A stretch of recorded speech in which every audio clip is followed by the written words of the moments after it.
Order, daily routine, presenting and reading petitions. I recognize the honourable member for Dartmouth North.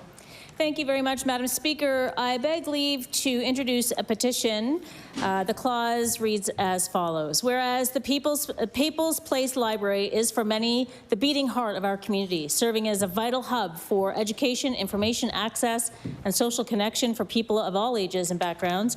And whereas demand for library services has increased significantly while funding for libraries in Nova Scotia has been frozen for 6 years, creating the prospect of program and staff cuts in the near future. And whereas the funding received by public libraries from the province has not kept pace with inflation, library costs, or minimum wage increases, yet in Antigonish and Pictou counties amounts to just $21.62 per resident per year, we, the undersigned, call on the Nova Scotia Legislature to pass legislation that provides sustainable ongoing funding for public libraries, ensuring that they are adequately resourced to meet current and future community needs. Madam Speaker, there's 648 signatures on this petition, and I have affixed my own as per the rules of the House.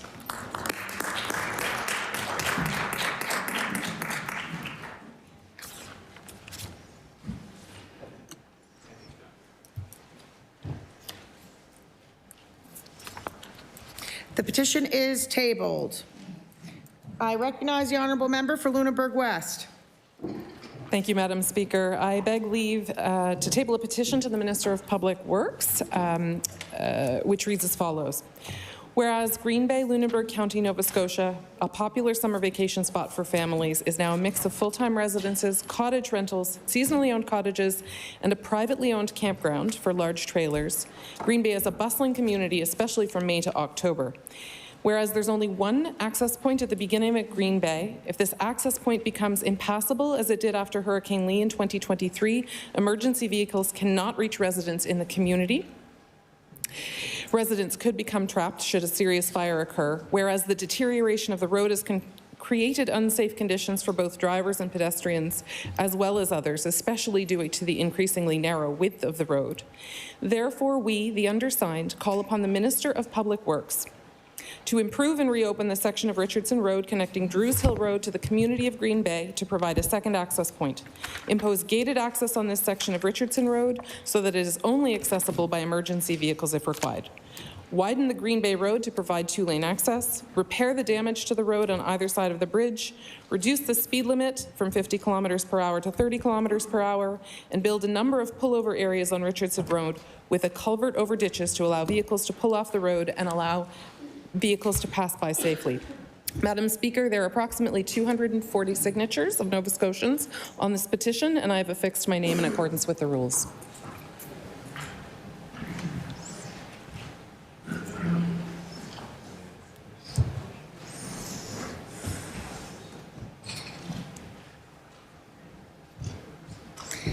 The petition is tabled. I recognize the honourable member for Halifax Citadel Sable Island. Thank you, Madam Speaker. I beg leave to introduce a petition that reads, whereas our government has committed in law to protecting 20% of Nova Scotia's lands and waters by 2030, but is continuing to permit logging of old forests of high conservation value on Crown land. Therefore, we, the undersigned residents of Nova Scotia, call upon the Premier to pause all harvesting and road building activities in forests over 80 years old on Crown land in Digby County until such time as 20% of Nova Scotia's lands have been permanently protected. I have affixed my own signature for the rules. There are 342 signatures from Digby County on this petition.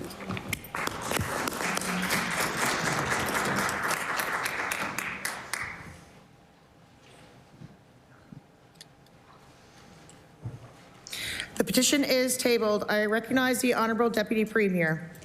Thank you, Madam Speaker. I beg leave to make an introduction. Please do. Thank you, Madam Speaker. I'd like to draw everyone's attention to the East Gallery. A lovely young gentleman there named Sergeant John Lavoie is getting ready to head over to Latvia for a 4-month deployment. But he is leaving behind his beautiful partner, Sarah, and my beautiful 3-month-old grandson, Jack. So I want to ask all members of the legislature to join me in wishing him a safe journey and safe travels, and to thank him for his service. Thank you, Madam Speaker.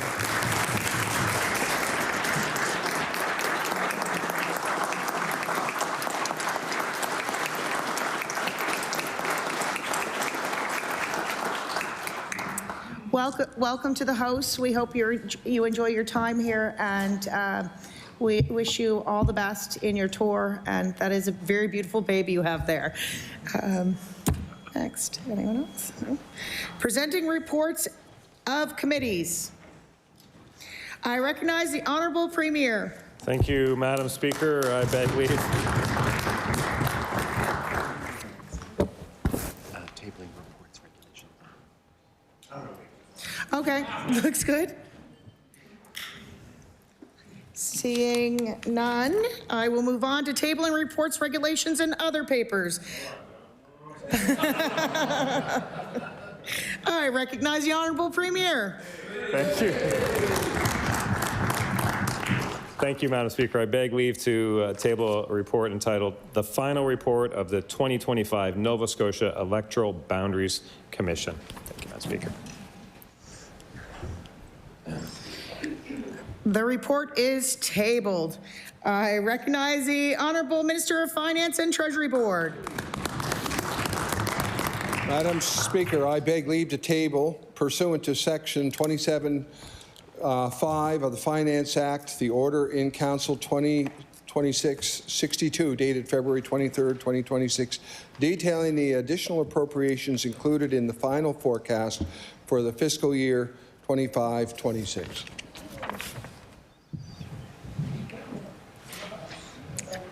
The report is tabled. As Speaker of the House of Assembly and pursuant to Section 18(4) of the Auditor General Act, I am tabling the following reports of the Auditor General to the Nova Scotia House of Assembly: 2025 Financial Report, Action for Health, Key Performance Indicators, January 2026, and pursuant to subsection 24(1) of the Ombudsman Act and Section 28 of the Public Interest Disclosure of Wrongdoing Act, I am tabling the Office of the Ombudsman 2024-2025 Annual Report. As pursuant to Section 163 of the Elections Act, I am tabling the annual report of the Chief Electoral Officer.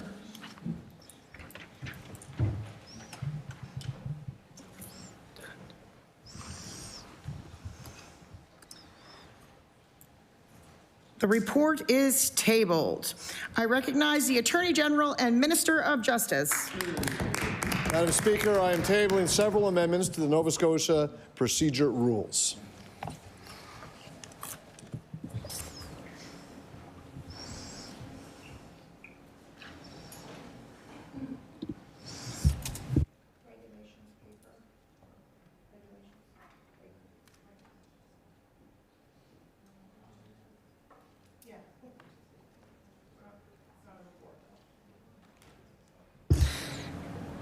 The document is tabled.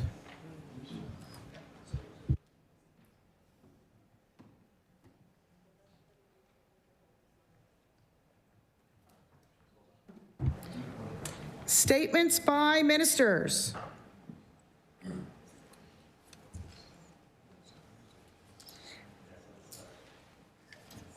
I recognize the Honourable Minister of Finance and Treasury Board. Madam Speaker, I rise today to pay tribute to Neil Robert Ferguson Casey, the former Chief Clerk of this legislature who died too soon and unexpectedly in January. Because of his vast knowledge of procedure and parliamentary law, Neil became known across the country as a fierce defender of democratic institutions. And his family said that his passion for democracy shone brightest during his years as Chief Clerk of the Legislative Assembly of Nova Scotia. Neil served this legislature as a clerk for a decade, guiding and advising members and staff with firm professionalism and good humour, even when it wasn't deserved. And he was a fair arbiter of the who strengthened this institution. It was probably not a coincidence that as a connoisseur of Scotch, Neil introduced the tradition of the Speaker's whiskey into the Nova Scotia legislature, a tradition that endures. But his significant contributions to the Nova Scotia legislature are only part of Neil's impressive legacy. He was a fan and expert of 1980s new wave music, a foodie who loved to cook, an enthusiastic poker player, and a collector of poker chips. Madam Speaker, at his celebration of life, Neil's family distributed these poker chips marking his life. I will now table it in hopes that it finds a place of honour in this legislature. Madam Speaker, Neil Ferguson was a good man, a fine lawyer, a loving husband to Elizabeth, and a devoted father to Jonathan and Hillary. He will be missed by many, including many of us here today.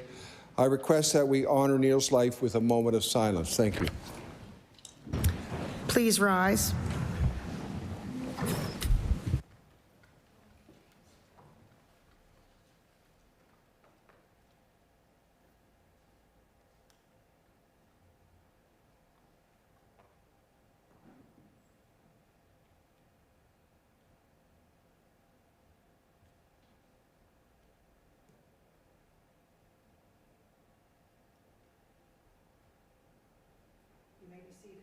You may be seated.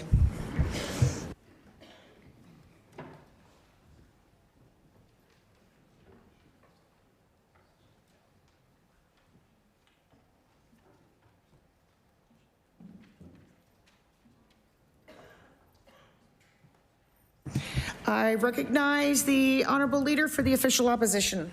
Thank you, Madam Speaker. It's an honor to say a couple of words about our former Chief Clerk, Neil Ferguson. I think I'm among a handful of people in this House who took my place here and was sworn in and signed the rolls with the former Chief Clerk. He was a formidable legal mind. He knew the procedure of this House in and out. He did like Scotch. But most of all, he liked the rules more.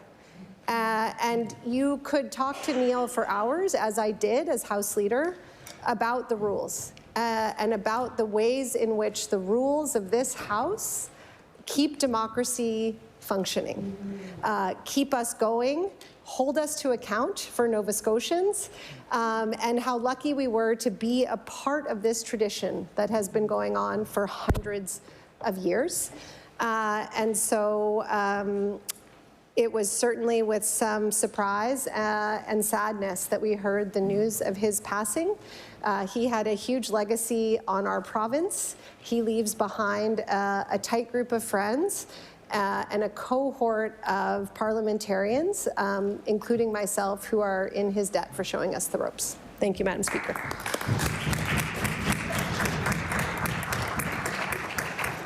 I recognize the honourable leader of the Liberal Party.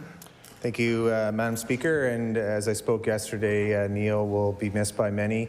I could remember sitting on that side of the House, and every time there was something that was said on parliamentary or it got a little heated, you could see Neil just perk up right away and run over to talk to the Speaker, who at the time was Speaker Murphy for a long time.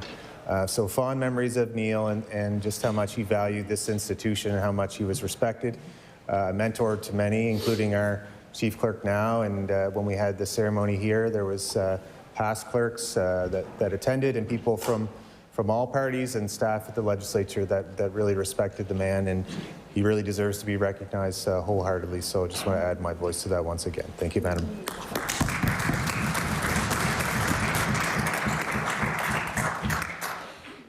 Government notice of motion.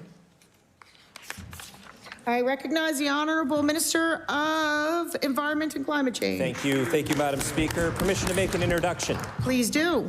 Madam Speaker, an innovative economy requires an innovative government, and an innovative government requires innovative regulators. In your gallery, Madam Speaker, we have two of those regulators. It's an honor for me to acknowledge the presence of my colleagues from the Department of Environment and Climate Change.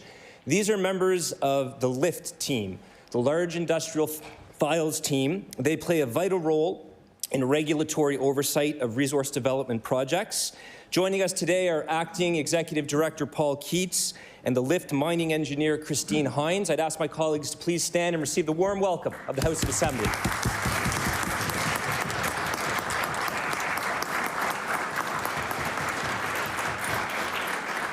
Welcome to the People's House. We hope you enjoy your time here, and thank you for all the work you do. I recognize the Honourable Minister of Environment and Climate Change. Thank you, Madam Speaker. Madam Speaker, I hereby give notice that on a future day I shall move the adoption of the following resolution. Whereas Nova Scotia is safely and responsibly unlocking the full potential of our natural resources for the benefit of the people of our province, thereby creating jobs, strengthening our economy, and fighting climate change by reducing our emissions through the adoption of clean energy. And whereas, to support this transition, we have created a large industrial file team, or LIFT, at the department. These are staff with extensive experience and expertise in environmental regulatory oversight of mining projects. They are now managing all mining approval applications. And whereas this specialized team, led by Adrian Fuller, Paul Keats, and Malcolm McNeil, they are managing complex industrial files to ensure consistent and timely decisions with strong environmental oversight in place. Therefore, be it resolved, Madam Speaker, that Nova Scotians join me in recognizing the LIFT team, whose work is making Nova Scotia a more responsive regulator, while also ensuring our environment is protected and all Nova Scotians benefit from a prosperous and sustainable future. Madam Speaker, I ask for waiver of notice and passage without debate. There has been a request for waiver. Is it agreed? Agreed. It is agreed. Would all those in favor of the motion please say aye? Aye. Contrary-minded, nay. The motion is carried.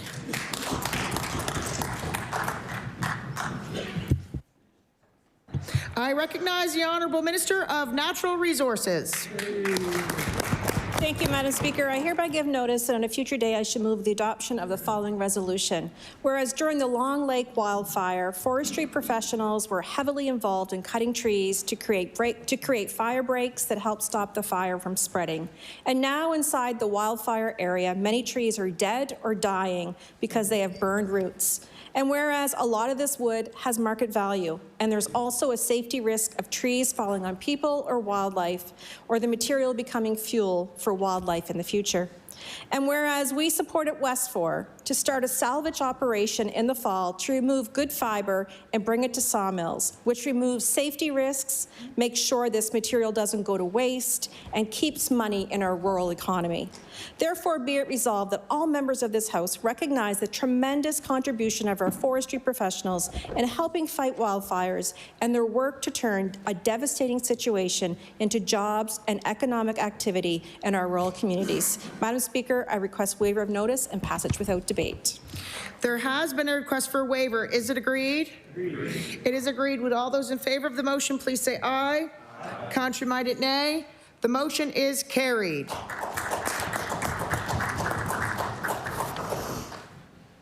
Introduction of bills. I recognize the Honourable Premier. Thank you. Thank you, Madam Speaker. I beg leave to table a bill entitled An Act Respecting Energy.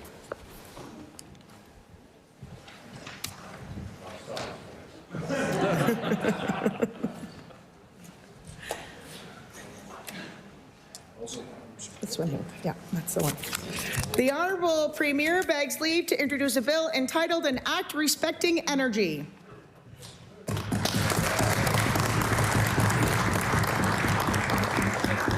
Bill 193, an act respecting energy. Ordered that the bill be read a second time on a future day. I recognize the Honourable Member for Timberley Prospect. Thank you, Madam Speaker. I beg leave to table a bill entitled An Act to Establish a Financial Accountability Office.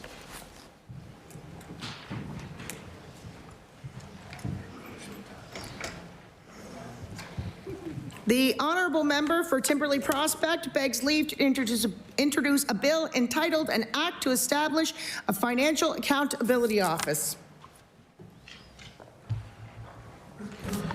Bill 194, an act to establish a financial accountability office. Ordered that the bill be read a second time on a future day. I recognize the Honourable Member for Sydney Member 2. Thank you, Madam Speaker. Madam Speaker, I beg leave to introduce a bill entitled An Act to Amend Chapter 2 of the Acts of 2010, the Finance Act.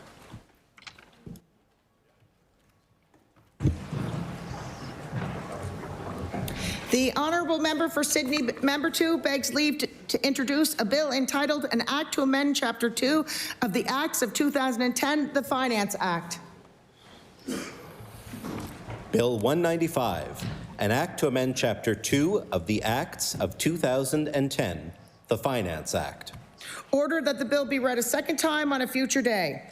I recognize the Honourable Minister of Labour, Skills and Immigration. Thank you, Madam Speaker. Madam Speaker, I beg leave to introduce a bill, an act to amend Chapter 4 of the Acts of 1995-96, the Community Colleges Act.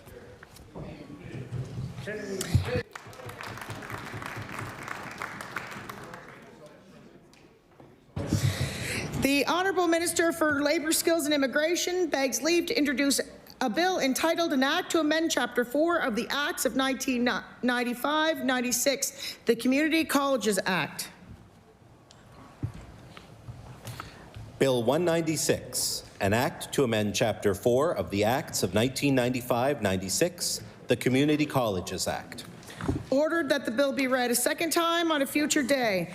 I recognize the Honourable Member for Timberley Prospect. Thank you, Madam Speaker. I beg leave to table a bill entitled An Act to Create a Comprehensive Economic Strategy.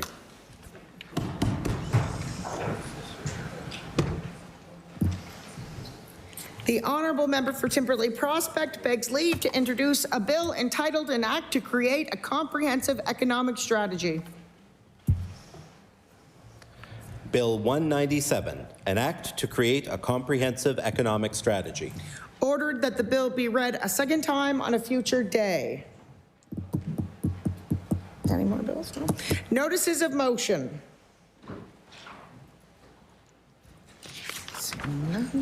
Statements by members. I recognize the Honourable Member for Bedford Basin. Thank you, Speaker. Speaker, I beg leave to make an introduction from your gallery. Please do. Thank you. I introduce Mr. Milan Jami from Quesada Burritos and Tacos in Sunnyside Mall. Welcome. Thank you.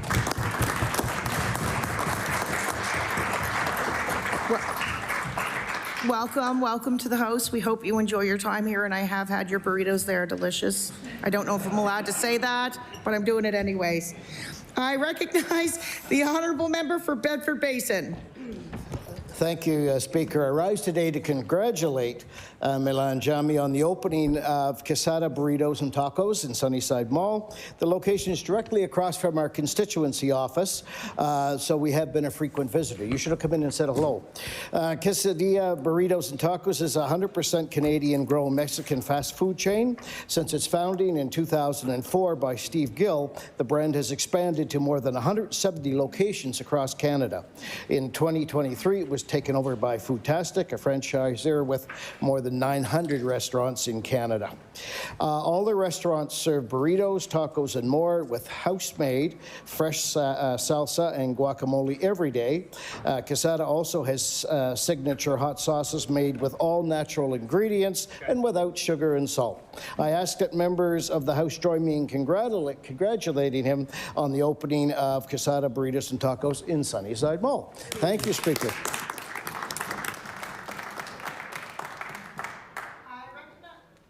I recognize the Honourable Member for Halifax Citadel, Sable Island.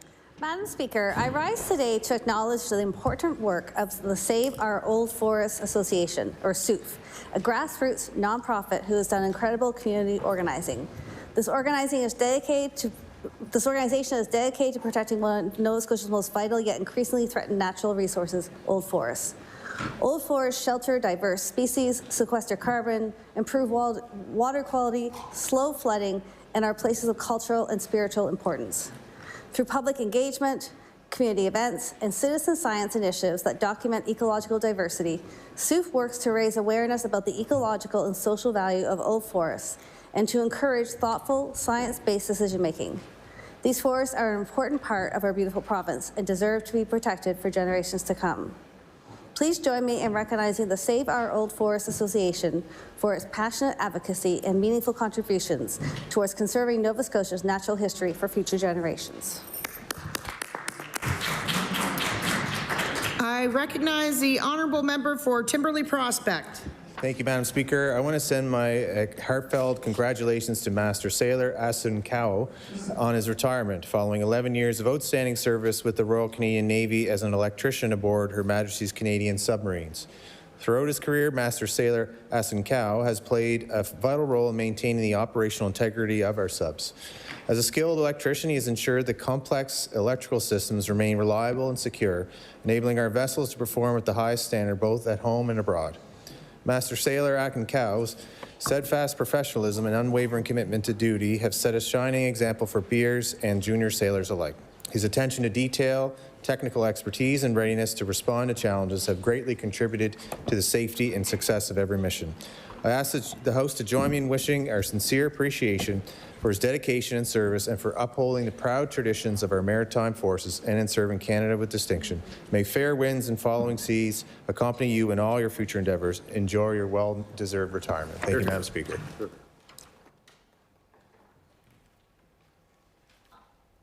I recognize the honourable member of Preston. Thank you, Madam Speaker. Before I read my statement, I beg to make an introduction. Please do. In the gallery, I'm honored to introduce Keontae Beals of K. Beals Entertainment, along with Amanda Beals and Rose Smith. Keontae, Amanda, and Rose, I would like you all to please stand and accept a gracious welcome from everyone here in the legislature.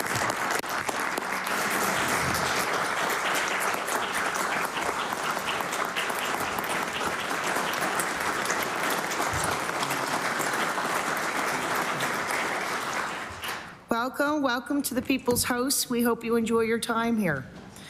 I recognize the honourable member for Preston. Thank you, Madam Speaker. I rise today to recognize Keontae Beals.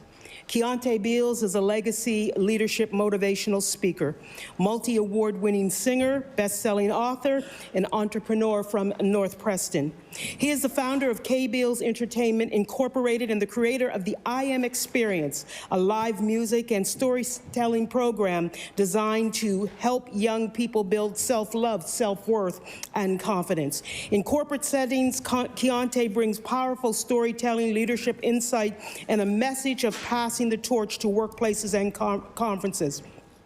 His work inspires leaders to lead with purpose, build a legacy, and create lasting impact. Through inclusive books, tours, and workshops, he ensures audience feel seen, heard, and represented, including individuals with visible and invisible disabilities. Keontae also partners with Make-A-Wish Canada, donating a portion of every book sale to help grant wishes for children. I ask all members of this legislature to join me in recognizing Keontae Beals and congratulating him on his outstanding contributions to our province. Thank you, Madam Speaker.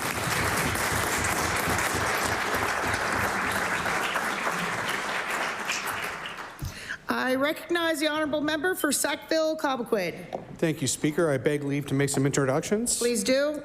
Speaker, we're honored today to have Chief Executive Officer Mel Roberts, Shelter Coordinator Joe Deagle, and volunteers Don Burchette and Alvina Baker, all of Beacon House here from Lower Sackville. You'll see them in the West Gallery. I'd invite them to stand and receive the warm welcome of the House.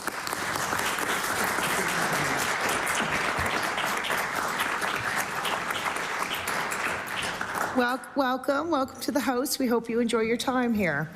I recognize the honourable member for Sackville-Cobequid. Thank you, Speaker. The rising cost of living and a dearth of affordable housing in Nova Scotia has left many unhoused, hungry, and hopeless in Lower Sackville. I'm proud to stand today in recognition of a Sackville institution that provides housing, food, and hope, and much more to residents every day. Beacon House is an organization which operates a shelter, a food bank, and a thrift store under the guiding principle that neighbors need to help neighbors to make a community strong. Last year, they secured housing for 78 people, served over 5,500 clients at their food bank, and across their sites put a volunteer force of over 200 to good work.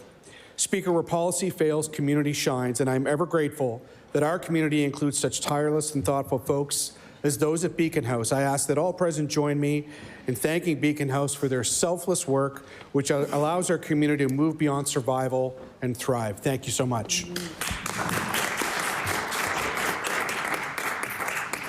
I recognize the honourable member for Sydney, member 2.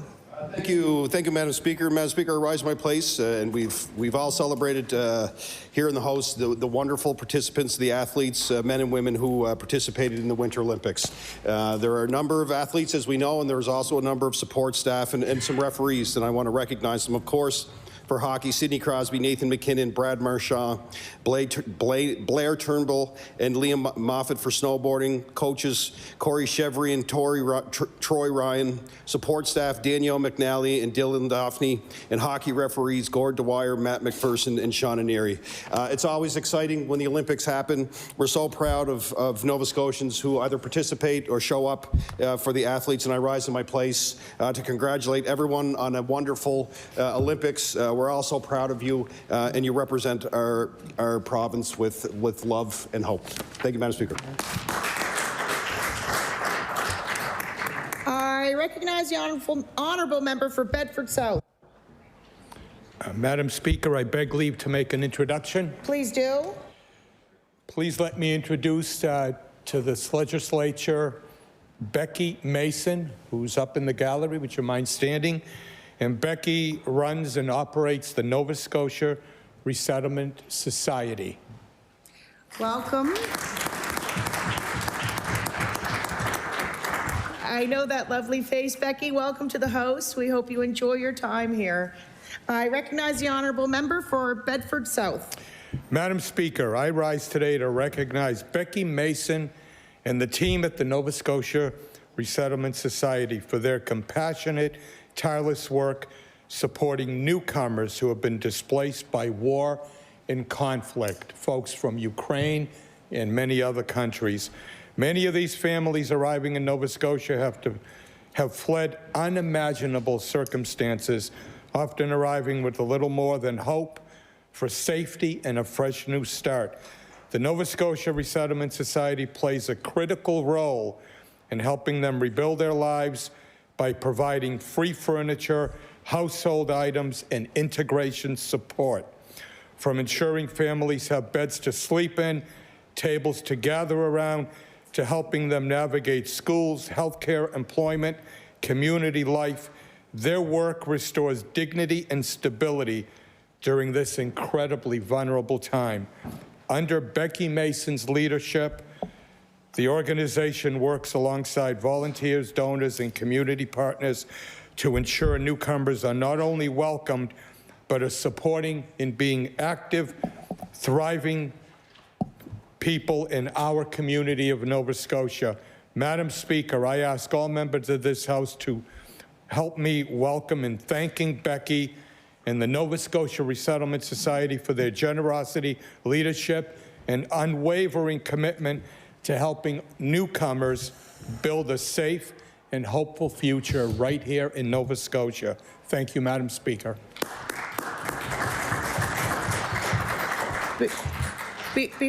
Before we move on, I just want to remind members to keep it under that minute. We're going to have a free-for-all today, but going forward, I will start watching it. I recognize the honourable member for Lunenburg West.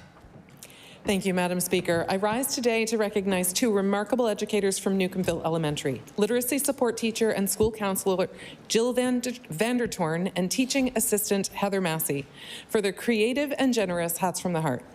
These kind and caring women secretly hand-knitted personalized toques for each of the school's 176 students, bringing to life designs that the children had drawn themselves. Though Jill had never knitted before, with Heather's guidance, she and Heather completed this incredible project in 5 months. At a school assembly last February, every student received their one-of-a-kind hat, a symbol of creativity, care, and belonging. Principal Jennifer Lemire said it reminded students how valued they are. Hats from the Heart reflects not only kindness, but also the school's commitment to literacy, well-being, and community. Please join me in celebrating Jill and Heather for stitching warmth, pride, and love into every hat.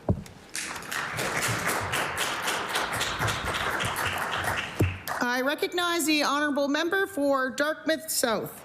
Thank you, Madam Speaker. I rise today to recognize Solutions Learning Centre, a pillar of our Dartmouth South community. For 45 years, they have provided free programs for adults facing employment barriers changing lives in the process. Attending their graduations for the last 9 years has been a true highlight of my work. I've been struck not only by the skills students gain, but by the confidence they build and the genuine care shown by staff who truly see and believe in every person who walks through that door.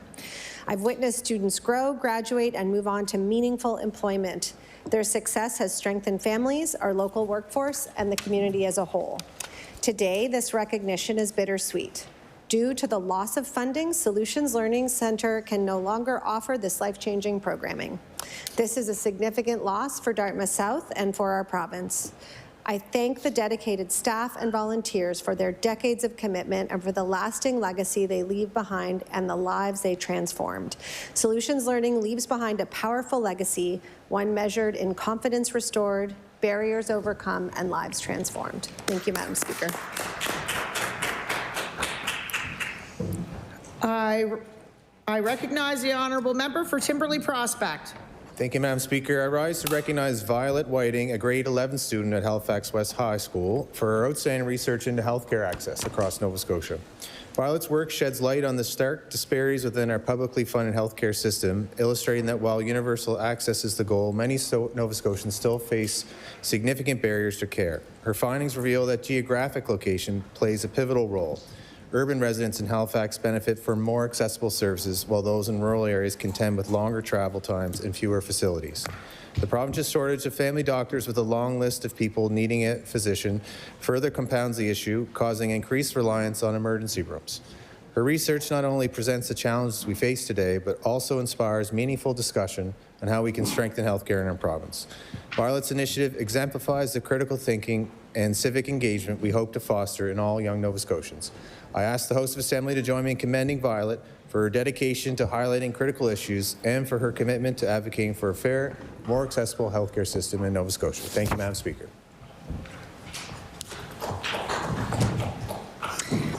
I recognize the honourable member for Pictou Centre. Madam Speaker, Pictou County has 2 reasons to be extra proud after Canadian women's hockey silver medal game at the 2026 Olympics. Those reasons are Blair Turnbull and Corey Chevrier.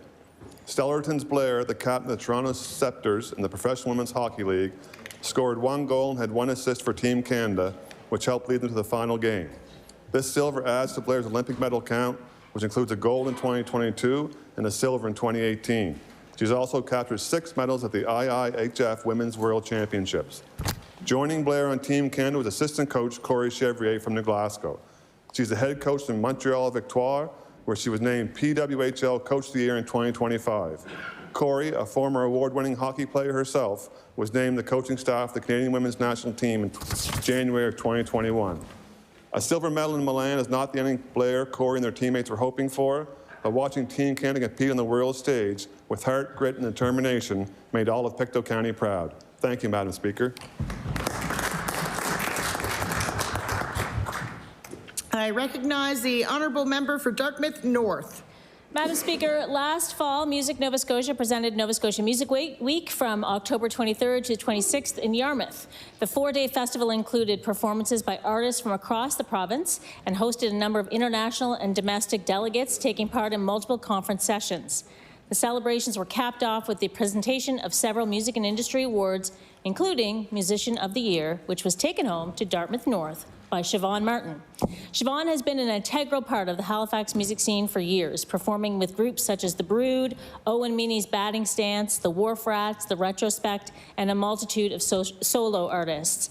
Siobhan is also an accomplished composer, having written music for the films Compulsus and Lakeview. Siobhan is just one of many very accomplished musicians living in Nova Scotia, musicians we should be celebrating and appreciating in tangible ways. I ask the House to join me in congratulating Siobhan Martin on being named Music Nova Scotia's 2025 Musician of the Year.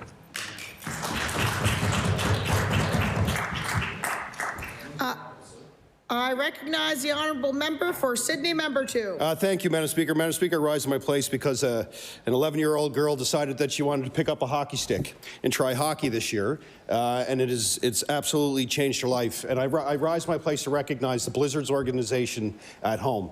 The Blizzards organization is a wonderful organization that has been formed to support women's hockey across across our community.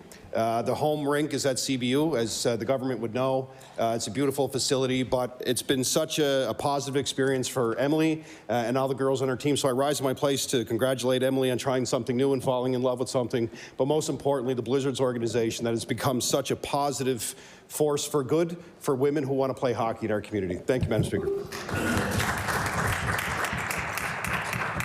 I recognize the honourable member for Richmond. Thank you, Madam Speaker. Madam Speaker, I rise today to commend the staff at the Dr. Kingston Memorial Community Health Centre in Richmond.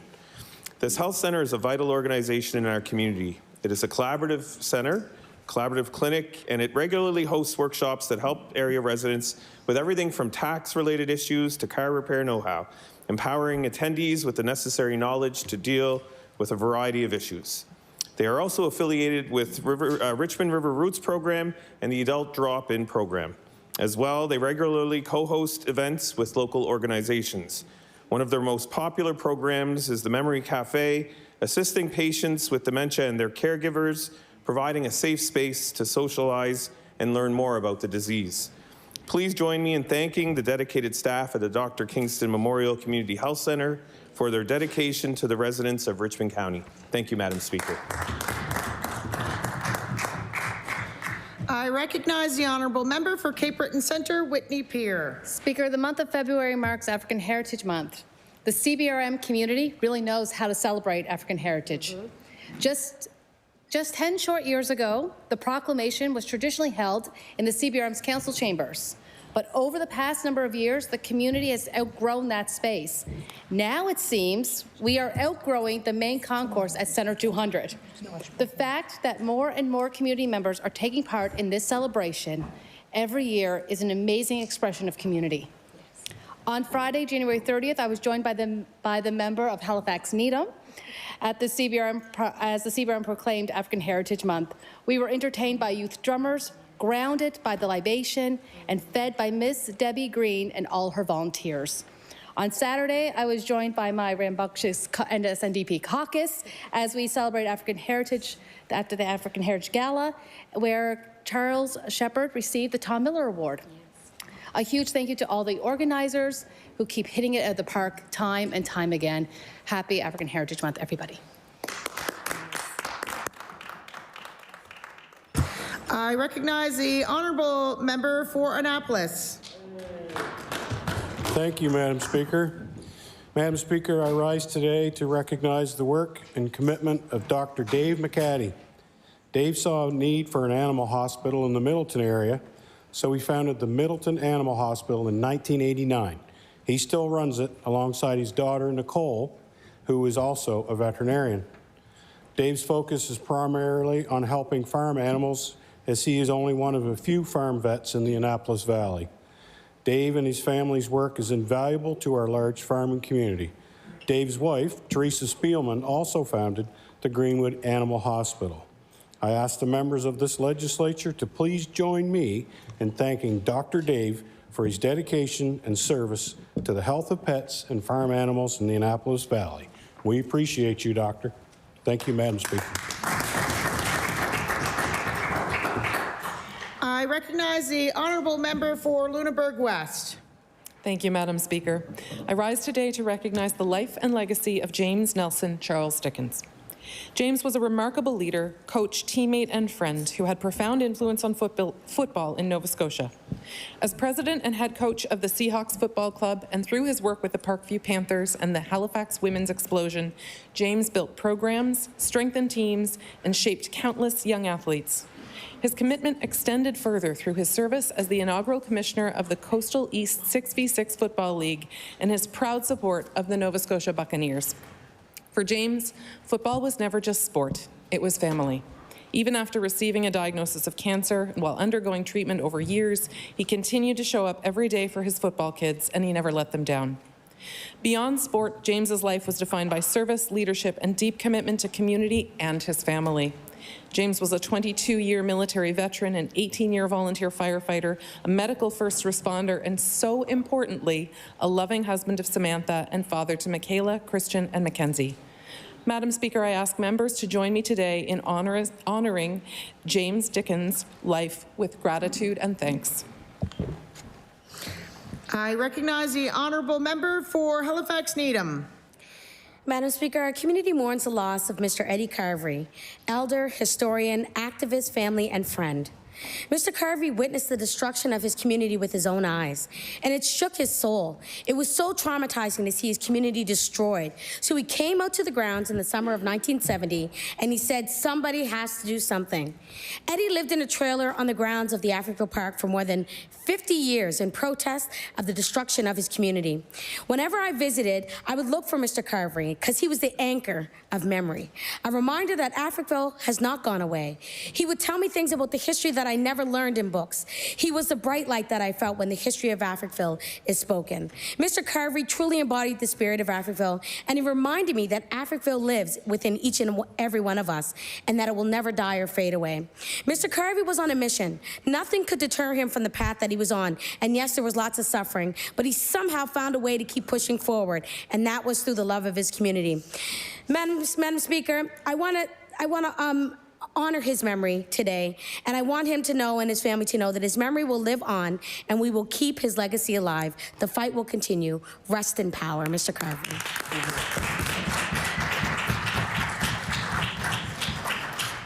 I recognize the honourable member for Cape Breton East. Madam Speaker, I want to take a moment today to congratulate the Alfie MacLeod Scholarship Committee on the tremendous work they've done to establish the Honourable Alfie MacLeod Memorial Scholarship. This is no small undertaking, and their dedication speaks volumes about the respect and affection our community continues to hold for Alfie. I'd also like to sincerely thank Cape Breton University for partnering with this important initiative.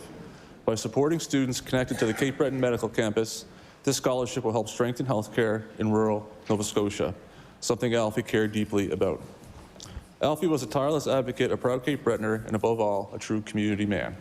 This scholarship ensures his commitment to service, education, and community well-being will continue to inspire future generations for years to come. It is a fitting and lasting legacy for someone who gave so much to the people that he served. Thank you, Madam Speaker. I recognize the honourable member for Fairview Clayton Park. Thank you, Speaker.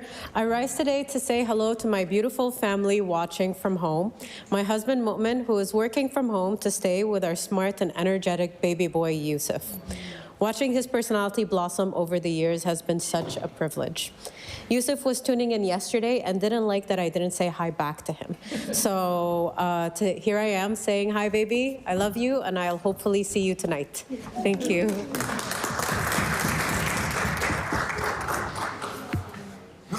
I recognize the honourable member for Dartmouth East. Thank you, Madam Speaker. Madam Speaker, I rise today to recognize an extraordinary individual who plays a vital role in both our community and my constituency office, Lucy Richard. Lucy has called Dartmouth East home for more than 15 years and is proudly raising her family in Dartmouth East. As a proud Acadian, she brings with her the values of resilience, generosity, and a deep sense of community, qualities that shine through in everything that she does. Whether it's in the office or out in the community, Lucy consistently goes above and beyond. She volunteers her time with Square Roots, working to support food security, and ensures no one in our community is left behind. Lucy's calm leadership, patience, and problem-solving skills make her an invaluable part of our team. Her compassion and commitment leave a lasting impact on everyone she meets. I ask all members of the House to join me in thanking Lucy for her outstanding service, her kindness, and the meaningful differences she makes every single day. Thank you, Madam Speaker.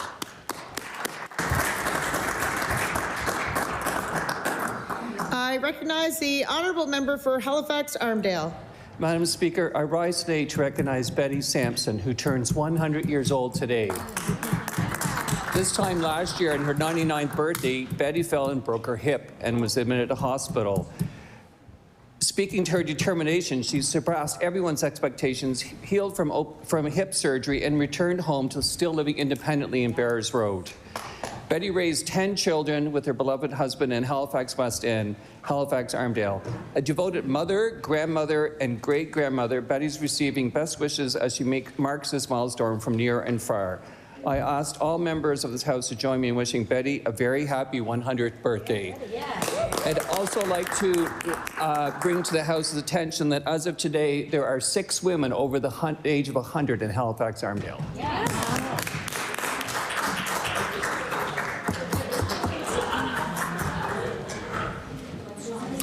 I recognize the honourable member for Sackville-Uniacke. Thank you, Speaker. Speaker, I rise today to welcome Old School Pizza to the Middle Sackville area. Opened in October, the restaurant is a wonderful addition to our community. The owner, Way Meisner, has had more than 30 years' experience in the restaurant business and the original pizza shop, which opened in Hubbards, until Wayne decided that he wanted to give back to his community and move the business to Middle Sackville. His main objectives are quality and customer service, and Wayne believes in real ingredients. Everything's homemade right there in the store, including his chicken fingers. And Speaker, I have to tell you, honestly, it's probably some of the best pizza I had, including the pizza I had in New York. Residents agree with me. They tell me every day how good the food is there. So, Speaker, I really want to congratulate and welcome Old School Pizza and Wayne to Middle Sackville and hope them all the best in the years to come. Thank you, Speaker. I recognize the honourable member for Halifax Citadel, Sable Island. Madam Speaker, I rise to recognize Obladi, which is located very near to here on Barrington Street. For more than a decade, Obladi Wine Bar has been a beloved gathering place for downtown Halifax, a vision brought to life by siblings Heather and Christian Rankin after being inspired by a trip to Rome.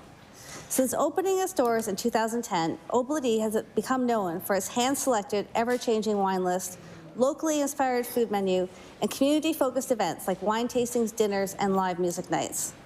The bar's commitment to hospitality has made it a cherished spot for both wine lovers and casual visitors alike. Obladi has long been more than a wine bar. It is a community hub based on passion, resilience, and connection. We remain hopeful that its vision of good wine and good community will continue to thrive in Halifax for years to come. Right now, they have a great dine-around menu until the end of February if you need an excuse to go this week. I ask all members of the House to join me in thanking Obladi for its years of service. I recognize the honourable member for Argyll. Thank you very much, Madam Speaker. Thank you very much, Madam Speaker. Today I rise to pay tribute to the life and legacy of Owen David Atkinson, who passed away on January 8th, 11 days shy of his 103rd birthday. Owen was a Second World War Royal and Canadian engineer veteran and a proud lifetime member and founding member of the Wedgeport branch of the Royal Canadian Legion.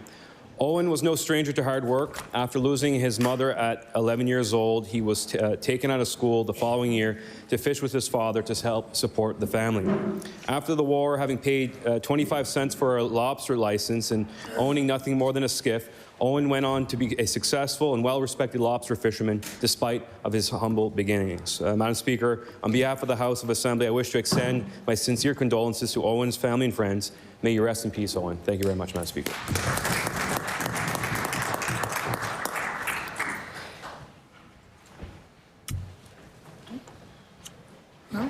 Anybody with the 30-second shout-out? No? Oh, I recognize the honourable member for Dartmouth East. Thank you, Madam Speaker. Permission to make an introduction. Please do. Make it quick. Madam Speaker, we have in this gallery here my good buddy Baden Mercer from Dartmouth East, and I'd ask everyone to welcome Baden Mercer. Thank you, Madam Speaker. Welcome, welcome to the House, and we hope you enjoy your time here.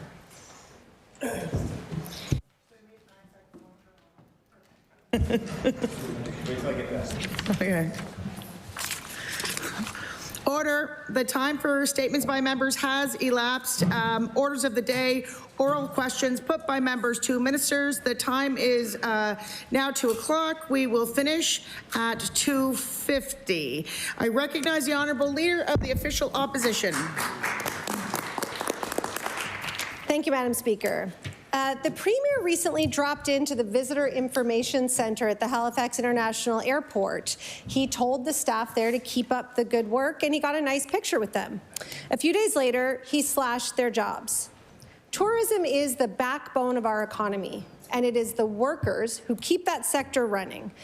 They deserve better than to be used for a photo op one day and to be laid off the next. My question to the Premier is, when did he know that the people he was taking the picture with were going to lose their jobs?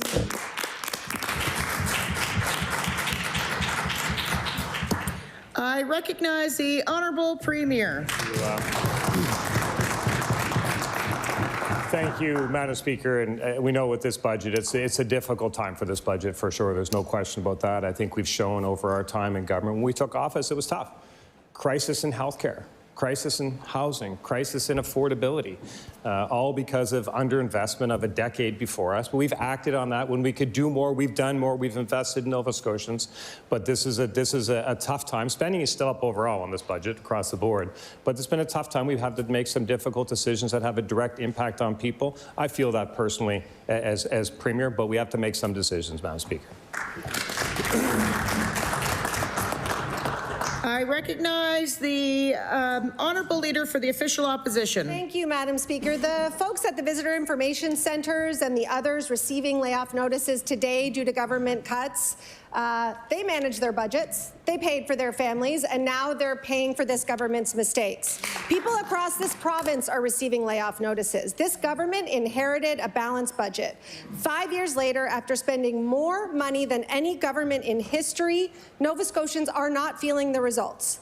Power bills are expensive, rents are increasing, there is still almost no path to home ownership for young families, parents don't have the childcare they were promised, and seniors are being priced out of their homes.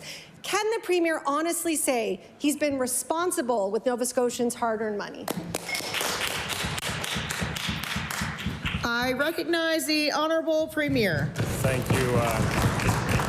Thank you, Madam Speaker. And the budget we inherited may have been balanced on paper and the numbers, but we all know how it got balanced. Cuts to healthcare, cuts to education, failure to invest in infrastructure. Madam Speaker, we have invested in Nova Scotians, and we will continue to invest in Nova Scotians. When we can invest in Nova Scotians, we do. We act quickly. The opposition complains about that, say maybe we act too fast, and some days they say that, Madam Speaker. But we respect every Nova Scotian. We try to lead with the values we were raised with: respect, thoughtfulness, and compassion. But government leadership also means knowing when to shift gears, and this is such a time in light of the Trump tariff wars and the global uncertainty we have. We have to shift gears, so that's what we'll have to do, Madam Speaker. I recognize the Honourable Leader of the Official Opposition. Thank you, Madam Speaker. What about transparency? That was a value I was raised with. Let's talk about the help this government is offering, the investments. They have repackaged existing HST cuts with the energy rebate program that's been in place for over 15 years and have told Nova Scotians that's money back in their pockets. Meanwhile, Nova Scotians have seen their costs soar under this government, but they're being told a different story. The story they're being told is about protection from Trump, et cetera, et cetera. Is this why so many ministerial and communications budgets have gone up in this budget, while Nova Scotians across this province are losing their jobs and organizations are facing cuts?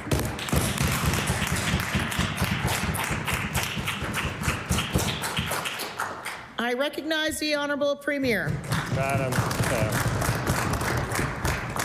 Madam Speaker, the Trump tariff, the global uncertainty is not something we're making up. Look what's happening across the country. Look in BC, NDP government there, massive deficit, twice as big as ours, raising taxes. That's what the NDP do. The member would remember that from the days in Nova Scotia when we had an NDP government. But Madam Speaker, I guess what I would say is, imagine being the person who for 4 years says, spend more, spend more, spend more, then wakes up one day and says, oh boy, that's not working. Maybe we should say they spent too much, and tries that. We're not that people, Madam Speaker. We will invest in Nova Scotians. We respect Nova Scotians. We love this province. We put people above politics, and we'll keep moving forward, Madam Speaker.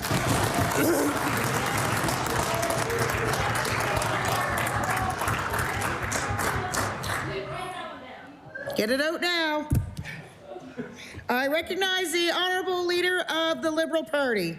Thank you, Madam Speaker. Back in 2021, the Premier told Nova Scotians that he would balance the books by 2027. Instead, deficits keep growing, and any extra revenue that was coming in was spent right away. This year, we are facing the largest deficit in the province's history, and we haven't seen spending like this since the 1980s. The cover of this budget says defending Nova Scotia. From what? From his spending. Well, we need to defend future generations from this government's intent to double the province's debt under their watch. My question is simple. With a track record of never sticking to a budget and fiscal discipline mentioned for the first time in this budget, will the Premier commit that for the first time his government will live within the budget? Thank you, Madam Speaker. I recognize the Honourable Premier. Madam Speaker, I remember some words of the former Premier as well. I remember one time he said, healthy people drive economies. I actually believe that. Now, under his government, they cut health care. They decimated what was happening in the healthcare system. Under our government, we are supporting Nova Scotians. We respect healthy people, and that's why under the spending that we call investments in Nova Scotians. But guess what, Madam Speaker? It's working. The highest attachment to primary care in the country. And that's what Nova Scotians asked us to do, and that's what we're doing, Madam Speaker. And every time we get a dollar we can invest in Nova Scotians, we will do it, and we will do it proudly, Madam Speaker. I recognize the Honourable Leader of the Liberal Party. Thank you, Madam Speaker. In every single budget under the past government, healthcare spending grew. Same with education. His own finance official said that last time. It just didn't grow by 6%. Now it's growing by 10, 14%, a level that's unsustainable, especially when debt servicing costs are now eclipsing $1 billion. They've grown 62%. Debt servicing costs in the budget since they've taken over. And now community groups are feeling the pain. And those are community groups that can deliver services more effectively at times than government. Yesterday, the Premier was asked if these cuts are a result of his government's fiscal mismanagement, and he refused to take any accountability. Can he explain why, despite these record deficits, families and communities are being asked to absorb the costs while Nova Scotia's economy continues to lag across the whole... Order. I recognize the Honourable Premier. Thank you. Madam Speaker, I will remind the member that spending in this budget is up over last year, too. We're still continuing to invest in Nova Scotians. We're doing what we can. We always wish we could do more. That's why we're in these positions, to do as much as we can for Nova Scotians as fast as we can, Madam Speaker. And we've had to work fast. We've had to work fast. There was a lot of catching up to do. We had to do 12 years worth of work, 12 years worth of neglect in 4 years. Well, guess what, Madam Speaker? We caught up. We're leading the country in a number of categories, and we will continue to invest in Nova Scotians. And we are very proud of that, Madam Speaker, and we will continue to invest every chance we get. The future is very, very bright for this province, Madam Speaker. I recognize the Honourable Leader of the Liberal Party. Thank you. I recognize the Honourable Leader of the Liberal Party. Thank you, Madam Speaker. And more spending doesn't result in better outcomes. Never in our history have we seen such over-budget spending. Even in this year, the government has already spent over $600 million than that was budgeted in the past year, and we're not even in March Madness yet. And everybody knows what happens with this government that spends almost $1 billion, over $1 billion every year over budget.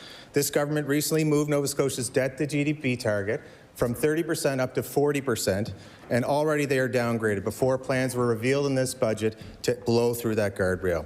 Why is the Premier's budget already expected to exceed even the new target next year? And how does that line up with this new talk of fiscal responsibility? Thank you, Madam Speaker. I recognize the Honourable Premier. Thank you, Madam Speaker. Thank you, Madam Speaker. We see incredible upside for this province. We have so much opportunity in energy projects, defense spending. We're pushing forward so we can grow this province, and we will continue to do that, Madam Speaker. And now I know in such a large caucus of two people, message discipline can be difficult. We have one member over there saying should be spending more. Now we have the leader saying should be spending less. Madam Speaker, we just put that all to the side and we just say what's best for Nova Scotians. That's our focus. That will always be our focus, Madam Speaker. We'll keep moving forward. I recognize the Honourable Leader of the Official Opposition. Thank you, Madam Speaker. This government has been spending outside their budget with no oversight, despite repeated entreaties just to know how the money's being spent for years. $6.7 billion, and it's Nova Scotians who are paying the price. And I am glad the Premier is here today to answer these questions, finally. Jobs, services, and programs that help run our province are on the chopping block.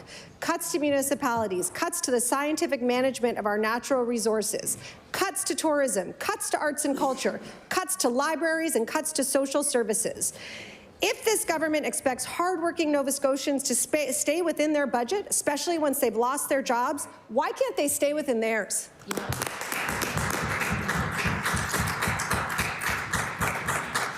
I recognize the Honourable Minister of Finance and Treasury Board. Madam Speaker, I'll remind the member that we follow the exact same process that had the previous two governments, including the previous NDP government, followed. I had tabled additional appropriations today, as is required by the act of the legislature. So we are following that exact same process. We will make no apologies for continuing to invest when we have the opportunity. We will invest in things like student loans, in things like wildfire supports. When we have that opportunity, we will continue to support Nova Scotians. I'll make no apologies for that. Madam Speaker, I'm proud of our investments in Nova Scotia, and this budget continues that investment. In fact, a 7.7% increase in things that Nova Scotians need, like affordability.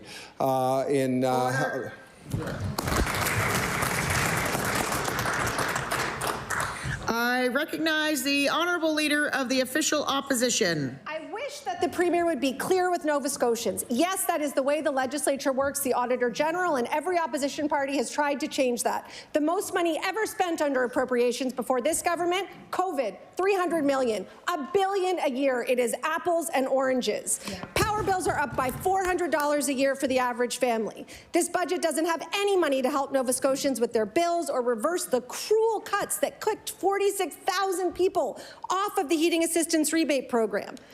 After 5 years of unprecedented spending with very few results for the average family, Nova Scotians have to wonder, who is this government defending?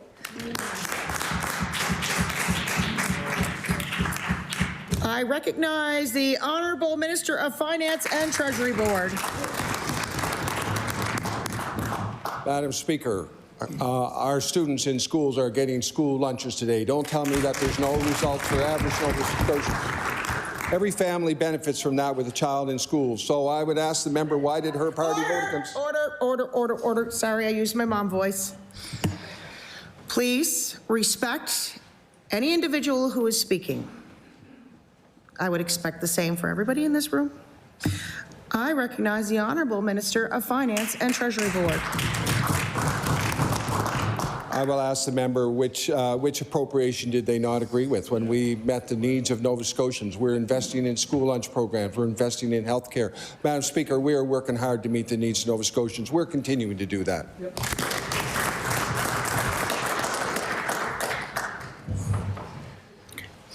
I recognize the Honourable Leader of the Official Opposition. Thank you, Madam Speaker. This question is for the Minister of Housing. Madam Speaker, rent and housing costs continue to rise in our province, but they are dropping in other Canadian cities. While this government pats themselves on the back for a housing market that no one can afford or get into, Build Nova Scotia has quietly cancelled a large nonprofit housing development in downtown Dartmouth on public land that has been in the works since they came into office. Government announcements are not roofs over people's heads. As rents continue to increase and housing costs remain out of control, why would this government cancel the building of hundreds of affordable units on public land? I recognize the Honourable Minister of Housing. First question. Thank you, Madam Speaker, and thank you to the member for the question. Madam Speaker, before I answer her question, I just want to say what an honor it is to be called upon as a minister in this historical building. It is an absolute honor that I will cherish the rest of my life, and is a file that's deeply personal to me. In a building with so many incredible people, I'm humbled to be considered a leader in this building. So, Madam Speaker, thank you. Madam Speaker, the This government has a 5-year housing plan that is $1.7 billion. Madam Speaker, when we took government, we were looking at less than 1% vacancy rate. We were looking at people struggling all over the place. And Madam Speaker, I'll have more than a couple seconds, for sure. You asked him his first question in the House. I recognize the Honourable Leader of the Official Opposition. This government has 2 prime lots in downtown Dartmouth, the other one on the waterfront. But despite repeated questioning, they have not committed to using either for affordable housing. The only announcement, in fact, has been the one this week that a derelict shed will be taken down on the site. Hundreds of people, young people priced out of their homes, seniors struggling under incessant rent increases, could be living in apartments they can actually afford on these sites. And I'd like to let the minister know that the vacancy rate for housing that the average Nova Scotian can afford is still 1%. Will the Minister of Housing use this land to build housing that people can actually afford? Before I recognize you, I ask members to speak through me and not directly to ministers. I recognize the Honourable Minister of Housing. Thank you, Madam Speaker. I hope I get housing questions all day long. There is so much to celebrate here. We have such an important and amazing department that is doing so much, Madam Speaker. I don't even know where to start. Talk about affordable housing, 3,000 units created with a $283 million budget, Madam Speaker. Madam Speaker, that is absolutely incredible. And you know, Madam Speaker, I'll go right back to 2009. Do we want to talk about that when capital spending was cut to death and we lost every 20 and 40-year-old we had in this province because the NDP cut everything? Madam Speaker, what we've been doing in this province has been second to none. Don't mind those guys.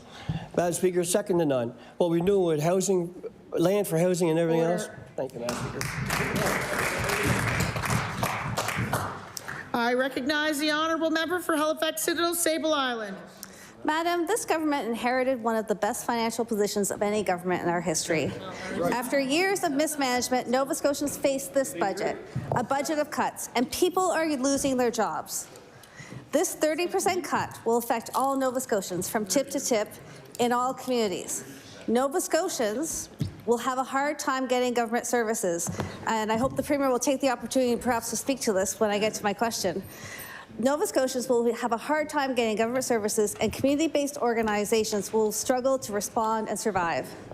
Nova Scotians are already losing jobs in tourism, film, and environmental protection, and people are scared they are next. Why is this government taking good-paying jobs away from Nova Scotians?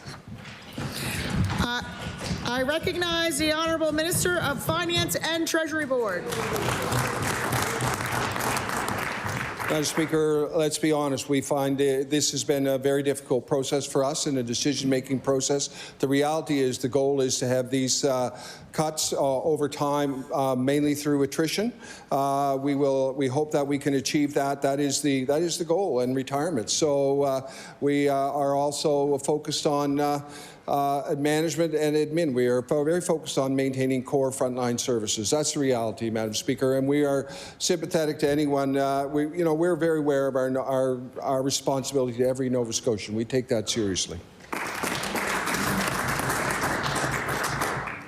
I recognize the Honourable Member for Halifax Citadel, Sable Island.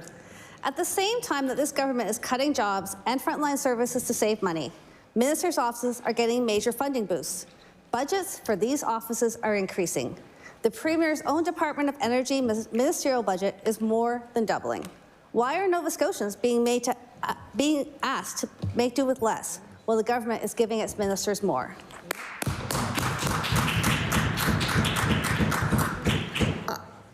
I recognize the Honourable Minister of Finance and Treasury Board. So, Madam Speaker, I believe I heard the member say yesterday that we should spend more. I think I just heard the Leader of the Opposition say we should spend less. So I realize, I think that highlights the fact that these are difficult decisions, and we will continue to work through this process. The reality is we are investing in health care, we are investing in housing, we are investing in affordability. We believe in the future of this province. I'm confident in the fiscal future of this province. This province has the potential to be an energy powerhouse on many fronts. We will continue to invest in that, Madam Speaker. I recognize the Honourable Leader of the Liberal Party. Thank you, Madam Speaker. And Nova Scotians are asking to spend better. Nova Scotia's credit rating has been downgraded with a negative outlook, and that should concern every Nova Scotian, especially younger generations. A lower credit rating means it costs more to borrow, and that leaves less money for things like health care and roads and infrastructure. With borrowing costs already over $1 billion per year, that means significantly less to spend on Nova Scotians' priorities. And at the same time, even Nova Scotia health officials have warned that the province can't keep spending at the current pace. Does the Premier accept that this downgrade is a clear warning sign and that it makes it harder for Nova Scotians to invest in services and the infrastructure that people depend on? I recognize the Honourable Minister of Finance and Treasury Board. Well, Madam Speaker, I want to acknowledge that these credit ratings are important, and we look at them very seriously. The budget itself projects a 4-year path with where we see the increase in revenue exceeding the increase in expenses. That's the important thing. We know that both revenue expenses are increasing. I do want to point out that last year's tax cuts, despite last year's tax cut, we see a significant increase in tax revenue from Nova Scotians this year, and that to me indicates that when we put more money back in the pockets of Nova Scotians like we're doing this year, that responds and grows our economy. There's many ways that we can grow our economy. I'm very confident about the future of our province and our ability to meet all of our obligations. I recognize the Honourable Leader of the Liberal Party. Thank you, Madam Speaker. And we're talking about doubling the province's net debt in just 5 years, Madam Speaker. They take no responsibility for the fiscal position. They're blaming it on Donald Trump, Madam Speaker, and past governments over 5 years ago. But according to their budget, they're going to finish this second term in this position. Is the government, and the government's already spending more on debt servicing costs than it's spending on the Departments of Agriculture, Energy, Emergency Management, Housing, and Natural Resources all combined. And it's only getting worse. Can the Premier tell Nova Scotians how much this downgrade will add to borrowing costs and what investments will now be harder to make because of it? I recognize the Honourable Minister of Finance and Treasury Board. Madam Speaker, I'll remind the member that when we came into government in 2021, we had a debt that did not show up on the books, but showed up in people's lives, in wait lists at hospitals, in waiting for family doctors, in waiting in deferred maintenance in healthcare. And how many times the member will remember did we have our colleague from Northside Westbound, how many years did he ask about fixing the steps on the Northside General, and all of those things that were just absolute deferred maintenance. We lived through all of that. That was another type of deficit in this province, and we've worked hard to address that deficit, madam. No apology.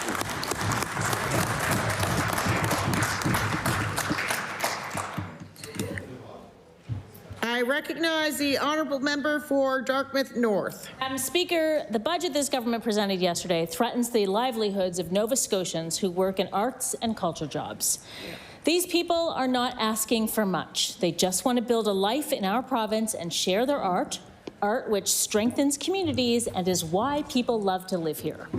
So what does the minister have to say to Nova Scotians whose jobs in the arts are now under threat? I recognize the Honourable Minister for Community, Culture, Tourism and Heritage. Thank you, Madam Speaker. You know what? It's hard. It's definitely hard. It's harder on these organizations. Some of these organizations will see a change, but we're still committed to supporting arts and culture and building strong communities right across this province. We had to make difficult decisions. That's what leadership does, and I'd like to thank the member for the question. Thank you. I recognize the honourable member for Dartmouth North. Madam Speaker, it is hard. Governing is hard, but also a fundamental understanding of the economic impact in a $1 investment in arts is important for this government. It's very basic. The province is now facing devastating cuts to our film and television industry, to tourism, to arts grants, and more. Thanks to this government and this budget, the Art Gallery of Nova Scotia will see 1/3 of its budget slashed. The Premier loves to talk about the blue noser spirit, but that spirit comes from a shared appreciation of art and culture in our province. It's fundamental. Why does this government want to break the blue noser spirit and set the arts and culture back by years?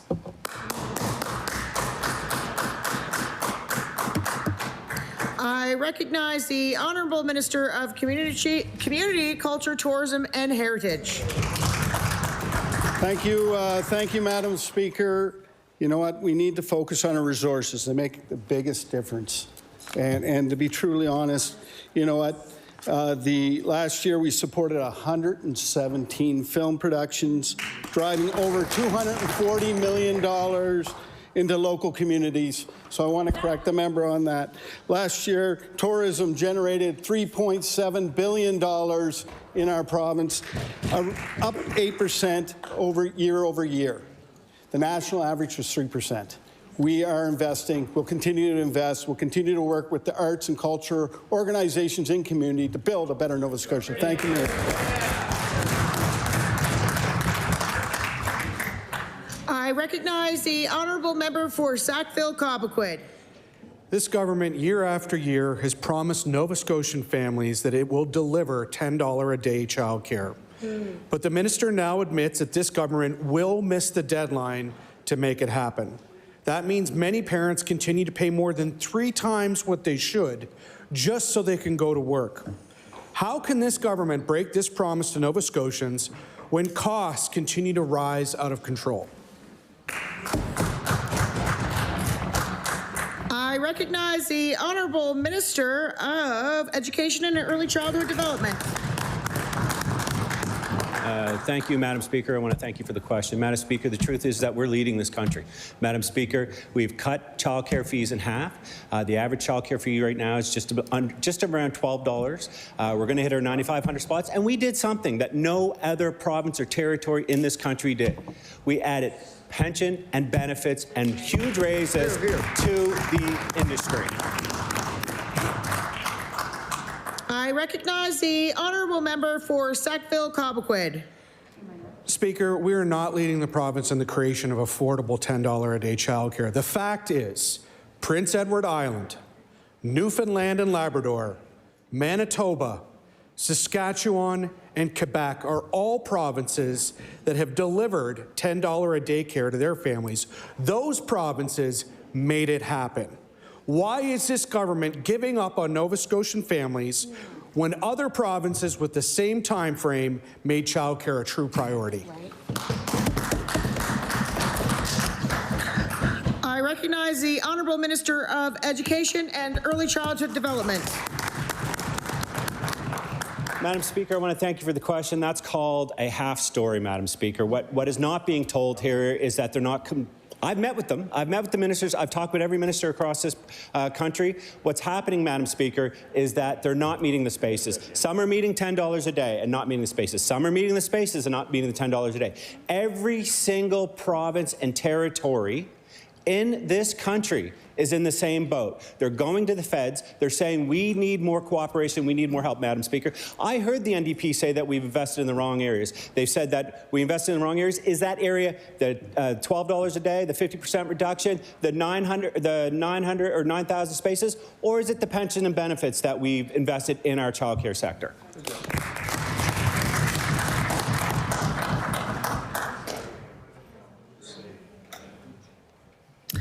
I recognize the Honourable Member for Cape Breton Centre, Whitney Pier. Speaker, Cape Breton depends on tourism, and Port Hastings is often the first place where visitors can get a human welcome and friendly, informative guidance on where to go. Now, with this government's cuts, they're taking it away. Can the Minister of Communities, culture, tourism, and heritage explain why this government is shutting the front door to Cape Breton and putting small businesses across the island at risk.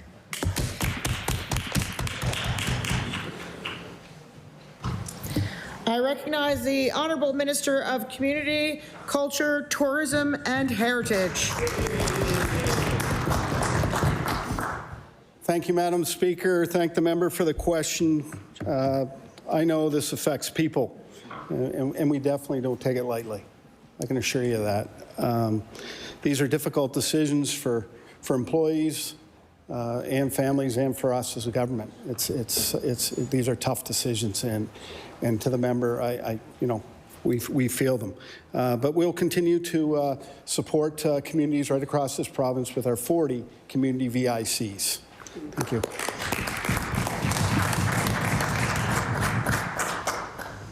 I recognize the Honourable Member for Cape Breton Centre, Whitney Peer. Speaker, the people in Cape Breton are going to feel it. I'm sure the minister, or the MLA for Cape Breton Richmond is going to feel it, because I know I'm going to feel it. After the pandemic, more visitors are asking for in-person help, not less. Last year, the number of visitors who used the information centres increased by 13%. Google and ChatGPT don't know about the island's hidden gems, but Cape Bretoners do. Why is this government shutting down the Port Hastings Visitor Centre when demand for in-person support is on the rise? I recognize the Honourable Minister of Communities, Culture, Tourism and Heritage. Thank you, Madam Speaker. And I can assure you, last year, tourism generated $3.7 billion. $3.7 billion. Up 8% in a single year. National average was 3%. It is working. We are working hard with our tourism operators, our stakeholders. I just happened to be at an event in Truro just a week ago with stakeholders, 70 stakeholders, and I can't thank them enough for their efforts right in this province and what they're doing. We're going to continue to support them. Thank you very much.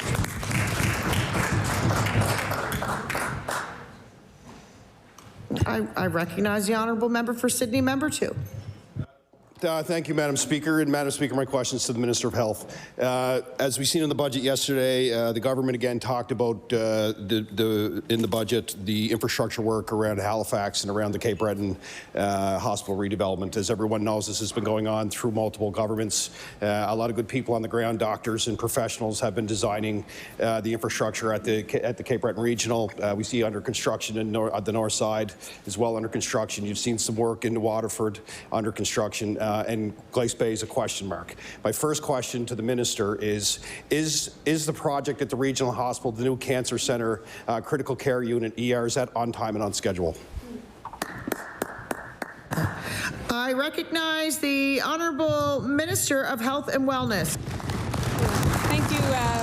Thank you, Madam Speaker. I thank the member for the question. So certainly the infrastructure file has been a significant file, and we know that it has been subject to a number of cost overages at the time when it was the project was started in 2018. There were a number of issues around the way the contract was done, meaning that the contract would continue to kind of ride the market and hopefully benefit from changes. But unfortunately, with COVID and with some of the tariff agreements and things, costs have certainly gone up. So we continue to work in Cape Breton. There was a recent announcement through Cabinet where there's more money being designated to Cape Breton Regional redevelopment. We'll continue to monitor that project. We are committed to improving healthcare services in Cape Breton and continuing on with that project. I recognize the Honourable Member for Sydney, Member 2. Thank you, Madam Speaker. And it is important for a lot of folks at home. As I said, we see a lot of the infrastructure has been under construction since 2018. A lot of good people have been involved with that. and there were some concerns that we start hearing on the ground that projects may be pushed out multiple years based on a number of factors. My next question, Madam Speaker, is around Glace Bay. So we've seen work on the north side, well under construction. Of course, the regional hospital, well under construction. You've seen work in the Waterford too as well. But I have questions around Glace Bay. My question to the minister is, we've seen all the other work taking place. Is the work going to happen at the Glace Bay Hospital? I recognize the Honourable Minister of Health and Wellness. Thank you. Thank you, Madam Speaker. So as I said, we continue to monitor the project very closely. We continue to work in community and with the teams at the Cape Breton Regional Development to understand where some of the issues are around cost pressures, where some of the long lead items are in order to that are more difficult to source. So again, we continue to monitor that project very closely. I recently visited several months ago to be able to walk all of those sites, and so it really is a matter of just continuing to understand what's required. Where we're going to be able to invest the money over time, where the overages continue, but we are committed to, paying close attention to that project and continuing on.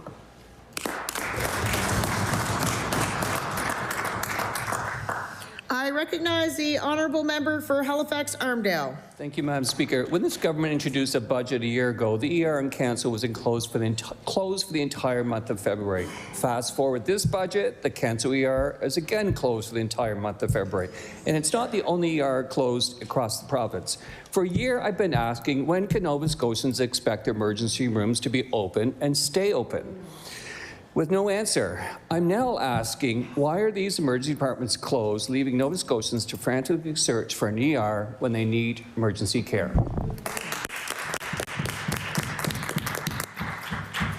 I recognize the Honourable Minister of Health and Wellness. Thank you, Madam Speaker. So certainly I appreciate the question. Emergency departments across the province, particularly level 3 and level 4 emergency rooms, at times can be difficult to remain open. The member would know that there are certain qualifications that are required to work in the emergency department, and we continue to look at recruitment and retention of physicians who are able to do that, as well as a robust locum program. There is additional funding allocated in the budget for ER services across this province. I also want to remind the member that EHS is part of our emergency. It's an integrated emergency system, and we have very well-trained advanced care paramedics, primary care paramedics across this province. Care begins when you call dispatch, and so there is an integrated a model of care that allows people to receive emergency care as soon as they phone 911, and often have to be bypassed local hospitals in order to get the care they need at regional. I recognize the Honourable Member for Halifax-Armdale. Madam Speaker, I would like to remind the minister that often those EHSs are not fully staffed. We have a shortage of paramedics. On 2 occasions when I was in Guy's at Canso, we could not transfer patients because they did not have an advanced care paramedic. So there are barriers to care. It's real. When this government was elected in 2021, ER in Canso was almost an entire year. Now, 5 years later, they're down to 10 days a month. I was happy to hear the minister visits emergency departments or hospital. So I asked today, will the minister and the MLA for Guysborough Tracadie meet with the people of Canso to explain why they have less ER services now than when this government was elected in 2021, and why are there not always advanced care paramedics in Canso? I recognize the Honourable Minister of Health and Wellness. Thank you. Thank you, Madam Speaker. And certainly the member for Guysborough Tracadie and I have met with folks throughout Guysborough County on a number of occasions to talk to them about the services they require, not only in Canso, but in other areas as well. The member has his ear very close to the ground. He understands the challenges that we face. We actually are doing very well with paramedic recruitment, and we're down a significant number of vacancies. For the first time in my recent history, I know that paramedic complement is very, very well staffed. We've seen good recruitment from other countries. We've also had the tuition program that has really built the workforce, and so people should feel confident not only in the paramedics but also in the doc in the box and other people who are supporting through dispatch, and they should have no hesitancy to call 911 when they require care.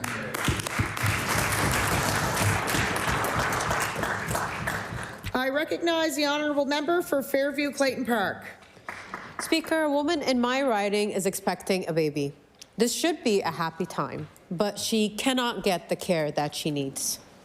She suffered 3 miscarriages in the past, but despite her medical history, she has no prenatal care, no family doctor, and no midwife. Can the Minister of Health explain why high-risk pregnant people are being left to fend for themselves? I recognize the Honourable Minister of Health and Wellness. Thank you, Madam Speaker. So I'm certainly not familiar with the case the member is speaking about, but happy to speak with the member following. So what I want individuals to know is that you can go online or register through 811. We do know that there are time-sensitive issues like prenatal care requirements.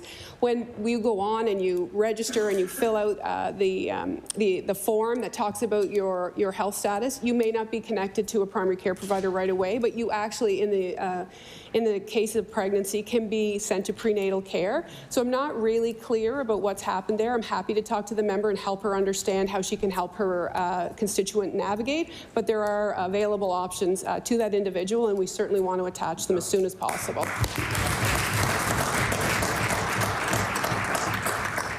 I recognize the Honourable Member for Fairview Clayton Park. I'd like to thank the Minister for that, and I look forward to having that conversation. But I would like to also add that I personally called clinics around that are on the IWK's website with that constituent, and not one of them was able to take them on. The story is not an exception. It reflects a bigger problem with women's health in this province. The IWK Foundation recently found that 70% of women in the region feel that they do not have the health care that they need. When will this government guarantee access to care for high-risk pregnant people? Table that, please. Thank you. I recognize the Honourable Minister of Health and Wellness. Thank you. Thank you, Madam Speaker, and I want to be very respectful when I give this answer, but that actually isn't the right way to get somebody to care, calling around looking for care yourself. We have an established protocol that works. Individuals register through 811. They register online. There's a health questionnaire. We've just come through an extensive validation program process. They have created, like NSH and IWK have created pathways in order to catch these individuals. So it is essential that individuals go through that pathway so that they can be caught through the system. Often there are people who call different places to get care, but it's actually just a disaggregated way to look. So I look forward to being able to help the member opposite in order to attach that individual.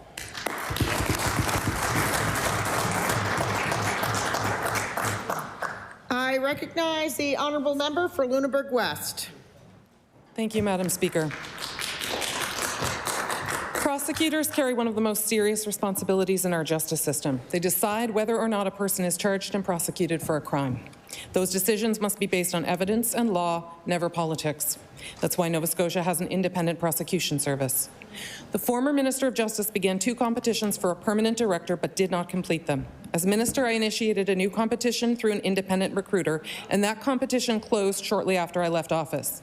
When the recent permanent appointment of the director was announced, I saw no reference to that independent process or its recommendations. So my question is this: did the Minister of Justice follow the recommendation of the independent recruiter, or was this appointment directed by the Premier's office?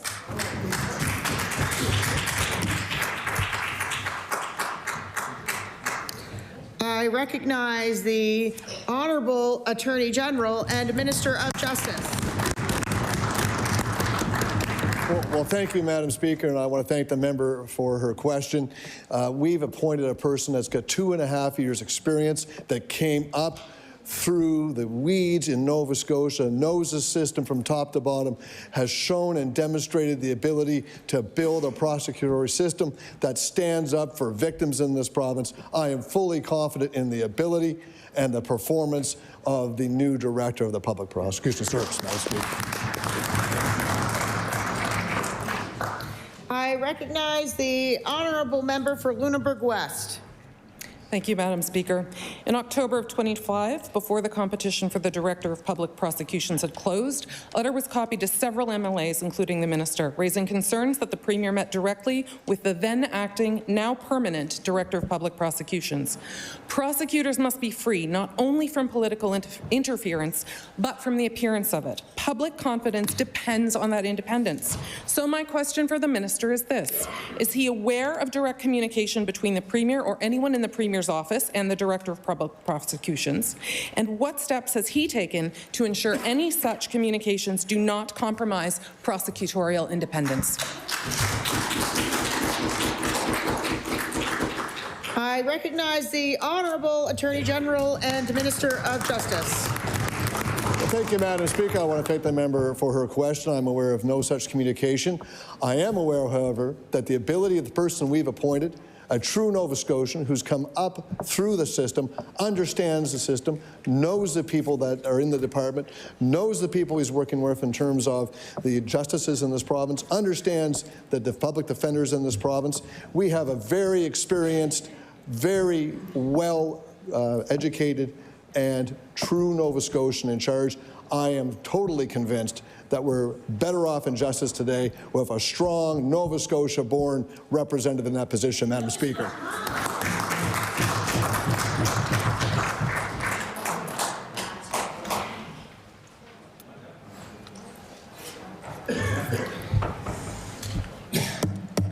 I recognize the Honourable Member for Halifax-Chebucto. Thank you, Speaker. A beloved downtown restaurant, Obladi, may have to close their doors because the landlord is forcing them out with a renoviction. They've put years of love and money into creating a unique space to make their dream a reality, and now they're wrapped up in a court case. I ask the Minister of Service Nova Scotia, when will the government stand up for small businesses and protect them against renovictions?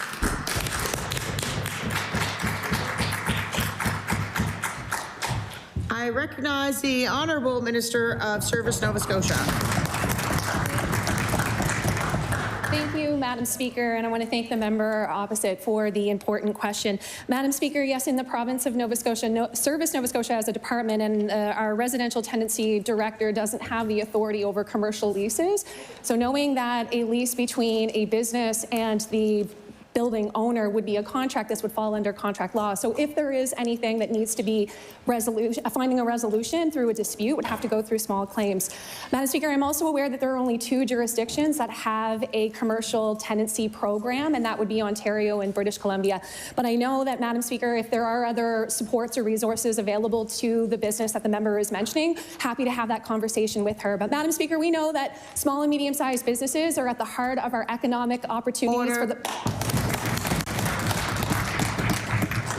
I recognize the Honourable Member for Halifax-Chebucto. Thank you, Speaker. I would love to see that program here in Nova Scotia. Supports for tenancy, for commercial tenancy is exactly what we need. Because the commercial rents are rising faster here than any other province in the country.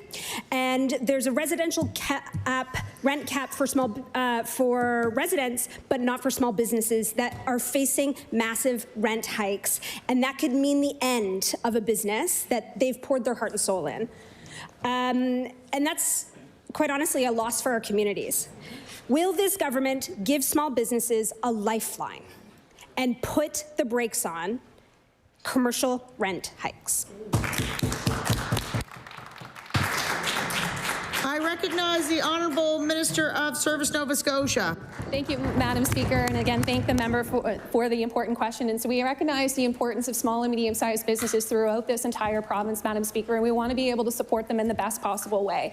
So knowing that Service Nova Scotia as a department, we do not have a commercial residential tenancy program at this point in time, and that there are 2 jurisdictions that do. But Madam Speaker, and I say that small and medium-sized businesses are at the heart of our province. Madam Speaker, I think about the Nova Scotia Loyal program that we invested in and making sure that businesses have tools and the awareness and the opportunity to showcase what they can offer. And Madam Speaker, I know that the minister next to me for growth and development could go on about the program, but we know how important small and medium-sized businesses are, Madam Speaker, and we'll continue to invest in them in the best possible way. I I recognize the honourable member for Halifax Needham. Thank you, Madam Speaker. After years and years of delays, St. Joseph Alexander McCabe Elementary School, aka SJAM, is finally open. Hats off to SJAM families for pushing to make it happen. But their fight isn't over yet. The community daycare that was promised still isn't open. So my question to the minister, because the minister knows that this is a problem for our community specifically, my question is, why is it taking so long, Minister? I recognize the Honourable Minister of Education and Early Childhood Development. Madam Speaker, I'm so glad that the north end of Halifax have this beautiful school. It's the heartbeat of that community. I had the honor to tour that school with Minister... Order, sorry. Or the time has now elapsed. Government business, I recognize the Honourable Government House Leader. Thank you, Madam Speaker. I just would like to take a moment during QP.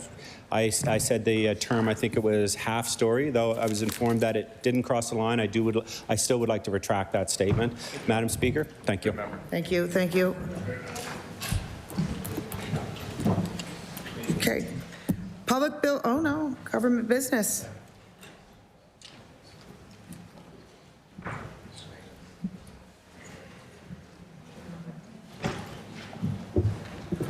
I recognize the Honourable Government House Leader. Thank you, Madam Speaker. I do ask that you leave the chair and that we move into the Committee on Whole on Supplies. Sorry about that. I had one of those moments that I have every session. That's all right. The motion is carried. We will have a short recess. Oh, wait. Whoa. Sorry, that's right. I forgot about this part. I recognize the Honourable Member for Fairview Clayton Park. Thank you, Speaker. When times are hard, Nova Scotians look out for each other. And times are hard right now. The families in my riding and all over Nova Scotia are not asking for much. Just a fair shot to build a life here in Nova Scotia.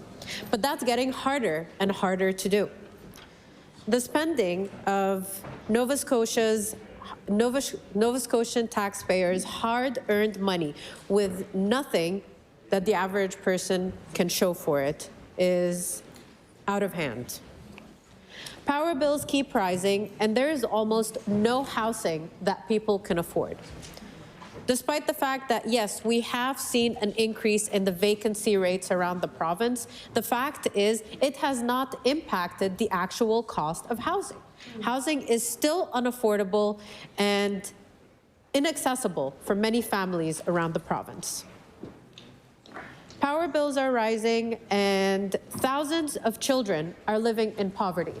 According to the most recent Canadian Centre for Policy Alternatives report, there are about 40,000 children in Nova Scotia that are living in poverty.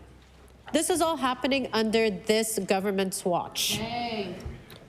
And now, this government is running a record deficit, while the average Nova Scotian is paying more and more and feeling less and less secure than they were before this government was elected in 2021. Nova Scotia has the highest child poverty rate in Atlantic Canada and the third highest across the country. In a province rich in talent, drive, and opportunity, it is unacceptable that more than 40,000 children in this province live in poverty. This government is spending beyond its means, and Nova Scotians have little to show for it. We have some of the highest housing costs in the country. In my riding of Fairview Clayton Park, a single mom has to pay up to $3,000 for a 2-bedroom apartment, just to have a place where her and her children can go to sleep. Rents are rising unchecked because this government refuses to take action on fixed-term lease loopholes. This government could close this loophole tomorrow and it would cost nothing additional to the budget. And this government knows that housing costs are a big challenge for Nova Scotians. They see the tents in our parks and they see working families living out of cars. Yet, Nova Scotians are still waiting for relief.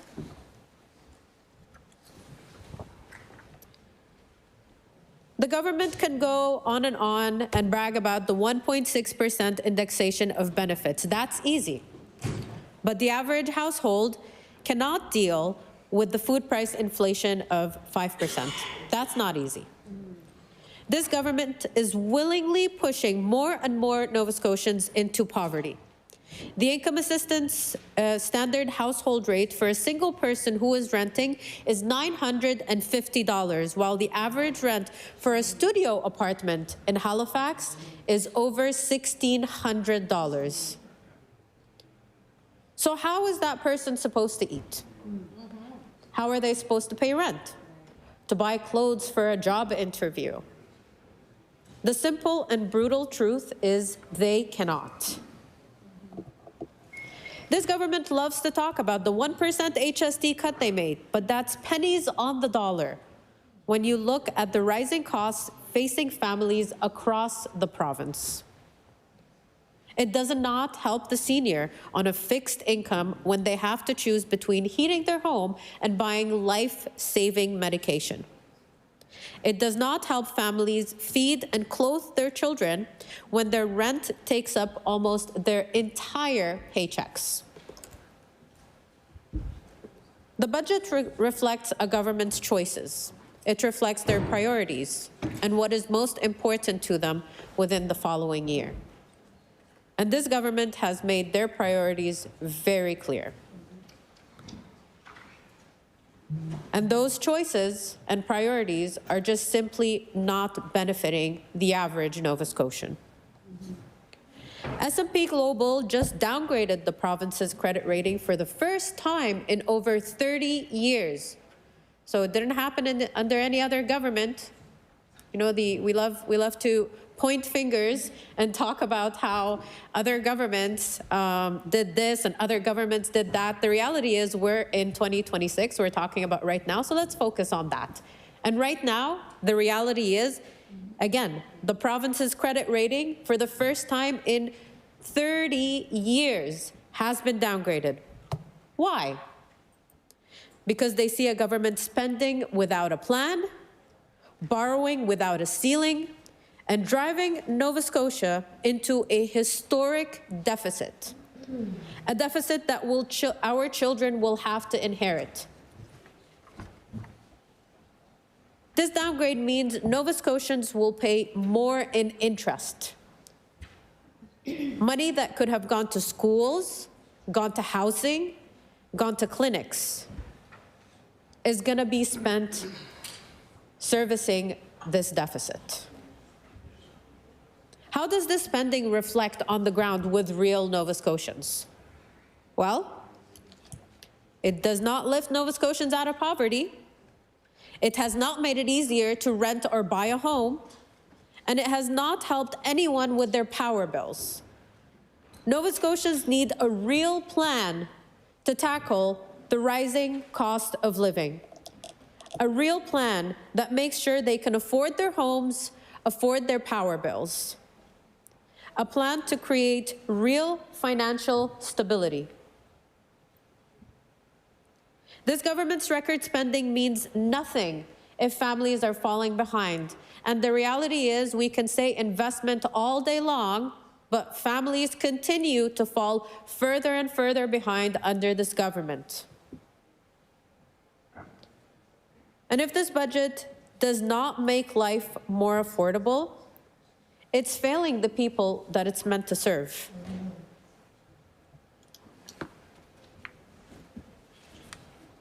So once again, the reality is Nova Scotians are struggling more and more. And with record spending, there's nothing to show for it. It is time to actually defend Nova Scotia, if that's the plan. Let's do it by making sure Nova Scotians can afford to survive in our beautiful province. Thank you, Speaker.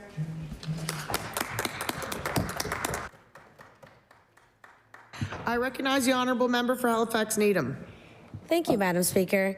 Today, I am going to talk a little bit about SJAM because St. Joseph's and McKay is near and dear to my heart. I want to begin by saying something simple but powerful. Thank you. Thank you to the parents. Thank you to the students. Thank you to the teachers and the staff. Thank you to the neighbors, the advocates, the grandparents, the community members who refuse to let this issue be forgotten. Today, I want to talk about the long journey to rebuild St. Joseph's Alexander McKay Elementary School and the struggle our community endured to get there. But more than that, I want this to be a story about resilience, about advocacy, about what happens when a community fights for its children. Because that is what this has always been about, our kids. So the beginning of this struggle was years and years and years, our families in the north end of Halifax knew that the old SJAM building was aging.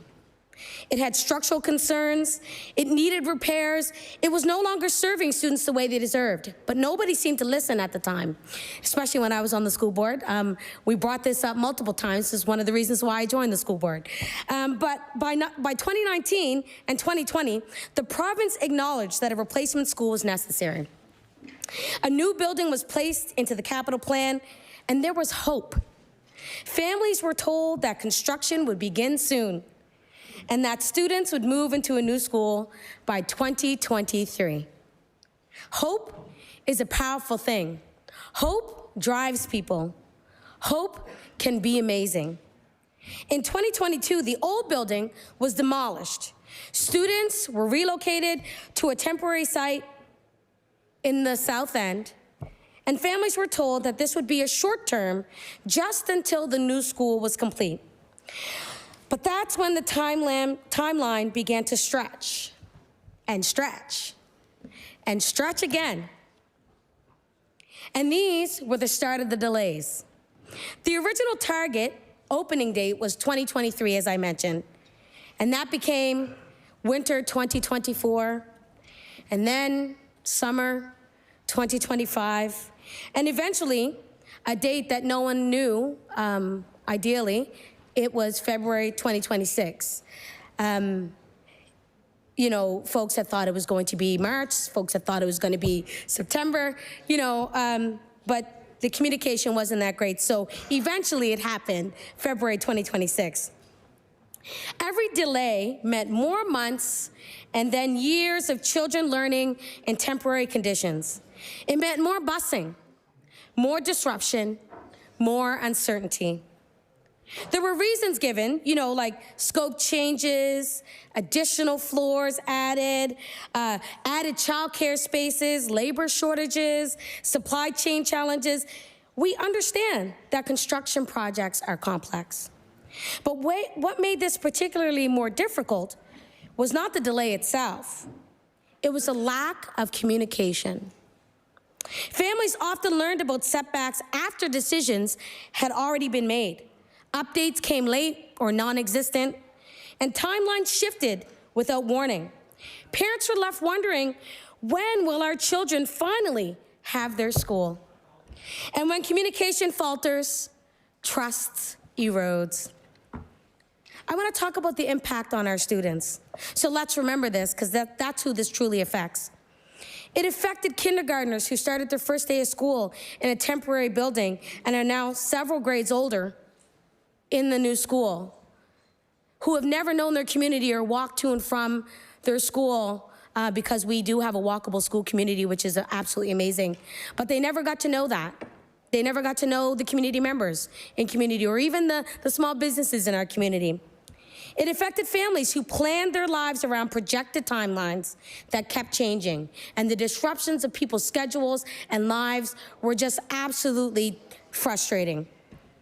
It affected children who deserved stability, a gym to play in, to play basketball in, to play volleyball in, proper learning spaces. They deserved a building rooted in their own neighborhood community. For young students, schools are more than just walls. They're more than just walls and desks. They are where friendships are formed, where confidence grows, where identity is shaped. For young students, schools are more than walls and desks. They are where their confidence grows. So when we talk about delays, we're not talking about concrete and steel and walls and paint and all the fun things that come with that. We're talking about a childhood. But here's where the story changes, because the community did not stay silent, which is why I love Halifax Needham and the folks that live in my community, because parents spoke up. Advocates organized. Community members wrote letters, questions were asked, meetings were attended, voices were raised. Respectfully, persistently, and passionately. Parents demanded transparency, they demanded accountability, they demanded timelines, and they demanded better communication. And most importantly, above all this, they demanded that our children matter. That they matter to this government and that they are a priority to this government. That advocacy made a difference. When projects stall, when communication breaks down, it's easy for momentum to really fade and fall back. But you did not allow that to happen. They kept the focus where it belonged, on the students. So what this fight represented, it wasn't about one building, it was about equity. It was about ensuring that children in the north end of Halifax receive the same quality of facilities, opportunities, and attention as any other community. It was about refusing to accept that delays and silence are just the way things are. It was about setting an example for our kids that when something's not right, you stand up for it. You showed them what civic engagement looks like, and you showed them that democracy is not passive. You showed them that the community power is real. The province eventually completed the school, construction challenges were addressed, and the building is finally open to our students. And that's very important, and it deserves recognition. And I will say, you know what? I'm very glad that the school is finally open and our kids are actually walking to school. And it's a delight to be able to see, our kids excited about wanting to be in their space of learning. But we also must acknowledge that that journey exposed weakness in communication and project transparency. The long gap between approval and completion placed stress on families and created unnecessary uncertainty. We can appreciate progress while also learning from the past. If anything positive comes from this delay, from these delays, let it be this. Future school projects must involve clearer timelines, better communication, and stronger accountability. Our children across this province deserve nothing less. So tonight, or this morning, or this afternoon, sorry. So this afternoon, I want to return where I began. I want to say thank you. Thank you to the parents who kept showing up when updates were scarce. I want to say thank you to the teachers who created stability in temporary classrooms, who made the hard times, happy times, family times, and community times. I want to thank the community leaders who kept this issue alive in conversations, in media, and in government offices. Thank you. I want to thank the students who demonstrated resilience beyond their years. They showed up, they had a rally out front of the Office of Public Works, and they were out there with their chalk and writing on the ground, talking about, we want our SJAM, we love our school. Thank you to these students who are learning civic engagement early, but knowing that their voice does matter. And thank you to the North End community for fighting. Fighting not in anger, but in love. And we might have thought that it might have been angry, but sometimes we can mistake our passion for anger, but it was purely passionate and purely, out of love. Love for our children, love for the neighborhood, love for the belief that our kids deserve the very best. So now that they have this beautiful school and the gym is amazing, it has a beautiful open concept, and the library is state of the art, and all of the classrooms have, all of the microphones and everything that is there, so that the teachers can do their best work and the students can learn in the best possible way. When our students walk into their new school, they may see fresh paint, bright classrooms, a gym, accessible spaces and modern facilities. But what we see is something deeper. We see determination, we see advocacy, we see a community that refuses to settle. One day when those students are older, we can tell them that this school stands here because your community fought for you. And that is a powerful legacy. So moving forward, now that we have this building that's complete, the work shifts. We move from fighting for walls to building within them. We focus on learning, on community partnerships, rebuilding those community relationships, on making the school not just new, but exceptional. And we can carry forward the lesson that when we work together, we are stronger. I just want to share a little story before I close. You know, the first day of school was Wednesday on the 18th, and the kids were outside and they were just, you know, enamored because they had never seen what the school looks like. They didn't even get to see any pictures or anything, but they had created multiple pieces to be added into the school. And so when they walked into that school, I'm telling you, there were kids who started at preschool or pre-primary that had never seen what this school looked like before, and now when they walk in, they see a brand new school and all they could say was, "Is this for me?" Thank you so much. And I think that's the value of being able to see the great works that have happened by construction, the work that has been happening through community, and we can all do this together in the name of making sure that our kids have a better and a proper learning space. So the story of St. Joseph's Alexander McKay is not just a story about delays. It's a story about perseverance. It's a story about accountability. It's a story about a community that stood up for its children and did not sit down. So once again, this message is for my SJM family. Thank you for your courage. Thank you for your persistence. Thank you for your unity. And most of all, thank you for fighting for our kids. And for those in this room who spoke up and did that work, thank you for doing that work for our community and our kids and being able to allow them to have a proper learning space with all of the things that our kids deserve.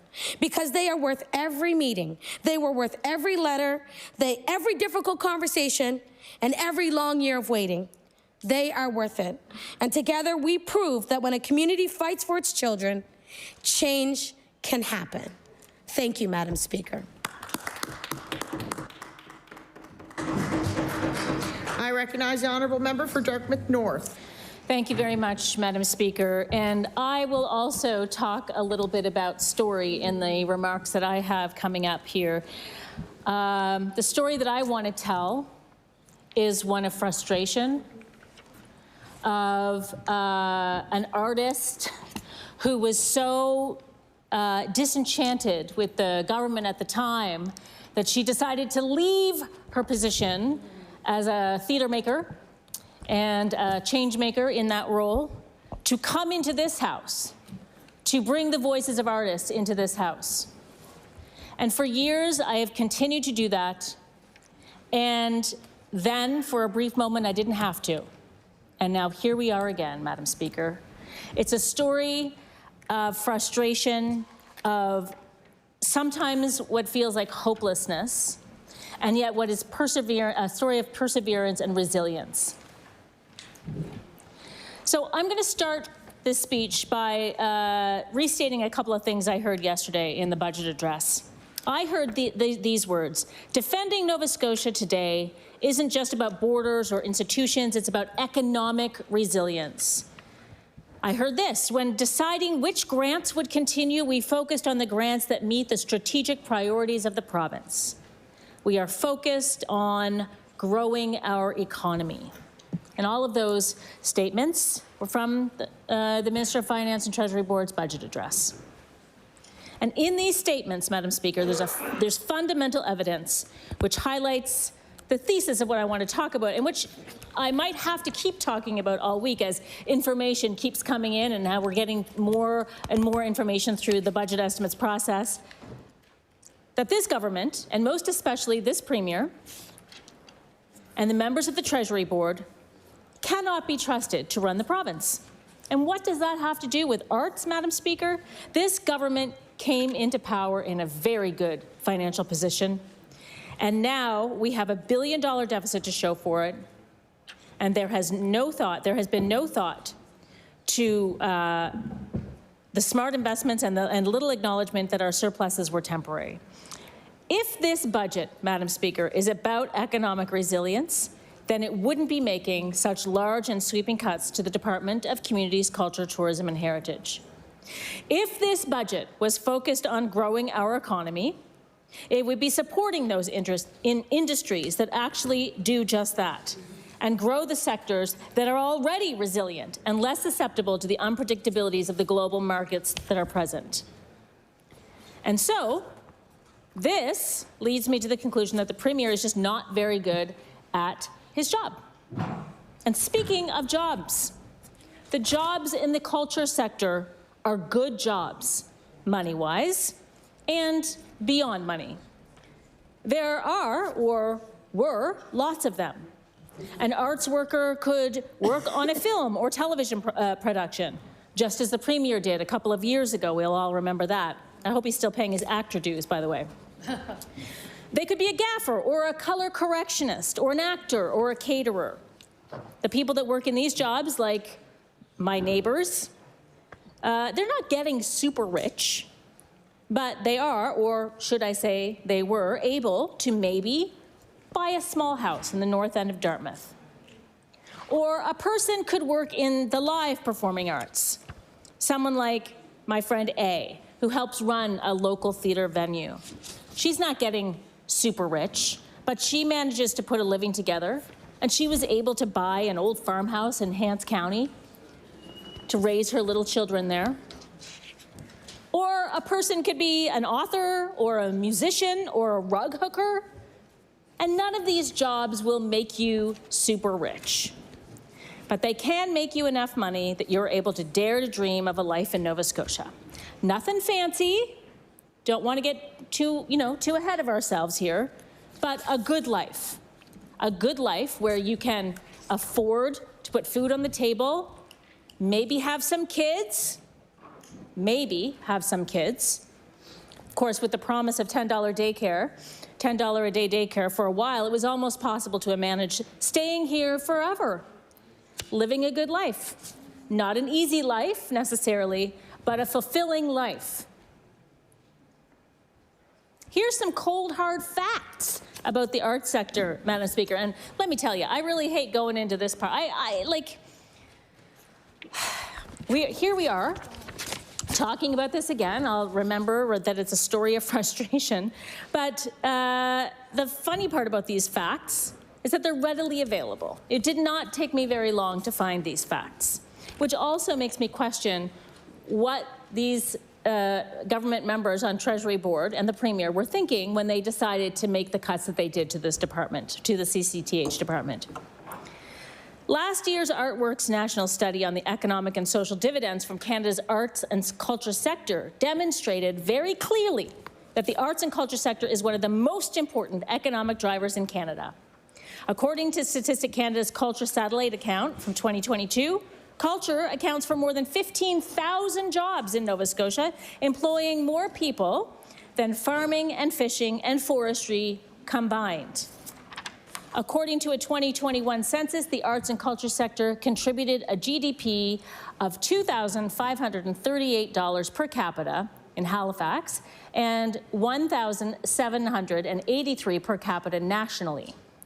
Meanwhile, workers in culture-related occupations earned an average employment income of $47,000, $47,500 in Halifax, and $55,200 in Canada.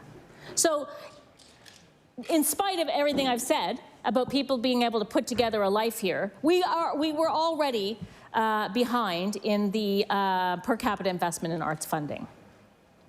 Artists in Nova Scotia produce much more for less than the national average and punch well above their weight. And sadly, they're left to imagine what Nova Scotia arts sector could achieve with adequate investment. And even more sadly, we now have to deal with the fallout of these broad cuts. The I just have a couple of cold, hard statistics from HRM as well, Madam Speaker. Every year, arts organizations in HRM generate more than $23 million collectively in revenue, the majority of which is spent on regional goods and services. They perform for more than 295,000 people a year, of all ages, from all walks of life, and in communities throughout the region. And this number is expected to increase greatly as the industry continues to reemerge from the pandemic conditions. Arts organizations in the HRM employ more than 1,300 full and part-time people, drawn primarily from the HRM and the rest of the province, i.e. not from outside of the province. The arts attract investment, including more than $8.8 million from other levels of government. But lest I be accused of being city-centric in these remarks, Madam Speaker, I will remind everyone in this room that every member sitting here has artists in their communities, and all of them will stand up and talk about a particular artist in their community, how great they are. Sometimes there's member statements done for artists and communities, and yet somehow this government is satisfied to watch these artists get their livelihoods cut and hacked apart. What would happen, Madam Speaker, to the Highland Arts Theatre if they can't get operational funding? Or what will happen, not what would happen? And what's going to happen to the people of CBRM who want to go to the Hat to see something? What happens to the Cabot Trail Writers Festival if it cannot retain the people to work at producing the festival or grow its reach? It ends. And all of those writers that festival gives exposure to, they have less exposure. And all of the restaurateurs and all of the people selling beer at the festival, all of that goes away. What happens to the restaurateurs in Parsborough or Pictou when people stop going out to eat before a ship's company show or something at the DeCoste Centre? Because those venues stop producing full seasons of work. What happens to the people who run not the Airbnbs, but the B&Bs and the hotels and the Airbnbs in these places when people stop going to the communities because there's not anything to consume there? These are not doom and gloom predictions. This is a fundamental understanding of the economic spin-offs that a vibrant and healthy arts community and arts and culture sector provide. Let's talk for a minute about the social benefits of art instead of just the economic benefits. Because the social benefits of art and culture are ones that we cannot even really evaluate. It's very difficult to put the numbers on things, but we know a few things. We know that more and more physicians and healthcare workers are starting to do what's called social prescribing, especially for mental health issues or disorders. People are being prescribed social arts and culture as a medication, as a therapy. An organization like the McPhee Center for Creative Learning does a ton of work on youth mental health and social inclusion. The fact that the McPhee Center is doing that work means that a very expensive and highly educated therapist can focus their work on something else, on somebody else, right? These are cost-saving measures, but also important for people and their well-being. Music therapy, art therapy, the beauty of just sitting in a cathedral and listening to a concert, Madam Speaker. It's not hoity-toity or highfalutin to want to go into a church and listen to a beautiful singer or a choir. Yeah, or like me, for instance. Exactly. Thank you very much, sir. The benefits to the soul and to the person for taking a moment and thinking about something else or getting immersed in a piece of art, you cannot quantify that benefit. Let's talk about heated rivalry for a second. The fact that Rachel Reid's books have been turned into a TV show that is taking the world by storm, as my colleague yesterday mentioned, they have changed the channel on taboo subjects like homosexuality in professional sport. It's incredible what a book series can do And let's talk for a minute about a show called Medunok. Medunok was produced twice by Zupa, a theater company that I'm very intricately involved with. It's the company that I spent 20 years with. Medunok was a co-production between Zupa and what's called the Cebu Tricksters. And Medunok explored the history of colonization and slavery that exists or that is present in Shakespeare's The Tempest. And the Cebu Tricksters, they retold this story from their perspective as colonized people. People from the Sabaganagadi First Nation, which included performers, costume designers and builders, cultural carriers, a photographer, jewelers, visual artists, musicians, a graphic designer, and a makeup artist. And those members range in age from 18 to 60. And they included a retired fisher, a current school teacher, solo parents, post-secondary students. They were amateur performers, and their experience covered a vast spectrum. It was an incredible performance to witness and to be a part of. The arts sector continues, Madam Speaker, to be perceived as something nice to put money into, if we can afford it. It's a luxury item. And in times like this, when tough decisions have to get made, it is the first thing to go, even when its economic benefit to this province is well documented. This idea that the arts and culture sector are something we can only appreciate or only have when times are good, I'm done with this idea. For years I've been done with this idea. But this, it is fundamentally wrong. It's bad fiscal management. And anyone who is paying attention knows that arts and culture are a fundamental asset to any community or city. And they amplify the return from the arts. And to amplify the return from those arts, we first need investment. And instead of investment, which is what I would normally talk about in these budget speeches, we are seeing deep cuts to professional arts, to community arts. Madam Speaker, I will have more to say about this. I look forward to asking the Minister of Communities, Culture, Tourism and Heritage about these cuts. I don't look forward to the answers, but I will have more to say. I'm deeply disappointed. The arts community is outside, not outside physically, but they are out and getting organized, and I hope that they will be connecting with each and every member of the Treasury Board. Thank you very much.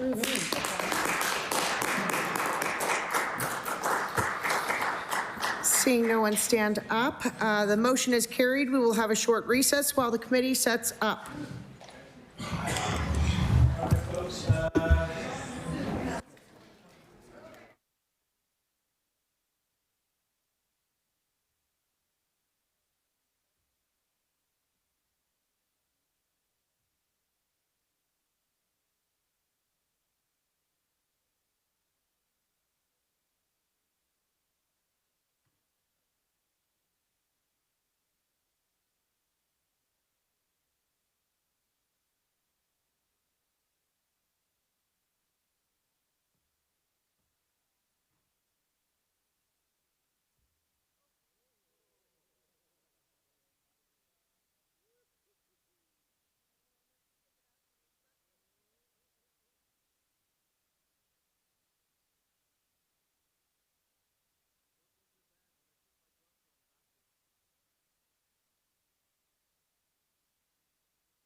Wait till...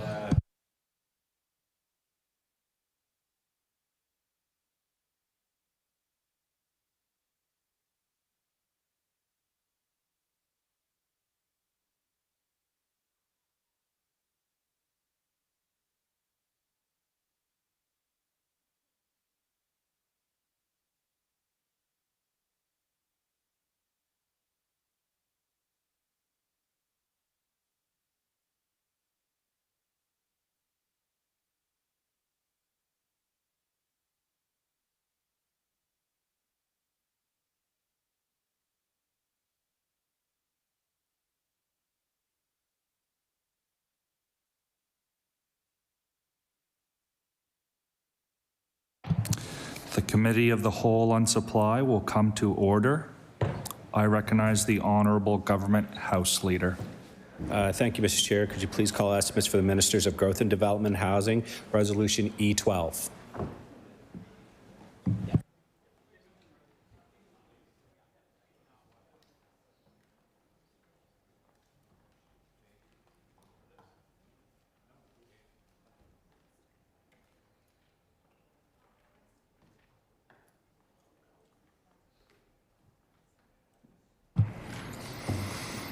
Resolved that a sum not exceeding $457,047,000 be granted to the Lieutenant Governor to defray expenses in respect of the Department of Growth and Development pursuant to the estimate. I will now invite the Ministers of Growth and Development and Housing to make opening comments up to an hour and to introduce their staff to the members of the committee. I recognize the Minister of Growth and Development. Thank you very much, Mr. Chair. I'm pleased to have the opportunity today to introduce the estimates for the Department of Growth and Development for 2026, 2027. I'm glad to be joined by my colleague, the Minister of Housing, the MLA for Glace Bay Dominion. Joining us this afternoon in the chamber, Mr. Chair, our Deputy Minister Chris Morrissey, as well as Associate Deputy Minister Vicky Elliott. We also have a number of staff joining us in the gallery, as well as our Executive Director, Adam Rainforth, who is Executive Director of Finance. This group, among others, will help make sure that both the Minister of Housing and myself are best equipped to answer the questions that are on their way. Mr. Chair, Nova Scotia has the right conditions to become an economic powerhouse. In times of uncertainty, we are defending our province and our people by reducing vulnerabilities and creating steady and strong solutions. From Wind West, defense, seafood, agri-food, and critical minerals to reducing barriers to housing and speeding up construction, we are unleashing Nova Scotia's untapped potential. This means good jobs. This means stronger communities. This means more opportunities right here at home. Mr. Chair, to provide the things that Nova Scotians most value, healthcare, housing, social opportunities, safe communities, and public infrastructure, we must grow our economy. My department plays a key role in this critical work. We are a collaborator, we are a convener, and our efforts are working across government. Whether it's helping businesses scale up, start up, or diversify, or showcasing our assets to markets across the globe, we are at the ready to support whatever is needed to grow our economy and support Nova Scotians. Mr. Chair, this budget supports that work and builds on our investments over the past 4 years, whether it's increasing and improving housing stock, reducing barriers, or speeding up development. We are moving the needle and getting more people and families into safe and affordable housing faster. This budget also has a strong focus on supporting and investing in businesses to ensure they have the tools and the support to innovate, increase productivity, and promote, not only here in Nova Scotia, but around the world. So, Mr. Chair, let me share some numbers. The total budget for the Department of Growth and Development for 2026 and 2027 is $457 million. That is an increase of $56.8 million, approximately 14% up from last year. In a time where we've been challenged to practice discipline, we are also investing in our core sectors and supporting our most vulnerable. The growth and development budget for 2026 does both. So let me focus on the investments in economic development first. This budget, Mr. Chair, has an additional $5 million to expand the Innovation Rebate Program, IRP, to accelerate sustainable economic growth in our natural resources, clean energy, advanced manufacturing, and defense sectors. We know these investments work and make a difference. We see the proof in businesses and in communities that have benefited from one end of the province to the other. For example, Mackenzie Atlantic Tool and Die in Muscat-Albert Harbour is a certified manufacturing shop offering precision CNC machining, welding, and fabrication. They successfully accessed the Innovation Rebate Program to acquire new equipment, which enabled the company to secure new contracts in the defense sector and expand into new markets. Mr. Chair, Scotian Gold Cooperative in Coldbrook is another example. They are the largest apple processor and storage facility in the Annapolis Valley. With the support of the Innovation Rebate Program, Scotian Gold improved storage capacity, which lengthened its selling season. And because of this, the client has said, and I quote, "This project allowed us to use new technology and to extend our marketing season with Honeycrisp. By providing better long-term storage, it allowed Scotian Gold to market fruit later in the season when other North American growing areas were completed. This allows Scotian Gold the potential to capitalize on stronger selling prices." Mr. Chair, this budget has also introduced an additional $1 million to attract large-scale investment to Nova Scotia. But let me be clear, Mr. Chair, that $1 million is not in isolation. What the province is doing is concentrating investment on what works with public dollars. The province is concentrating investment in programs and initiatives with proven results, and our economic development work helps generate the economic growth and revenues that fund public priorities.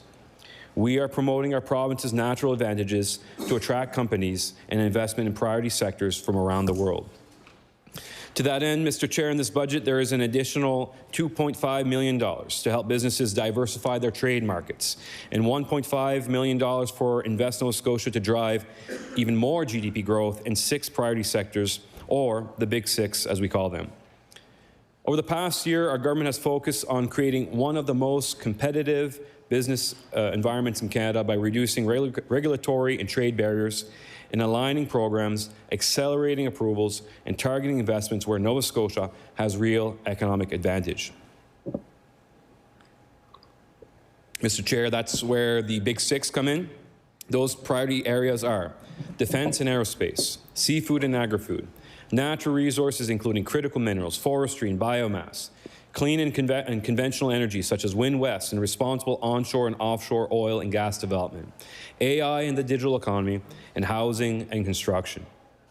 Invest Nova Scotia is a key partner in harnessing these priority sectors as they offer programs and services to assist businesses from across the province at every stage of development, from starting up and raising capital, to incubation to acceleration, to export development, to investment attraction. Mr. Chair, through a collaborative approach and strong relationships, this department, Invest Nova Scotia, and our partners are building networks to support the business community.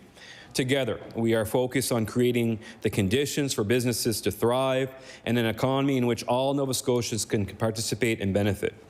We are making progress, and we're building momentum and delivering positive results for Nova Scotians.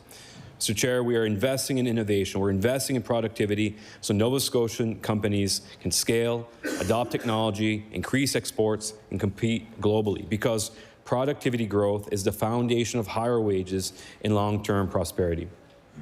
We're expanding market diversification and investment attraction, helping businesses reach new markets while positioning Nova Scotia as a stable and competitive place to invest and to grow. We're taking a nimble and responsive approach. Our focus is on delivering results in real time, aligning government actions, investments, and partnerships to support growth across all regions of Nova Scotia, and ensuring businesses and workers can succeed in a rapidly evolving economy. Mr. Chair, there's no question that we are experiencing some rocky seas here at home and across the globe, but there is no province better positioned to weather this storm. Nova Scotia isn't just open for business. We are offering white glove service, and the nation and the globe have taken notice. As I said earlier, defense is one of our priority areas of success, of focus, and for good reason. Nova Scotia is Canada's defence leader. We are strategically located on Canada's east coast, with deep water ports providing critical infrastructure to support northern supply chains and reinforce national sovereignty. We are globally recognized as a major defense research and development hub, hosting dual-use innovation programs such as NATO's Diana, an accelerator at Cove, an innovation center at the Pier, and a growing defense innovations ecosystem. NSCC is a military-connected college, and Dalhousie is recognized as a top defense research university. There are 138 defense companies in our province, including 6 of Canada's top 10 defense companies. About 6% of Nova Scotia's GDP comes from defense, meaning close to $2.6 billion in GDP. And this is the highest defense GDP per capita in Canada. We also have the highest per capita amount of military assets and are North America's leading shipbuilder. The sector employs over 17,000 skilled professionals, with the highest per capita military employment in the country, at nearly 12 military employees per 1,000 persons. We are Canada's defense leader. Nova Scotians are proud to serve, and we're ready to do more. Today, Mr. Chair, myself and the Minister of Military Relations met with General Jenny Kerrigan, Chief of Defence Staff. We discussed how Nova Scotia is partnering with the federal government to meet their NATO commitment of spending 5% of Canada's GDP on defence by 2035. We talked about Nova Scotia's defence leadership table, established and led by my department, which brings together government and external defence partners and positions our province and our government as a strong partner to the federal government with a unified voice for provincial defence partners. This table is Nova Scotia's central mechanism for aligning government, industry, academia, and the defence innovation ecosystem to grow the province's position as Canada's defence leader. We have national and even global recognition for the role we play in the defence space, and we remain committed now more than ever to working with our partners to support a strong and secure Canada. This is how we protect our economy, this is how we protect our future, and I'm convinced that we can do it together. To that end, Mr. Chair, I do want to take a moment to talk about the Nova Scotia Loyal Movement and the great work that has been achieved together alongside our producers, manufacturers, sellers, and retailers to grow this movement over the last year. I'm proud to say that as of today, 2,000 businesses have joined the movement, and that is an incredible milestone and one that I'm very proud to share. Nova Scotia Loyal is achieving what it is intended to do, instilling Nova Scotia pride and supporting a shift in demand and consumption of locally grown, harvested, crafted, and manufactured products. Over the last 2 years, a tremendous amount of work has gone into developing this program. We've enhanced our farmers market voucher program. We've expanded to large retailers. We've created a labeling and food safety program to help producers expand their reach. We've created a book voucher program for Nova Scotia authors and ensure Nova Scotia food products are in many of our schools and of our hospitals. Our ambassadors have hit the ground running with hundreds of events and samplings, helping to raise the profile of our Nova Scotia companies, and all of these efforts are working. We've heard from so many businesses from one end of the province to the other who have said that Nova Scotia Loyal has made a difference in their business, like the Little Leaf Company down home in Yarmouth County. And Little Leaf is run by husband-wife team Scott and Jenna, and they grow nutritious, fresh microgreens and cat greens using certified organic seed and a lot of hands-on care. And what they've had to say about the labeling program is that, and I quote, "The amount of growth that we've seen is something that I could have never imagined 5 years ago. Especially this past year. We have probably doubled what we were doing the previous year." Mr. Chair, this is what this budget's about. It's about defending Nova Scotia. It's about empowering our people, our businesses, and our communities. It means making smart financial decisions and being thoughtful and strategic. Strategic investments will harness our natural assets. Strategic investments will diversify our trading partners, will enable our people to live a more independent and financially secure life, will continue to transform how Nova Scotians receive the care they need when they need it, and will also ensure we have the right infrastructure as a safe and sound, stable foundation. Now, Mr. Chair, I'd like to turn my attention to the housing estimates for the department. As I said earlier, housing and construction is one of the big 6 priority sectors for the Department of Growth and Development in our government. The construction of housing helps create jobs, good jobs, fuels the economy, and gives more Nova Scotians a place to call home. And we continue to supercharge housing in Nova Scotia, and we won't slow down until all Nova Scotians in housing need have a place to call home, and that commitment is reflected in this budget. This budget has more than $56.4 million new dollars for housing programs and support, and $42 million for new builds and public housing repairs. New investments include a $15 million increase for post-secondary student housing program. Student housing plays a key role in the housing supply chain, where there are more options for student-specific housing. That frees up space in the regular rental market and offers looking for rental. A $15.9 million increase for rent supplements, of which $10.9 million is for survivors of gender-based violence. Mr. Chair, no one should live in fear. We want survivors of gender-based violence to know supports are available and they have options. The Survivors of Gender-Based Violence benefit is helping survivors find a place to call home where they can build their lives in safety. The increase in this year's budget will provide an additional 310 survivors of gender-based violence with vital support and continue to support women and their families who are already being helped by this program. This budget will also provide an additional 937 rental supplements under the Canada-Nova Scotia Targeted Housing Program. This means a record 11,500 rent subs will be supported this coming year. Mr. Chair, we also have an increase for our affordable housing development program. Over the last year, we've had the privilege to meet many of our community housing partners. They are some of the best landlords in the province, and we are committed to working with them to preserve and create as much affordable housing as possible across Nova Scotia. Mr. Chair, the province has already invested more than $288 million to help build more than 3,000 affordable housing units over the last 3 years, and we're just getting started.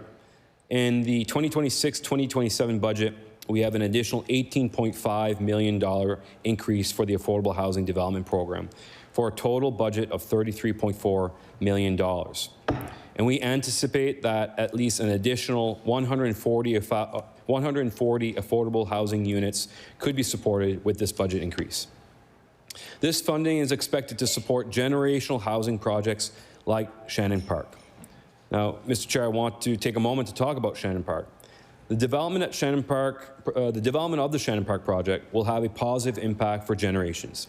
And being the first province to sign an agreement with our federal partners under Build Canada Homes is a testament to our province's and our government's willingness and ability to get shovels in the ground quickly. We know meeting the housing needs of Nova Scotians requires partnerships across all levels of government with community housing organizations and developers, and we are building those partnerships.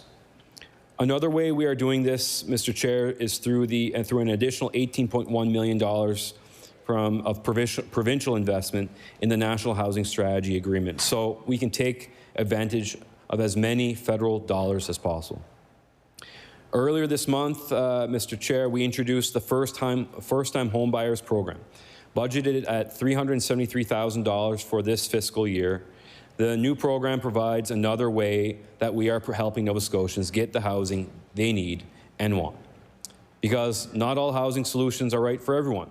We continue to lead the country by paving the way for a mix of housing options across Nova Scotia. For example, last month we announced Groves at Hillsdale and Amherst. This unique community has both affordable rentals and a new shared equity home ownership opportunity. Tenants share how this community was making a huge difference in the lives of those who were living there. And one tenant talked about how they finally felt safe and was looking forward to spring when they could finally start a garden. Another couple spoke about their dream of home ownership finally becoming a reality.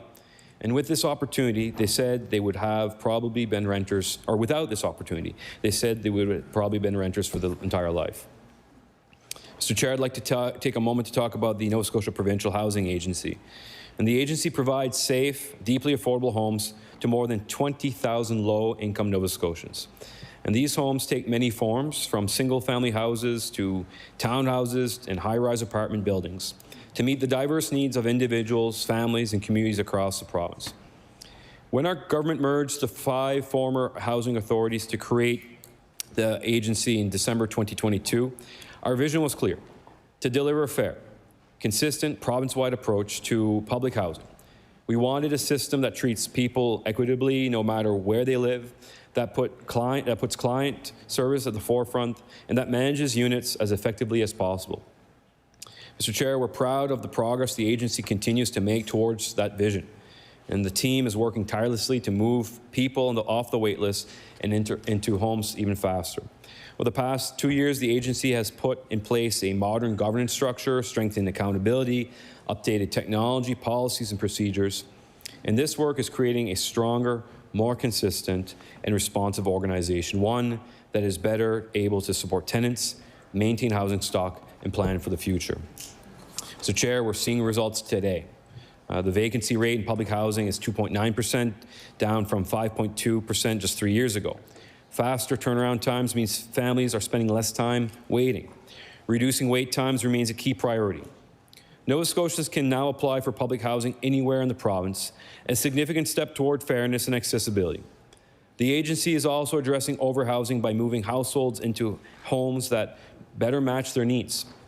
This single change alone has freed up units for more than 200 families on the wait list.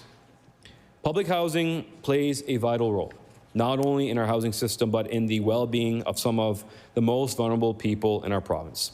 Since late 2023, more than 500 households have been housed through priority streams for individuals facing homelessness and family violence. And for many of them, the impact has been life-changing. One tenant who recently moved into one of the new public housing buildings in the Western District reached out to the staff with a message that I think captures the real human impact of this work, and she wrote, "I'm looking forward to moving to a safe home where I can finally begin to heal. I have to be honest and admit this will be the first time in my life I will not have to worry about heat. This truly is a blessing on so many levels. From the bottom of my heart, thank you." Mr. Chair, stories like hers remind us that public housing is not just about buildings, it's about dignity, it's about stability, it's also about opportunity. That's why our government's commitment to building 515 new public housing units across the province, a $251 million investment, is so important. This is the largest investment in public housing in Nova Scotia in more than 3 decades. These homes will provide housing for up to 1,300 Nova Scotians. A safe home isn't just a shelter, it's a foundation, it's stability and a launching pad for the future. This past fiscal, after experiencing high bids on some of the new public housing projects, our government transitioned new public housing delivery from the Nova Scotia Provincial Housing Agency to Build Nova Scotia. Build Nova Scotia is driving this work forward by collaborating closely with industry, conducting detailed site investigations to avoid cost-prohibitive locations, developing standardized designs for multiple projects, and exploring innovative construction methods and materials. Their expertise, paired with the agency's focus on supporting tenants and managing the existing portfolio, is helping us build smarter. Nearly 200 new units are now underway or complete. I recently heard about a resident in Glace Bay who moved into one of the new units in the community, and after a long hospital stay, Jerry McGillivray and her husband were unable to return to their home. And in a written note to staff, she shared, "I ended up in the hospital for 14 months.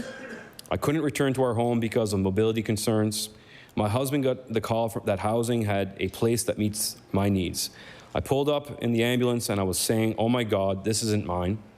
It had a patio, a ramp. I was crying, so excited. It was so beautiful. From the appliances to the wide doors for my mobility, we thank housing for giving us a wonderful life."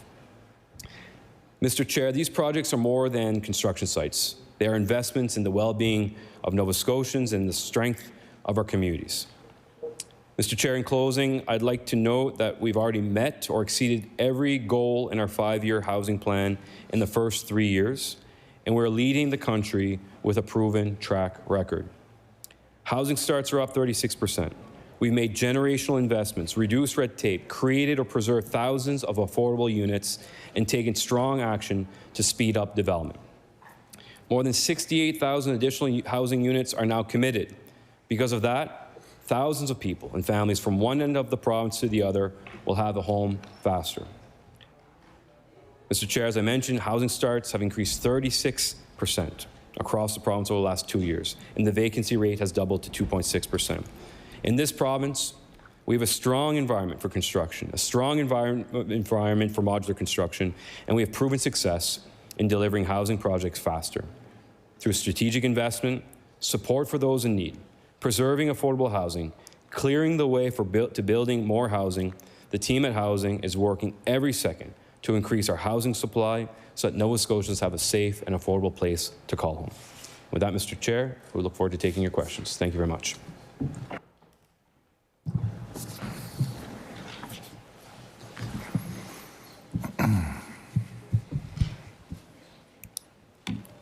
I recognize the Leader of the Official Opposition. Thank you, Mr. Chair. While we will likely have questions for growth and development later, we're going to start with some questions for the Minister of Housing, if that's okay. But I do want to first ask about the structure. So we did go through some period of time with no ministry or Minister of Housing. We now have a Minister of Housing, but no department. So I just want to get clear with the member what the member's role is in this department.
I recognize the Minister of Housing. Thank you, Chair. So yeah, it's a different situation, I guess, but it has happened before. So as a ministerial assistant for housing, I had the opportunity of attending in St. John, New Brunswick for a local ministers conference it was. And at that conference, it was very eye-opening. It was what stuck out to me when I came back and reported to the department was how much Nova Scotia has done to be ahead. We had every province and territory represented at that meeting, and it seemed that the news that I got to sit there and announce as the ministerial assistant was what everybody else was going back to try and do.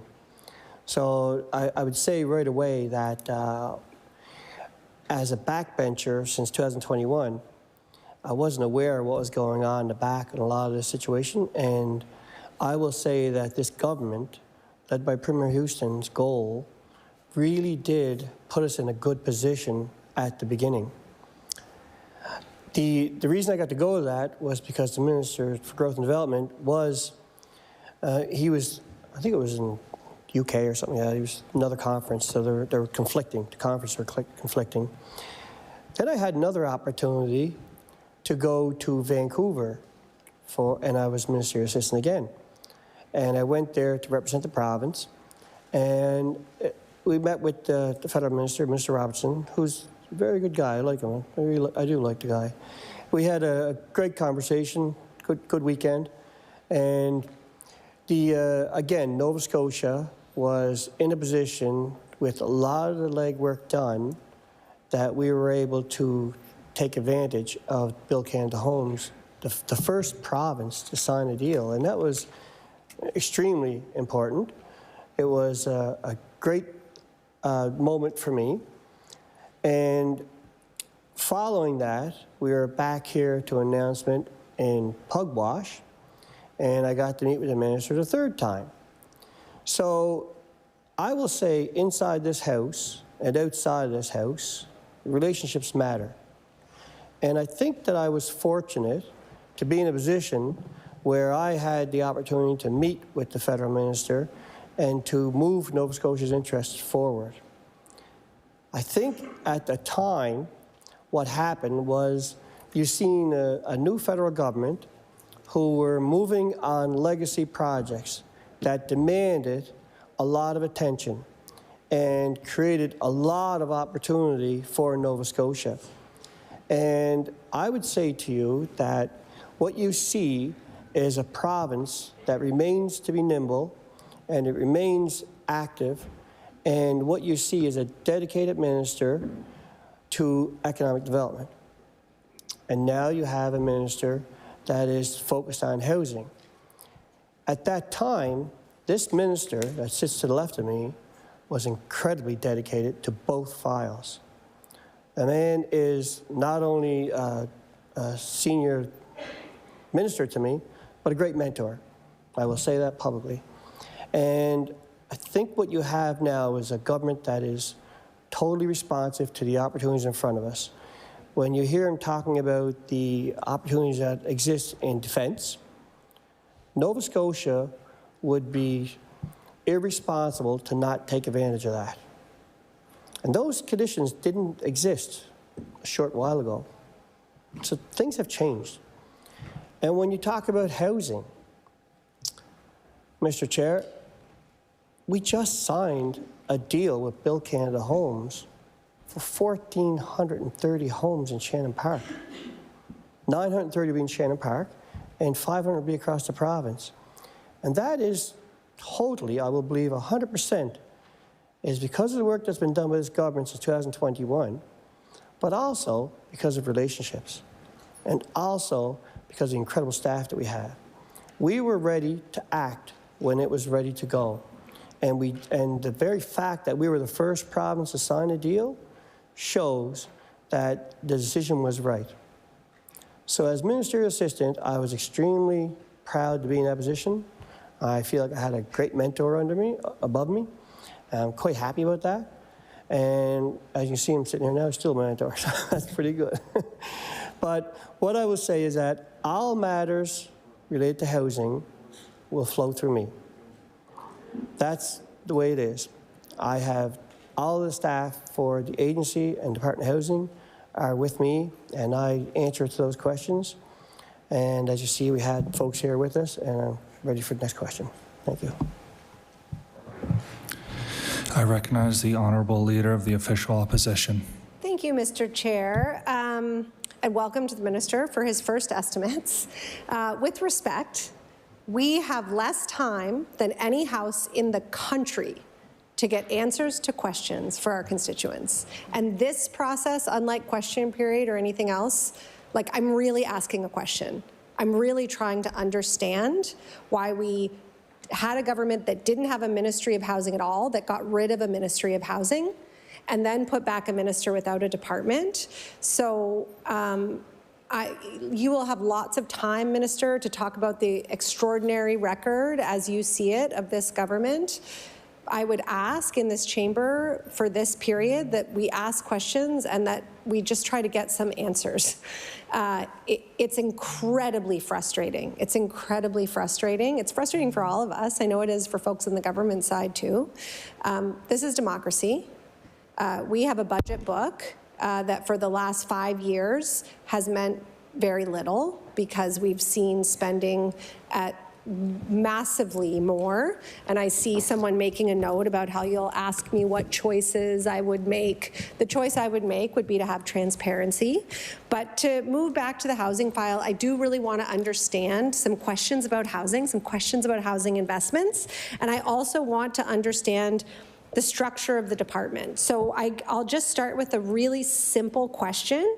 If you move to the budget estimates book, page 14.3, the office of the minister and deputy minister, is that line refer to both ministers, or is there a separate line item? Are there two ministerial offices? I think there's one deputy minister. I just want to clarify the structure of the department.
I recognize the Honourable Minister of Housing. Thank you, Mr. Chair. I thought I gave a good answer. We're going to go back and forth here all day long. I will start telling stories. I got all kinds of stories. I can talk for days. That you want? That's what I'll do. You asked how I end up in a position, and I thought I gave a very good reason as to why the province reacted the way it did. We would be irresponsible to all of the folks that the opposition continue to talk about that need housing. And you don't want to talk about why we did what we did. I think I was being very fair, so I'll move on. That's fine. We'll get to that. To answer the question, I have, as Minister of Housing, I have all the legislative authority that goes along with the Minister of Housing. We have a deputy minister that we share, and we have associate deputy minister that we share. The two departments do work very, very close together. Construction alone represents 7% of the GDP. We have very much economic development in housing. So I don't know where the confusion is, and I'll try to be polite about that, but I don't understand what the confusion is. The connection of the two are fine. They're working fine. I have an office, the minister has an office, we share the deputy, we share the associate deputy, and we have communication staff, and everything else that goes along with it. I don't know if there's another part of that question that you had. I better sit down. I better sit down before I get hollered at again and see what the next question is. I recognize the Honourable Leader of the Opposition. Thank you. I asked a very specific question. Page 14.3 of the budget estimates, there is a line for office of the minister and deputy minister. Does that include both ministers? And I will remind the minister, who was happy for all of his trips around the globe representing this government, that he is a minister of the Crown and his job is to be responsible to Nova Scotians. I am in this chamber asking questions on behalf of Nova Scotians, and I know the minister is good at telling stories, and they're good and they're compelling, and I've heard them time and time again. But right now we are asking questions on behalf of Nova Scotians, and I am simply asking the minister to answer them. Is there a single office and budget line for minister and deputy minister, or is that separate somewhere?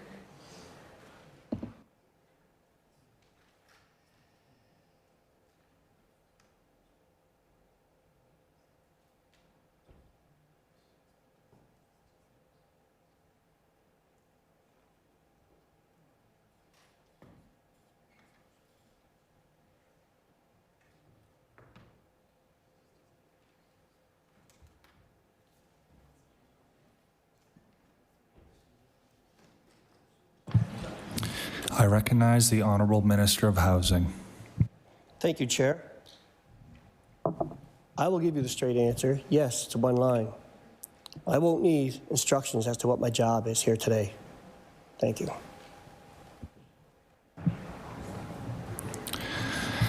All right.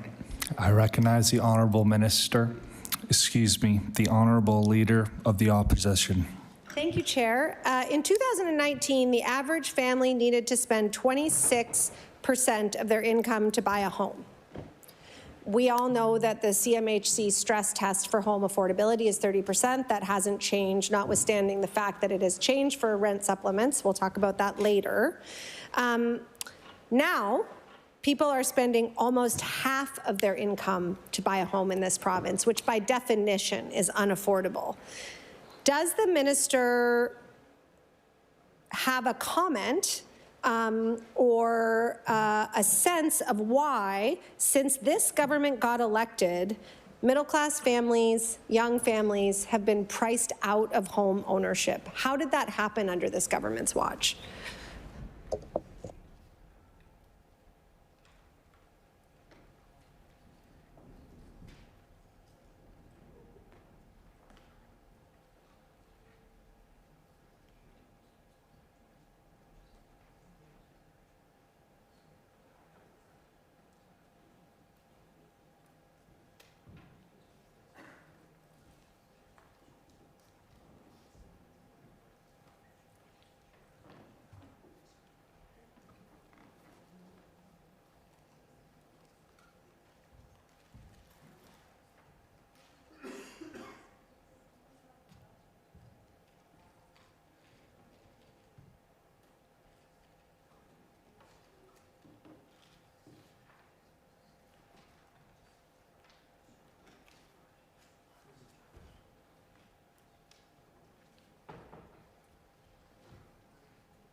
I recognize the Honourable Minister of Housing.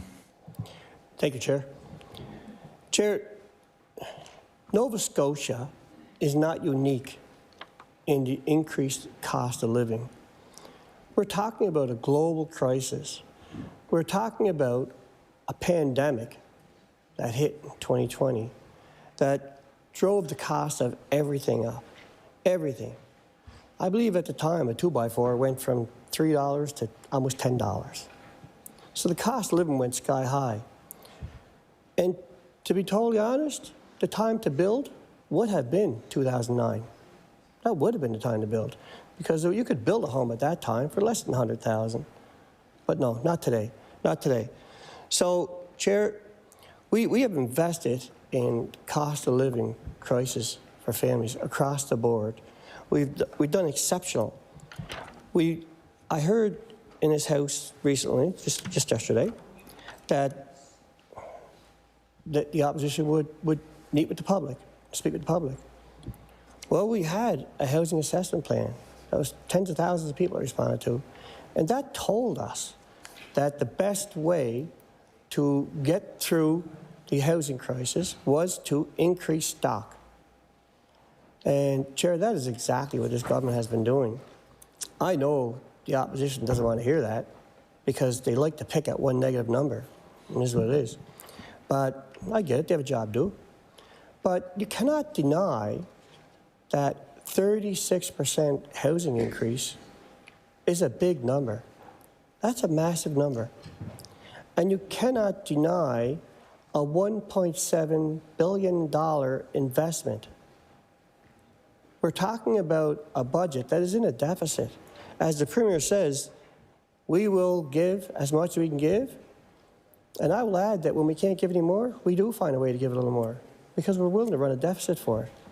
We're running a deficit because we believe in the future of this province and the opportunities that are in front of us. What we have done in housing has truly turned the mark. And when we took government, we had, I think it was less than 1% vacancy in many parts of the province.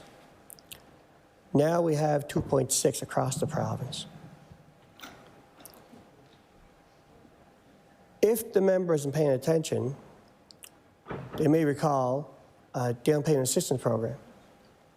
That program made it possible for 1,000 people to buy a home. 1,000 people to buy a home. Now, I'm going to tell you something, Chair. My life has certainly not been one where I could buy a home wherever I wanted or whenever I wanted. My life has been of challenges to get where I am today. And it didn't just start with me. It started with my parents. I will go down that road in a couple minutes. I'm sure that's where it's going. But to tell you something, Chair, for a family to buy a home, we might all take that for granted now. But that is not at all to be taken for granted. When you have 1,000 homes purchased because of a down payment assistance program, you have changed lives forever. You've made generational changes. You've taken people who now have a home that they build community pride in. They settle. They settle in the community. They're staying. They're not going anywhere. You have people who raise children in those homes, who have a place to call their own. I can just see it with toys in the corner. It's incredible what we've done. And we want to talk about housing, but we don't want to talk about the facts. And the facts are that the numbers are just numbers. And they're very easily just pushed aside. What's $1.7 billion look like? I don't know. But a fitness room? I don't know. What does $283 million look like for affordable housing? I don't know. Does it fit on that table? I don't know. What I do know is that 1,000 families that bought a home is a big deal, because that's 1,000 people that reached a goal in life that they probably thought they were never going to do. And that's pretty darn incredible. Chair, and if you're paying attention, just recently we announced another down payment assistance program, similar. It's called the First-Time Homebuyers Program. And that program is incredible. I'll tell you why it's incredible. Because without a 20% down payment, which, as the member suggested, people are having a hard time getting that, this government has responded to the need. Yes, we know rents are up there, and yes, we know people are struggling. The difference in the rent and the mortgage is sometimes better to be buying. So we reduced the down payment to 2%. And the CMHC fees are now covered by the province, basically because the province is the guarantor of the loan. So there are no CMHC fees. So we talk about affordability. Chair, that's a pretty incredible way, out-of-the-box thinking, to make something happen. And we've had people, I think the first approval was a couple days later. It's just a few days later. So when we talk about affordability, we do have to remember we're talking about people. And I agree with the member, actually. We do need to make home purchases available for people. And I think that's what we're doing. I don't know if the member agrees with these programs that we're having, but nonetheless, they're here to help people. And that is exactly what we're trying to do. And in the meantime, when we're looking at affordability, in the meantime, We have rent subsidy program that has increased now, quadrupled to, I think it's $90 million. It's through the roof. And we got to get to the point where we can back it off, I'm sure. But with the vacancy rate increasing to 2.6, and with the housing starts increasing, we are getting stock, and it is housing stock that we need. And I think that is all showing signs that we are going in the right direction. I'll continue to stand by those numbers, that we're going in the right place. And I just think that we do need some more starts up there, we do.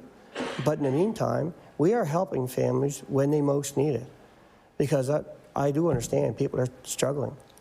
It's not just housing, it's cost of groceries. It's cost of living has been through the roof. And I know people are struggling, and I want people to know that we are doing everything we can to help. And even in a deficit budget, we've seen an increase in housing of 14% to this department. So I think we're doing what we can, and we will continue to look for more avenues. We'll continue to do as much as we can for Nova Scotians.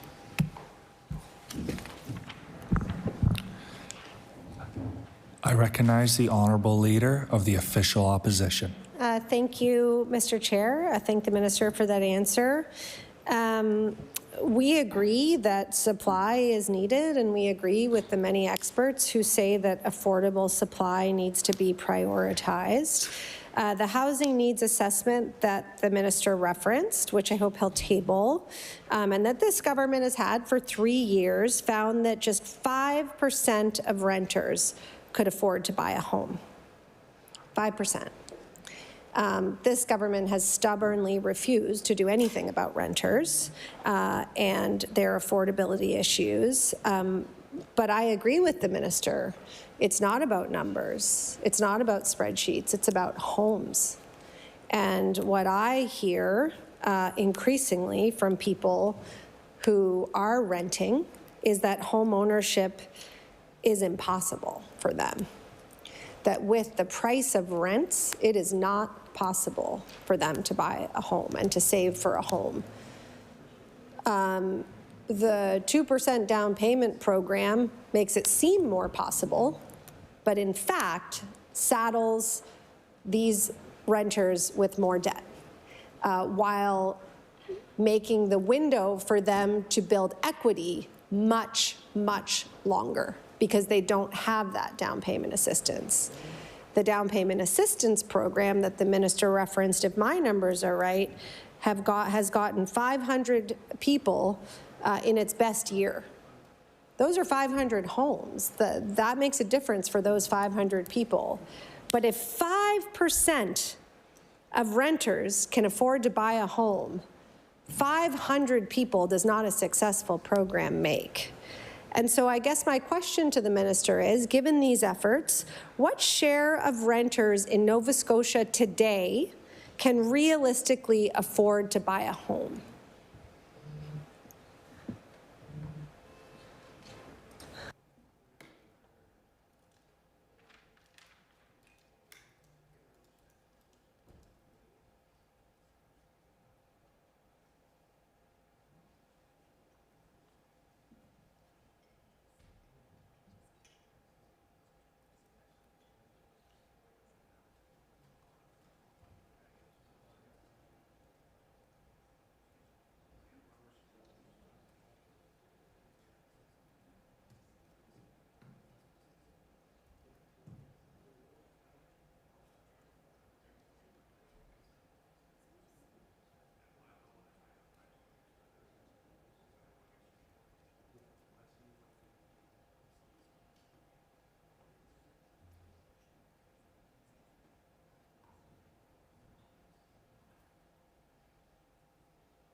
I recognize the Honourable Minister of Housing. Thank you, Mr. Chair. Mr. Chair, this is not government deciding this. This is government making decisions, but we're supported by professionals who agree with what we're doing.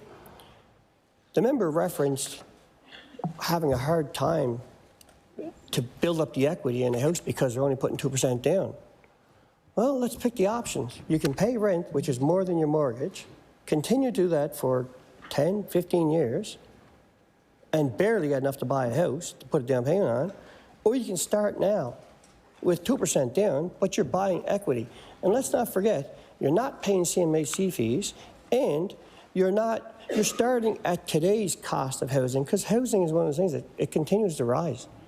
So if you lock that mortgage in today, 10 years later, the value of that home has gone up anyway. And it's gone up in the fact that you get that asset when you sell it. Chair, I'll go to Amherst. Let's talk about Amherst. Amherst has the Groves Hillside, is it called? Groves Hillside? Chair, we got people up there making $80,000 income purchasing a home through a shared equity program. It's very unique. I don't know if it exists anywhere else. You've got people up there who can now buy a house, and when they're ready to move, they have equity. I don't see how that is not better than renting. I don't get that. I don't understand that. If somebody's paying and getting an asset, is that not better? And paying less than the mortgage would have been? I don't understand. That's not helping affordability. I don't know what else to say on that. I'm not trying to be rude. I'm just trying to say, how does that not work out? Your mortgage is less than your rent, and when you sell, you have an equity. You have something in your pocket. So I fail to understand. But anyway, you don't have to listen to me. Lauren Vandenberg is the President and CEO of Mortgage Professionals Canada. Seems like he has more of an idea on housing than I do. He's a mortgage specialist. Helping first-time home buyers overcome the down payment hurdle is one of the most effective ways governments can improve housing affordability in Atlantic Canada. The pilot reflects exactly the kind of practical, targeted support we have been advocating for. It's a positive signal that policymakers are listening to the realities facing today's first-time buyers and mortgage professionals. Chair, that's good proof that the program is a good program. I stand by it 100%. I recognize the Honourable Leader of the Official Opposition. Thank you, Mr. Chair. I'll ask my question again. What share of renters in this province can realistically afford to buy a home today?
I recognize the Honourable Minister of Housing.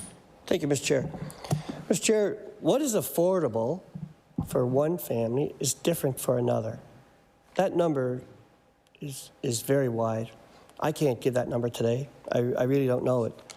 But what I'm showing you is the down payment assistance program, first-time home buyer program, are two very different programs that apply to very different people and different household incomes. We are responding to conditions to make the path forward to building or buying a home possible. Before we created our housing plan, it was very hard, very difficult to find land or find a place to buy or to build. Now we have the path forward for 68,000 homes. 68,000 homes. That's a pretty incredible number. And Chair, I actually had a chance to visit some of these, and one in Mount Hope, there's a 3-bedroom home that you can purchase for $330,000. It fits clearly within this program. This program in the Halifax area goes up to $570,000. So we've created conditions that people can purchase homes. And I think that's what's important. That's what government should be doing. And while at the same time, while we heard yesterday from that particular party that we shouldn't be, it's not the time to invest in capital, what we are doing is showing that investing in these programs is creating opportunity, and it's creating work. That's what it's doing. It's creating work. Chair, I had the pleasure of working in construction carpenters union for years. And I'll tell you, every single morning before you go to work, you get a coffee. Every day you go for lunch. Every day you fill that truck with gas. You're buying tools, you're buying equipment, you're buying gear. The lumber yards are busy. The developers are busy. It is incredible workforce development. And I don't think I need to elaborate any more on that. If you want me to, I'll go through all the trades for you. Not a problem. But the fact is, investing in homes, making path forward for people to buy and build their own homes creates generational wealth. That is undeniable, and it creates work, and that is undeniable. I think both are exactly what a responsible government should be doing. It's exactly what you should be doing. And while at the same time, we are supporting people who are suffering right now until they get to that point where they can purchase their own home. Thank you. I recognize the Honourable Leader of the Official Opposition. Thank you, Mr. Chair. What's important in this chamber, in this process, is that we can independently evaluate government programs and their effectiveness. And so with respect, this government has a housing needs assessment. We can use the affordability metric of 30% of income. And so I just want to confirm that the minister is unable to answer the question based on what we know statistically about renters in this province of approximately how many can afford to buy a home. Can he answer that question, yes or no? And if no, can he table that information based on information that the government has?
I recognize the Honourable Minister of Housing. Thank you, Chair. Chair, when we talk about affordability, we're talking about different things for different people. And we talk about safe housing, we are talking about different things again. We are talking about everything on the continuum. Now we're talking about from safe shelter to retirement. There's so many variables in between that. Not everybody wants to buy a home. And what this government has done is this government has attacked every angle on that housing continuum, from one end to the other. That is what we've done. And it's proven that it's created movement.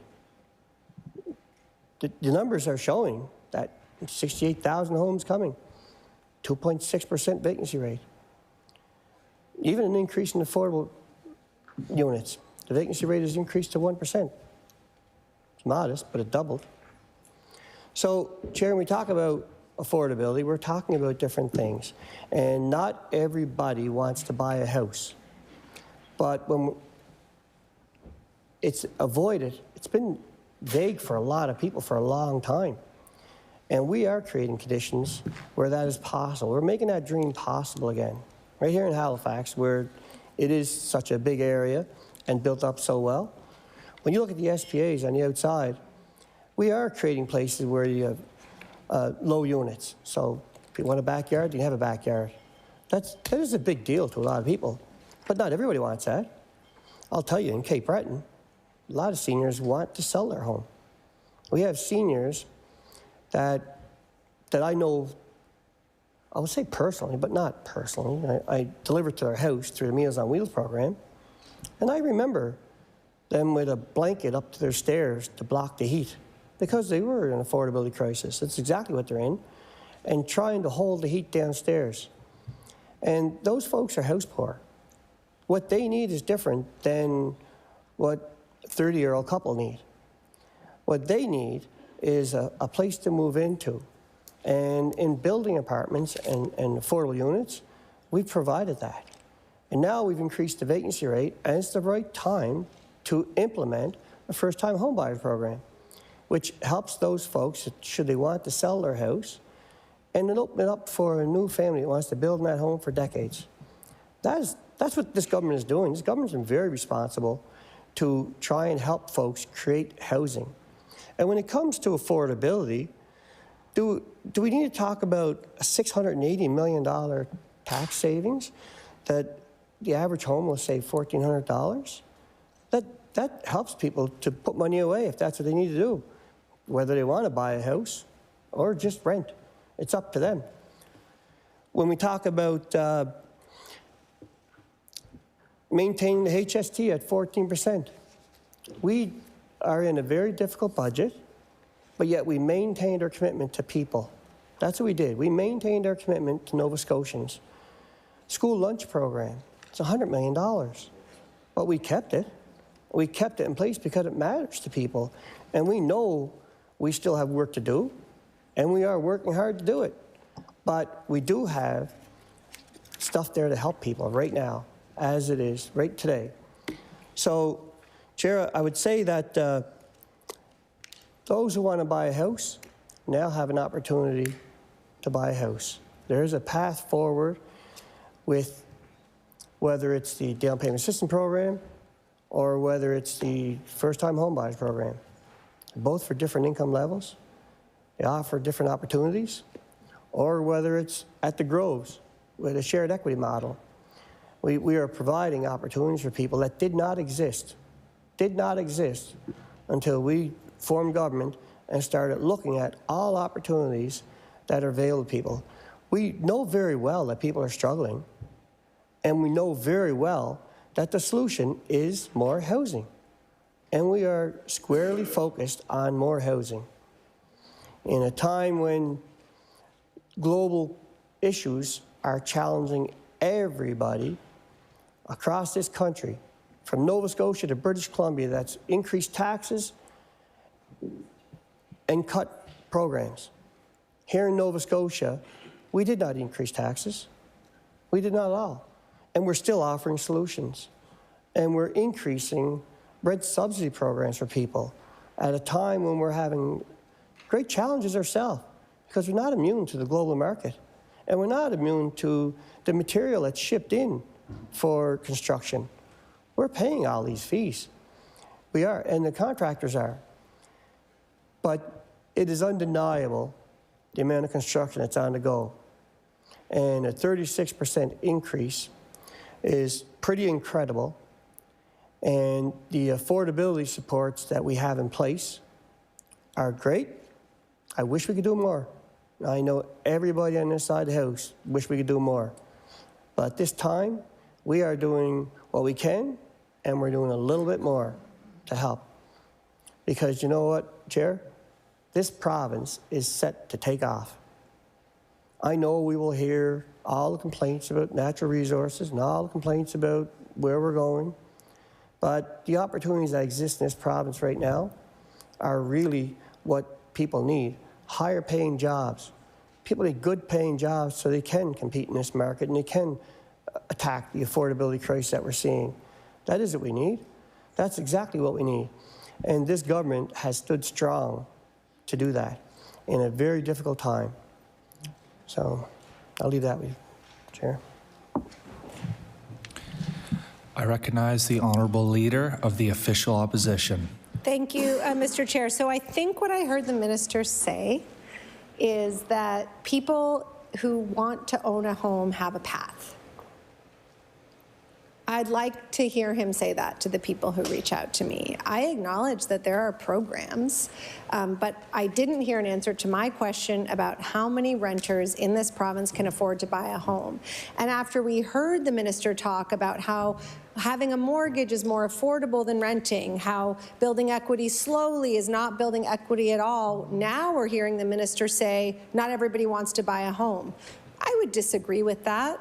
I think every Nova Scotian I talk to, if they had the opportunity, would like to own a home. And I think most of them still feel like they can't. And so programs are good, helping is good. The question is, how do we help? Right now, people have to win a bid on a home before they know if they qualify for down payment assistance. And then they wait weeks for approval to the program. I would suggest this is why uptake on the program is so low.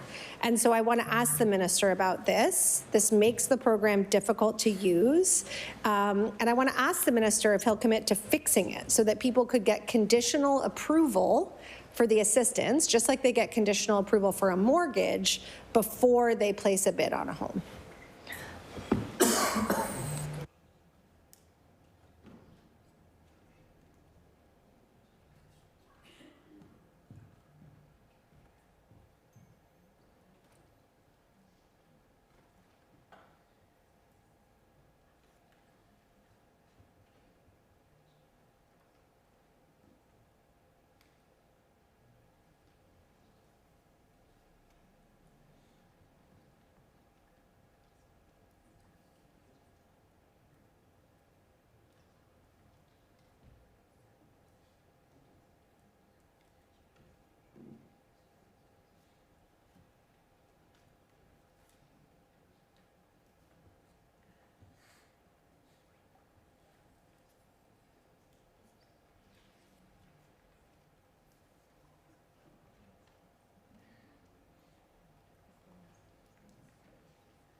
I recognize the Honourable Minister of Housing.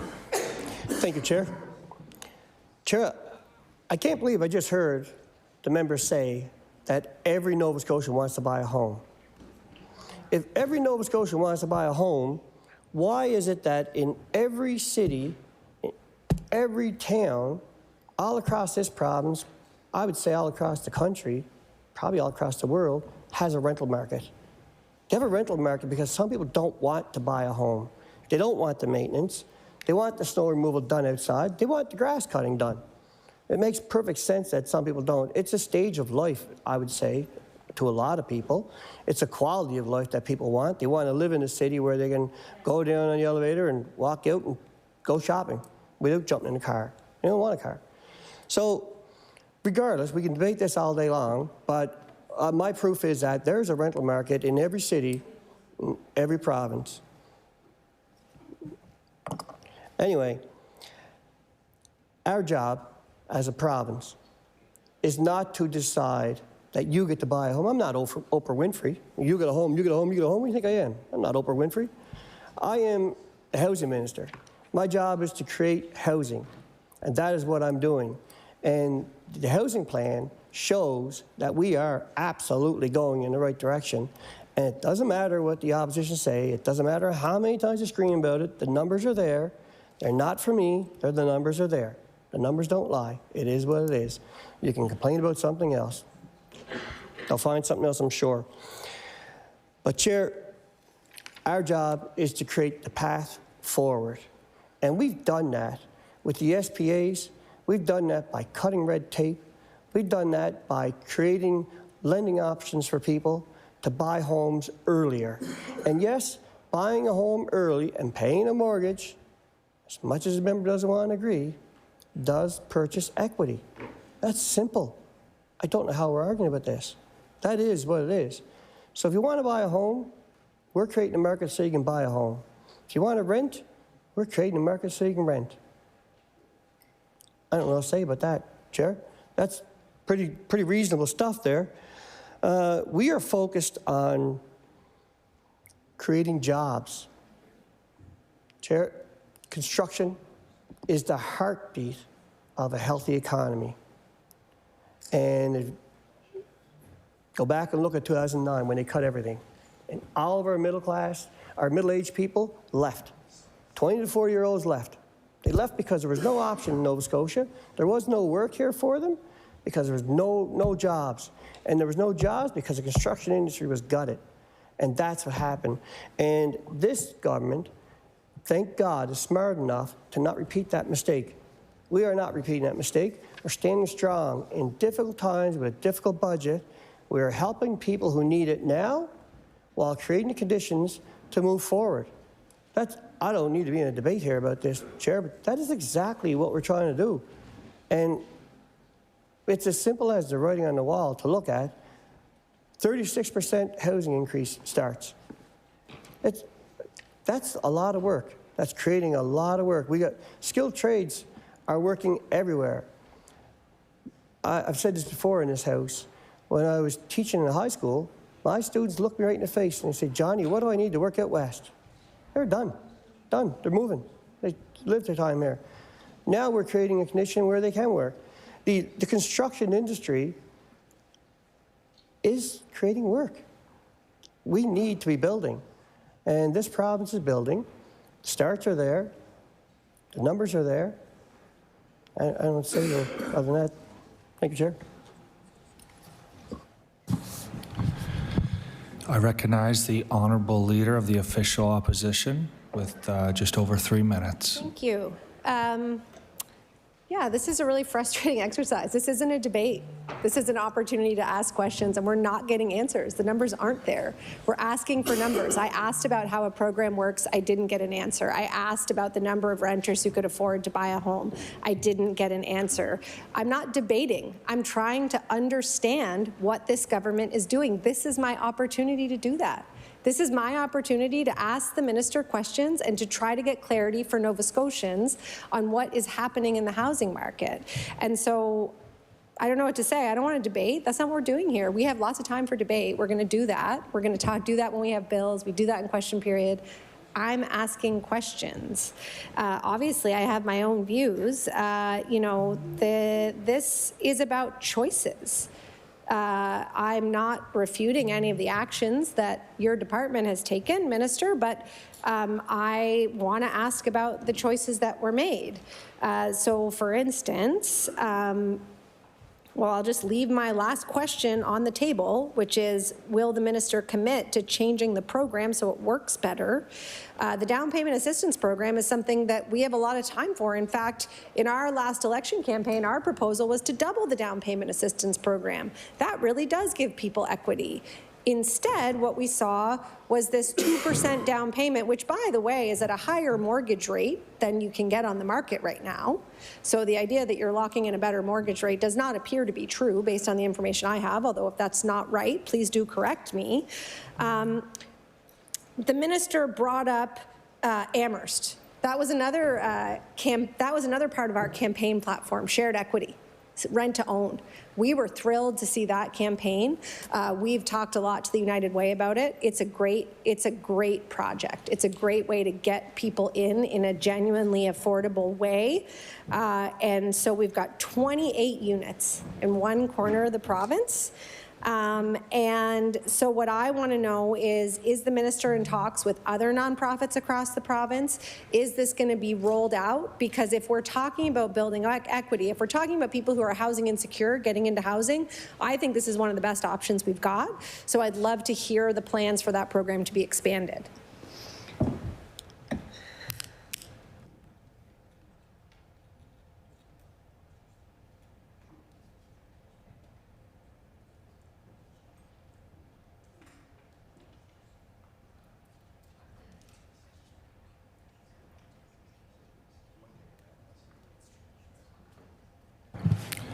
I recognize the Honourable Minister of Housing.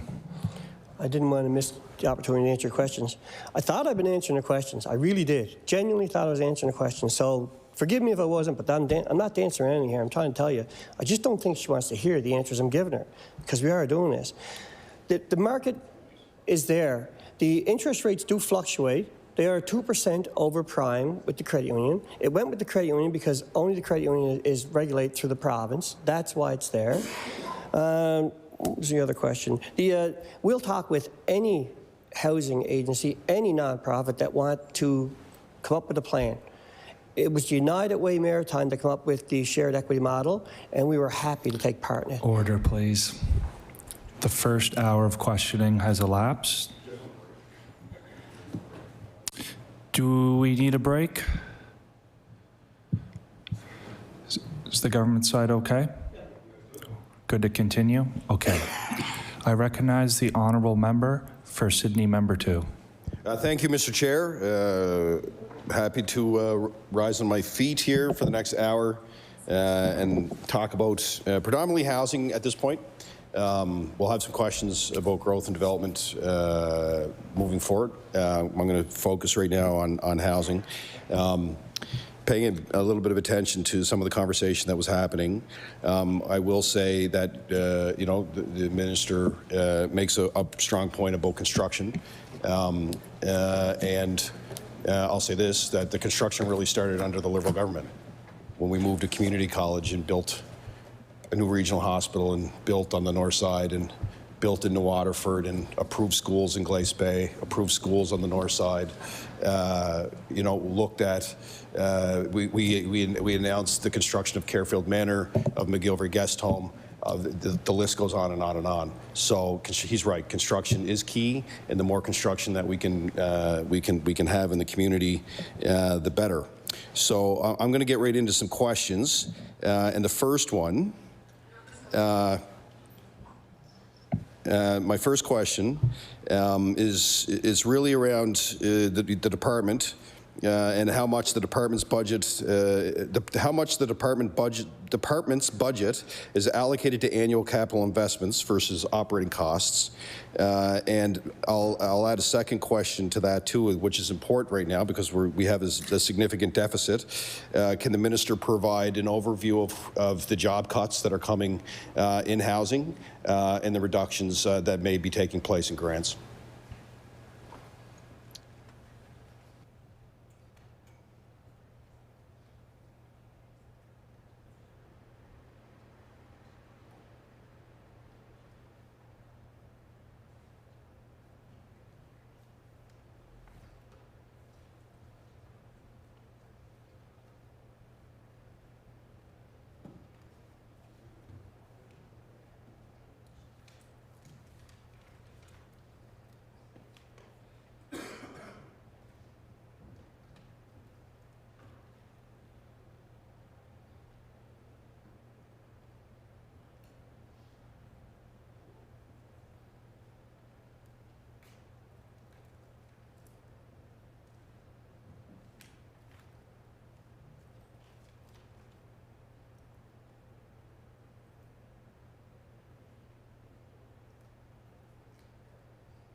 I recognize the Honourable Minister of Housing.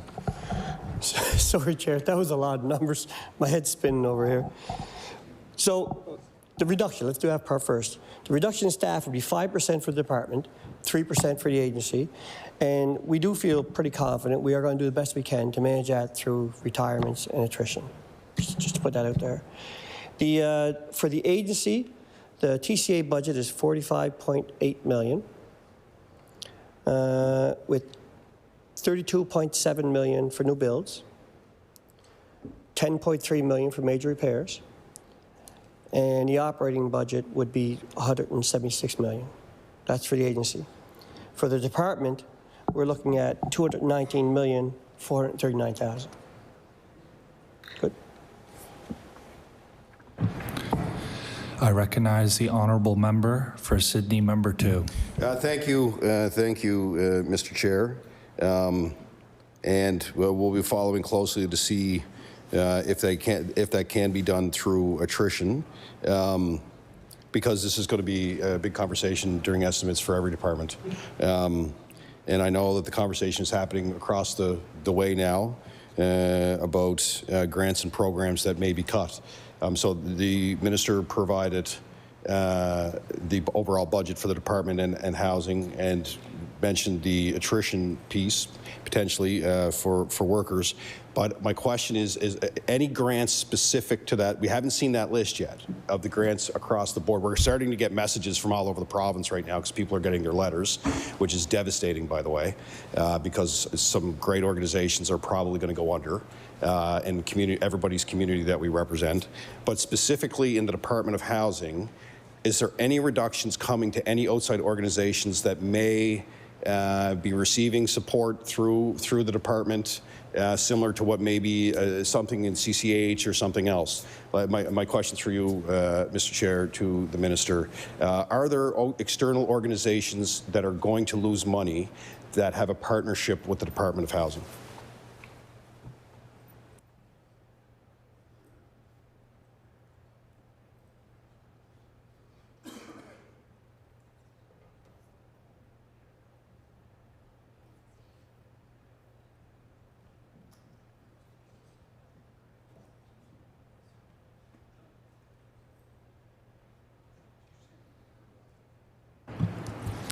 I recognize the Honourable Minister of Housing. The answer is no. We're not cutting any funding.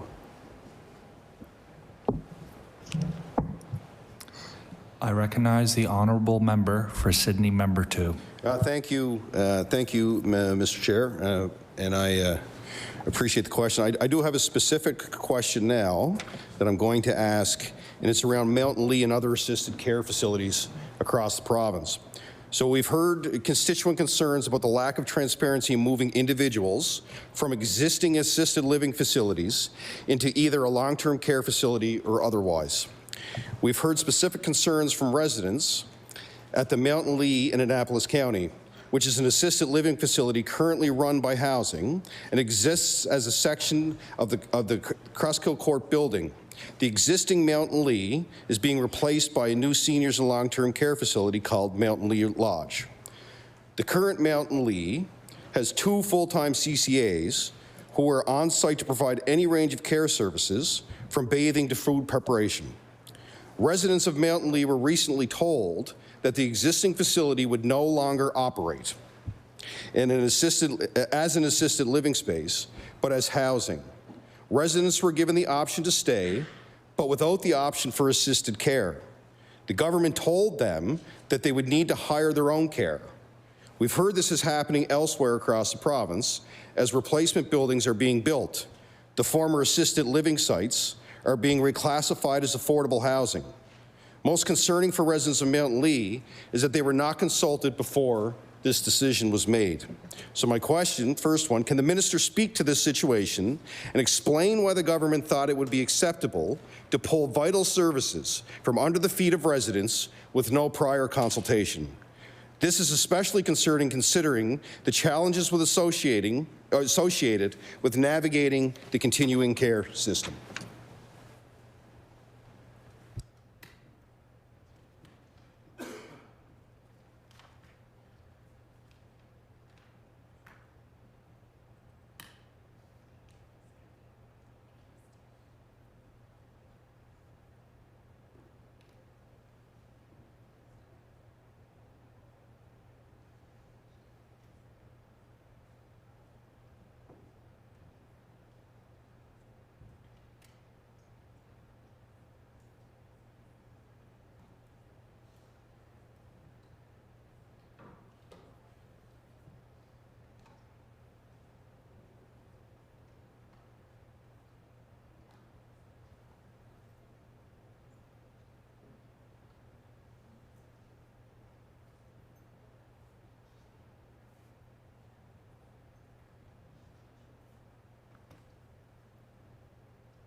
I recognize the Honourable Minister of Housing. Thank you, Chair. So the enriched housing program is what we're talking about here, and there's quite a few of them that are involved in that. It's only about 180 people, I think, 180 units, something to that effect. But there's a few issues, there's a number of issues with it. I'll try and go through them one at a time to help understand what the issues are. So the first one is that the buildings that the member has mentioned, there's a new building coming online. It's no longer attached to the building. That's going to make it harder, more complicated to deliver the services. That's one aspect of it. The other part of it is the program is costly to tenants. We've had tenants that don't want to pay for the service. This is mandatory. One of them has a fee of $600, and for a spouse it's $400 on top of that. So they're paying a lot of money, and in the 70s when this program started, that was a good program. It was there to help people that needed it. But today we have continuing care. And a lot of these folks can get the same care at a much lower price because that would be cost tested. So what we're doing is we are trying to give back choice to the people that are involved in these buildings. The department staff have been on scene. They have been there with them. They are working with the residents. They've agreed to set up appointments with them for continuing care. Continuing care is evaluating, triaging all of the people involved to make sure that the ones that are most highest need will get access right away. But I will say this, the biggest thing here is to give back choice to the folks that are in there. These buildings have a lower wait list because of the cost associated with it. So it's an attempt to give people back their choice, and where we feel that continuing care is available in the community at a much lower price for them. That's the goal. Thank you. I recognize the Honourable Member for Sydney, Member 2. Thank you, Madam. Sorry. Thank you, Mr. Chair. Yeah, well, that's a debatable one for me. The residents were told that the service would be there. We'll have more to say about that situation because we're hearing that across the province, concerns from people. But I do want to go back to the question I asked about any programs being eliminated, because there are programs being eliminated or funding being cut. So, for example, there is the elimination of $4.6 million from the rental rehabilitation program. My question through you to the minister, why are you reducing that program?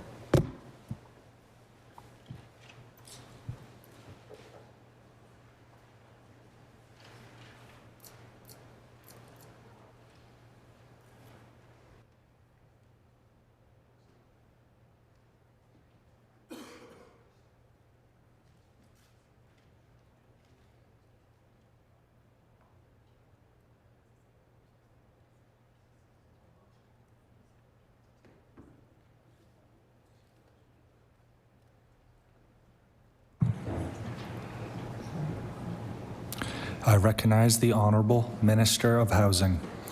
So before I answer the question, I just want to address that we understood, whether you said it or not, debatable, we can look at the video, but we understood you asked if it was organizations that were losing funding, partners kind of thing. So that's what we answered the first time. So this is a program that is being reduced. This program, renters use it to renovate older homes, mostly, older rental properties. And it's not being eliminated, it's being reduced. The funding for it this year is going to be reduced to approximately $2 million, which we feel will be enough for the applications that we're receiving from it. I recognize the Honourable Member for Sydney, Member 2. Thank you, Mr. Chair. On the same note, here's another one. Eliminating $2.8 million from the secondary sweep program. Can I get an explanation from the minister?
I recognize the Honourable Minister of Housing.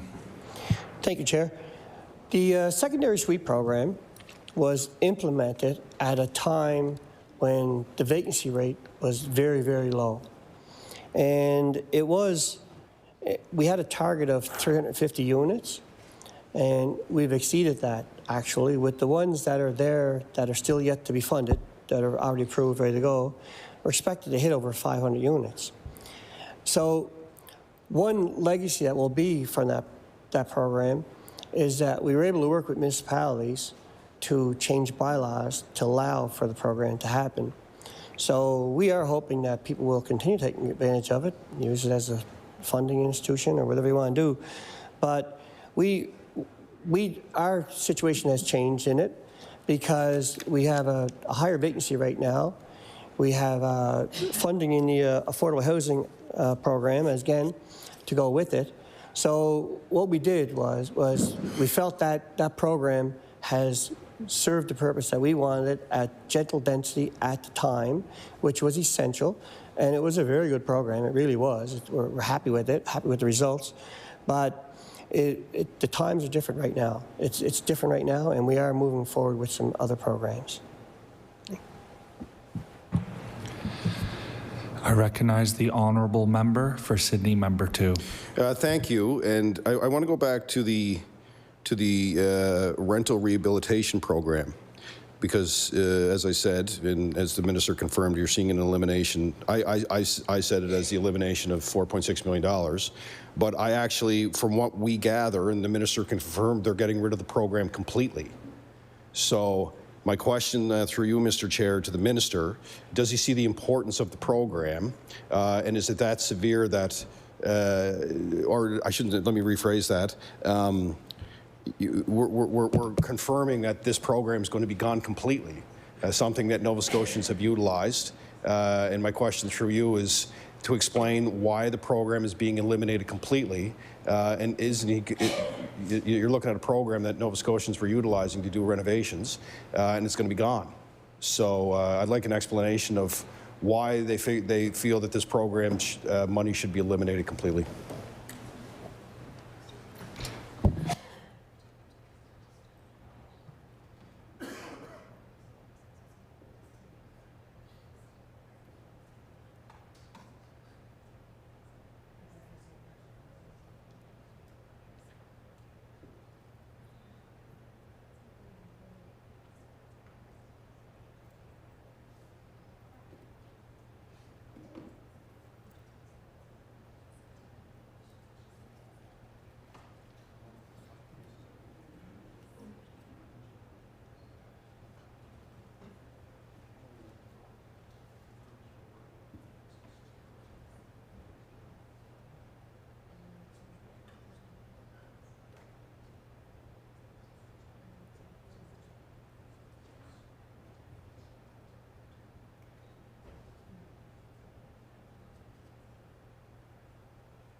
I recognize the Honourable Minister of Housing.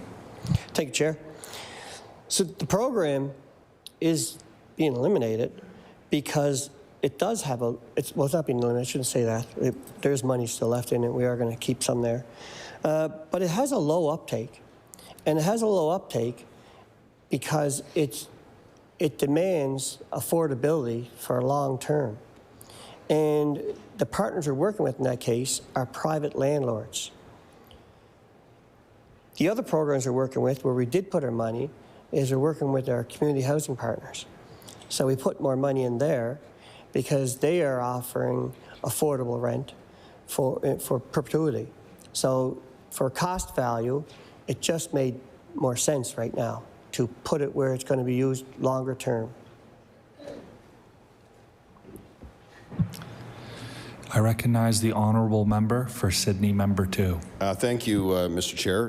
And just a follow-up question to that. Could the minister provide how many landlords used the rental rehabilitation program and how much money was spent in the last year? This is good. This is important information because you have a private sector opportunity where landlords can actually apply for money through the province. And if landlords were using this thing, this is now a tool that they can't use anymore, which ultimately supports housing, but also supports the economy. So that's my question is, how many landlords utilized the program in the last year, and how much money was spent?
I recognize the Honourable Minister of Housing. Thank you, Chair.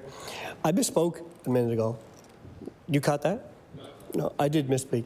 The program is being eliminated, just to be clear. It is eliminated, yeah.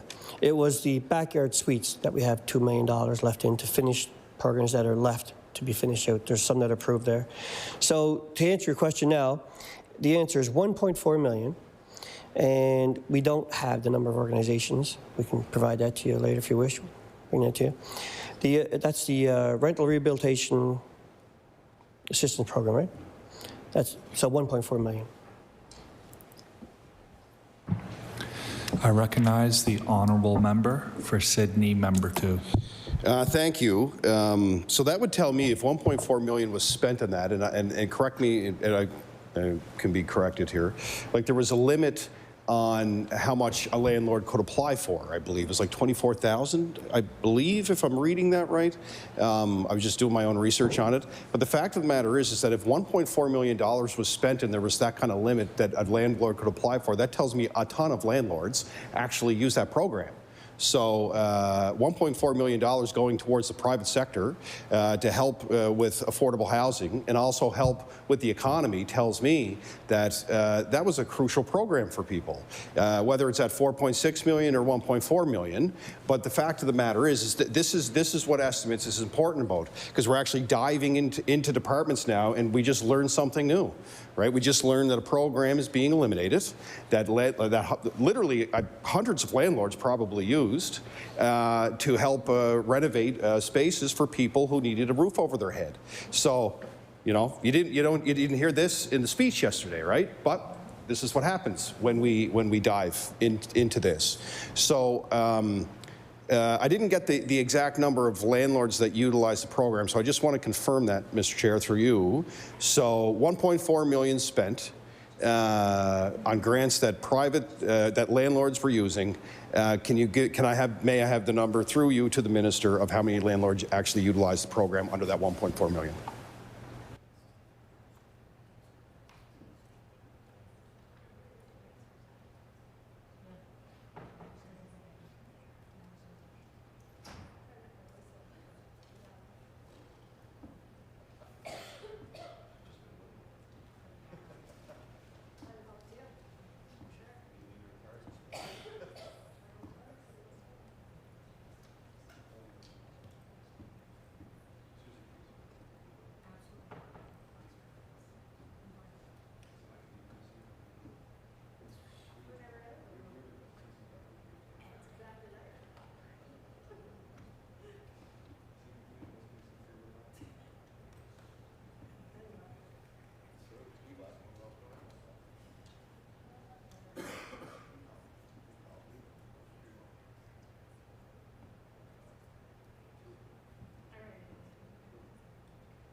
I recognize the Honourable Minister of Housing. Thank you, Chair. So just to correct, it's $24,000 per unit, not per landlord. Okay, so per unit, and it's historically been underutilized. That's what we have here. And last year it was 55 to 58 units per year. That's typically what it is, 55 to 58 units. But the difference is that these units are affordable for up to 15 years. The other programs with the nonprofit association, stuff like that, they're affordable perpetuity. So it's a better bang for your buck. It really is, because it's longer. It's just inevitable. It's long. So that's the difference.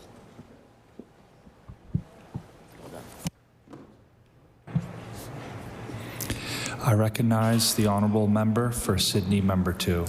Thank you, Mr. Chair, and appreciate the information. I'm going to get into rent supplements and housing allowances. My first question is, how much is the total housing budget directed toward rent supplements or housing allowances, and what percentage increase, if any, does that represent over last year?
I recognize the Honourable Minister of Housing. Okay, so, Chair, thank you. 2025, the budget was $73,892,000. It's now increased to $90,800,000. With the combination of the survivors of gender-based violence, it increases 1,000 new rent stops. That's what it gives us, for a total of 11,500. Good?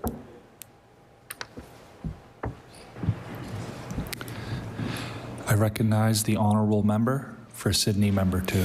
Thank you, Mr. Chair. My next question, through you to the Minister, are rent supplement and housing allowance rates indexed to inflation, to average market rent, or to a fixed cap, and when were they last adjusted?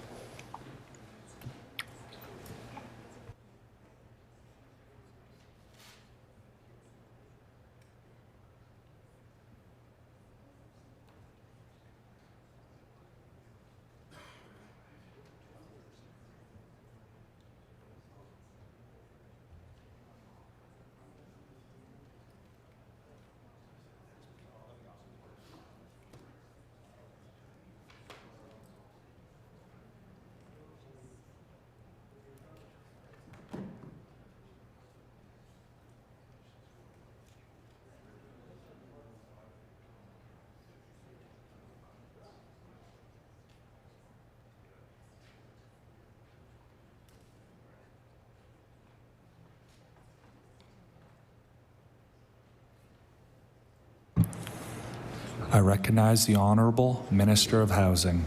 Thank you, Chair. So the way the rent sup works is it's based on rents that are put out by CMHC. And the last time that was updated was April 1st of 2025. So that is effectively how it's increased through inflation, but it's done through CMHC when they post their rent. I recognize the Honourable Member for Sydney, Member 2. Thank you, Mr. Chair. Next question. In high-demand markets such as Halifax Regional Municipality, how does the maximum allowable rent under provincial supplements compare to the current average market rents?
I recognize the Honourable Minister of Housing.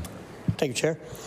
So CMHC, when they put these average market rent out on April 1st, 2025, they break it down regional, and they dictate what the rent will be in Halifax, as well as every other region.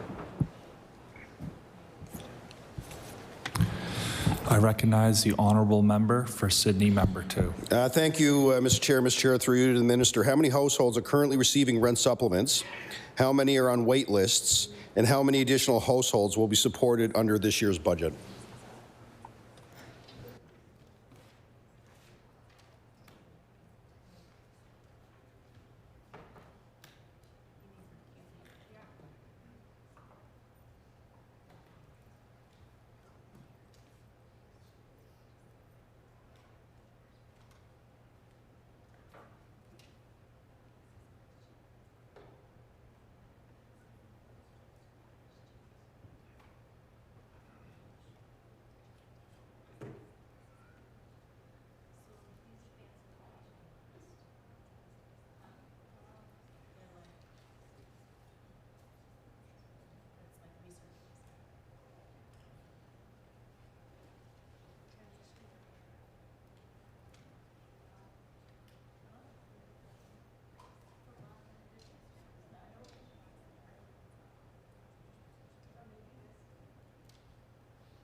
I recognize the Honourable Minister of Housing.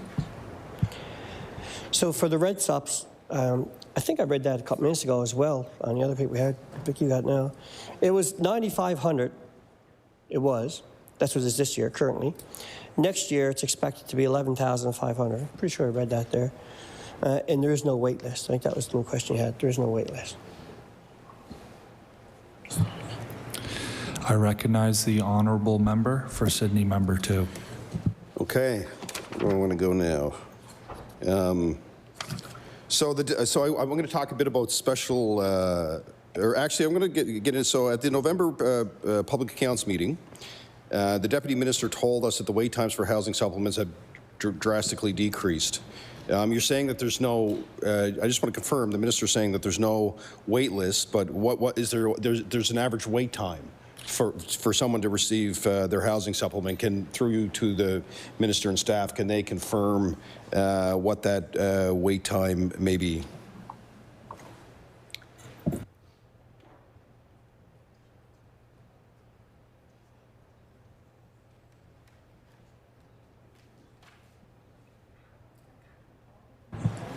I recognize the Honourable Minister of Housing.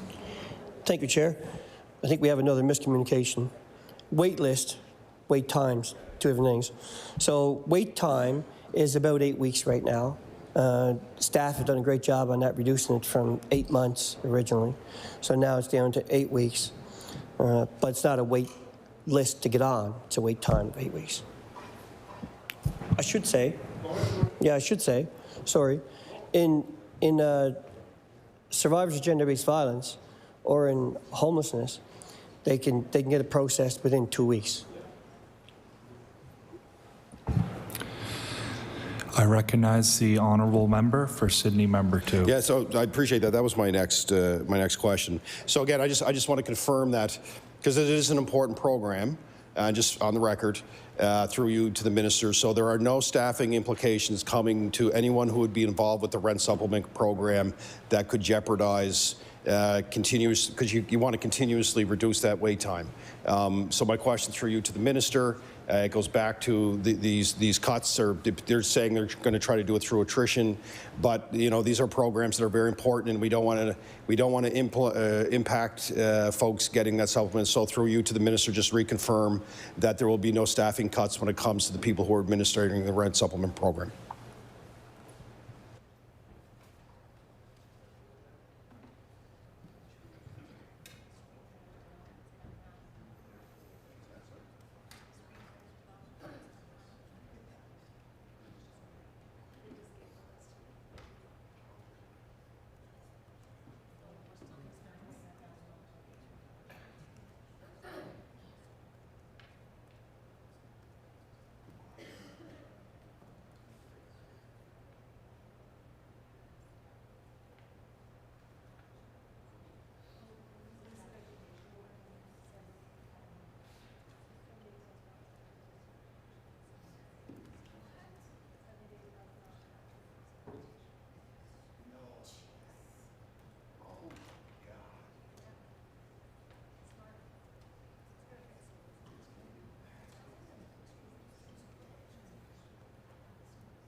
I recognize the Honourable Minister of Housing. Thank you, Chair. First, I want to reiterate that we are making every commitment and every effort possible that staff reduction will be done through retirements and attrition. But I can tell you that no core programs are going to see cuts. No core programs. I recognize the Honourable Member for Sydney, Member 2. Thank you, Mr. Chair. I'm going to get into special planning areas. The designation of a special planning area within the Halifax Regional Municipality has been a contentious issue between municipal and provincial governments. A key concern has been whether adding thousands of new residential units to already strained communities will exceed existing infrastructure capacity, including schools, road networks, and healthcare services. For example, in 2022, the proposed Indigo Shores development, which included 150 new lots, was rejected by the community in part because local schools were already operating beyond capacity. There are now 16 designated special planning areas across HRM. So my first question, can the department provide a detailed breakdown of planned infrastructure investments to support growth in these 16 special planning areas?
Quiet, please. I recognize the Honourable Minister of Housing. Thank you, Chair. What I have to say is that the Department of Housing does not deal with any of the infrastructure resources in that area. The other departments would be the place to go for that. I'm sure the member knows that already.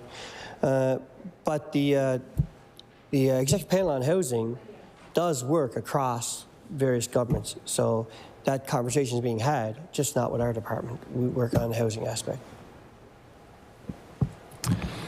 I recognize the Honourable Member for Sydney, Member 2. Okay, thank you. My second question was around the investments planned around road construction and upgrades, but that's probably one I will ask Public Works when the time comes, if we get a chance to see them. So I'll move into affordable and public housing. How many new affordable housing units are funded in this year's budget, and what is the projected timeline for completion?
I recognize the Honourable Minister of Housing.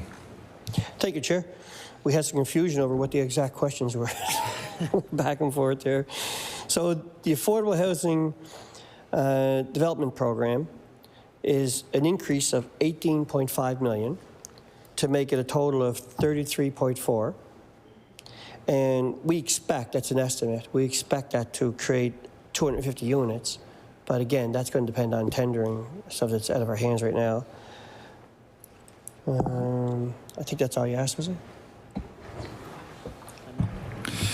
I recognize the Honourable Member for Sydney Member 2 with 5 minutes remaining of this round. Okay, thank you, Mr. Chair. Just as a follow-up to that, that money that's allocated, is that a mix of federal and provincial money?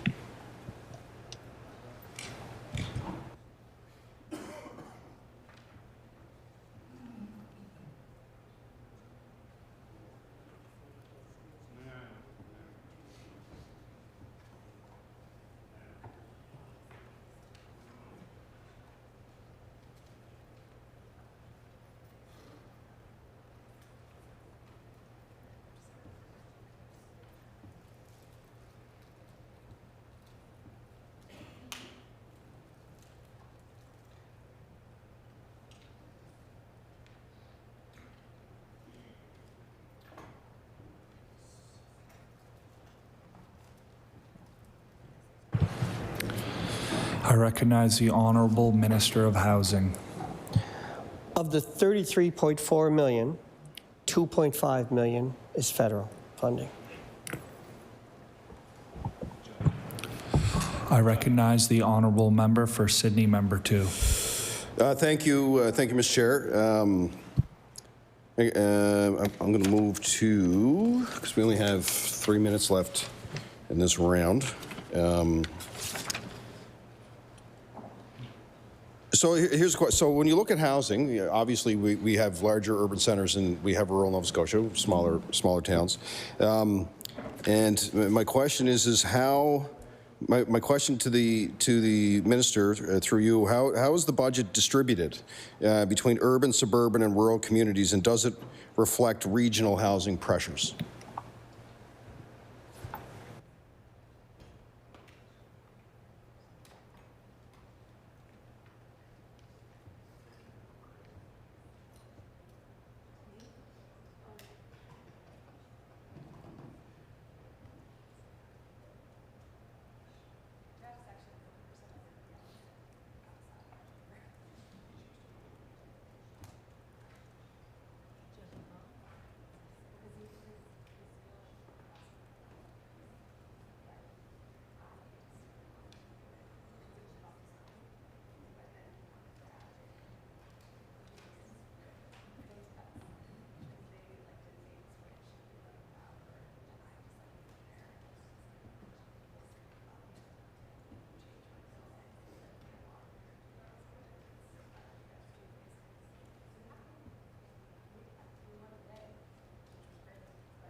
I recognize the Honourable Minister of Housing. Thank you, Chair. So the Affordable Housing Development Program is not regionally designated, but it is driven on application-based and on demand. So that's how it ends up being dispersed. I can only give you a couple programs, but Amherst was part of that funding. Yarmouth just last week was the same thing, was under that program as well. So it's not regionally designated, but it does come out through demand and through application-based. Recognize the honourable member for Sydney, member 2. Thank you. Appreciate the questions back and forth. We'll see you in the next round. I'll pass it over to my colleague, the Leader of the Official Opposition. I recognize the honourable Leader of the Official Opposition. Thanks. Do you folks need a break? Yeah. Okay, great. Actually, I'm going to follow up quickly. I have a bunch of other questions, but on that affordable housing program, the affordable housing building program, one of the things I've been hearing from participants in that program, you're saying it's not regionally based, but with the change in the federal government, so our understanding is that the federal government programs are no longer going to offer financing. And so what I'm hearing from the non-market housing providers, particularly the smaller ones who are outside of the bigger centers, is that it's going to be much harder for them to participate because they relied on that CMHC financing piece to be able to get things built. They can't go to conventional lenders. The bigger folks like the AHANs and Rooted, they can go to a bank and get a mortgage. But the smaller folks, it's harder. And I'm wondering if the department is considering that and if there's going to be any sort of accommodation made to make sure that the affordable housing providers, in the non-market housing providers in particular, I think, spoiler alert, I think that the program should be restricted to non-market housing providers, and I hope it will be one day. But for now, for those folks who are going to have a much harder time securing financing when they can't get it from the feds, is the province going to step in there? Is there a way that the province can help?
I recognize the Honourable Minister of Housing. Thank you, Chair. I recognize you too. So what I would say about that program, about the nonprofits and the funding, is that the CMHC has switched over to Build Canada Homes. And as I was saying earlier, we have a very good relationship with them. We signed the first deal with them. We're happy with it. But I know they continue to offer grants and nonprofit grants, but I can't speak what they're going to do because this is a federal program. But I am assured that they're working hard. They're doing the best they can with it. And I think the money is there.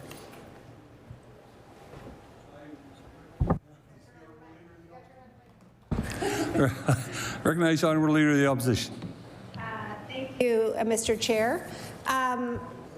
Yeah, no, I'm not asking the minister to speak for the feds. What I am asking is the department considering So we just saw this 2% down payment assistance partnership with East Coast Credit. Like, the government has fiscal capacity. They have the ability to borrow at lower rates. Is the province considering offering financing opportunities to smaller non-market housing providers so that they can take advantage of opportunities, particularly in rural areas?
I recognize the Honourable Minister of Housing.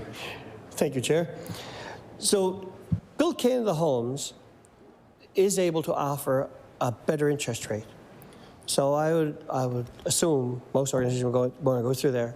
But I will give you a couple of points here from the Community Housing Acquisition Program, which is this program supports community housing organizations to preserve affordable housing units that provide fixed interest rate loans up to $10 million to purchase existing multi-unit residential properties. This is probably the best program for the rural communities, rural, smaller places for sure. And just as of December 31st past, in 2025, $34.2 million has been loaned towards 16 projects, which have closed with a combined of 435 units. I recognize the Honourable Leader of the Official Opposition. Thank you, Mr. Chair. Mr. Chair, this government's housing needs assessment says that we need 10,500 new homes every year in order to restore ability. We've been talking a lot about supply. Has this government hit that target since the report was released in 2023?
I recognize the Honourable Minister of Housing. Thank you, Chair. So housing, as we know, is a continuum. I mentioned that earlier, from finding shelter to retiring from your home, or a rental market, or a grown family home, whatever it might be. No one level of government can do all of that. And so we are committed, as you see, even with Shannon Park. Even with Shannon Park, for example, when we announced that, it was an agreement with the province and the federal government, but the municipal government were there too. The municipal government there with with a commitment to lower fees to help keep some affordability attached to that. Basically, what we are doing with the executive panel on housing is we are creating the path to move forward, the conditions. And that is a very important aspect of it, because that's what's been stalling things. Example, Sandy Lake has been on the books, Halifax, since 2006. So we asked to get it moving forward. Just get a look at it and do the studies and go from there. So building more homes faster is really a big part of the economic development, and it's why the Department of Housing has been included in the Big Six for economic development, because of the construction that it creates. What I can say is that for 2025, because I know she asked a specific number, what I can say is for 2025, there's been 10,000, just over 10,000 housing permits gone out. But remember now, 36% increase in housing starts and finishes. So the numbers are there. I don't know if that gives her the exact numbers she's looking for. I'll wait and see the next question. I recognize the Leader of the Official Opposition. Thank you, Mr. Chair. I mean, we've had thousands of housing permits on the books for a really long time at HRM, but permits aren't starts. And so the number that CMHC identified was 10,500 housing starts per year. And while the government has renamed their Corp, Build Canada Homes, the reality is that the provincial government has jurisdiction over housing. That's why we're very glad to have a minister, and hopefully one day that minister will have an actual department that is dedicated to housing. But back to the needs assessment, we know, and I know my colleague was asking about this in the last hour, that each municipality received their own housing needs assessment detailing how many housing starts, how many units of housing were needed. I'm wondering how this government is tracking progress at the municipal level. Are there reporting requirements to allow the province to see where that progress is being made and where it's stalled? And can the minister share anything about that data broken down by municipality?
I recognize the Honourable Minister of Housing.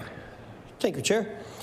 As a provincial government, we do work with the municipal and federal government, and we work with housing partners all across the province. The needs assessment that was done was given to the municipalities to monitor at their own level government, their own region. So they're in charge of that, and we are here to help build a path and make the path forward from there. And we maintain that we're still here to do that. Should there be any more we can do, and happy to work with municipal governments to continue going forward. But I just want to make clear that as a provincial level government, the needs assessment was given to the municipalities. The municipalities are our partners. We're happy to work with them again. And no doubt if something comes out, it'll probably end up with the federal government as well. But it's driven by the local area, so the local need.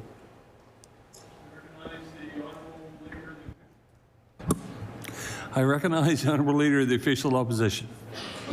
Thank you, Mr. Chair. So I just want to confirm, because this is we are talking about I'm asking the Minister of Housing here for the province, are there reporting requirements from those municipalities back up so that the department can decide where they might allocate their programming or where the need is greatest?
I recognize the Honourable Minister of Housing.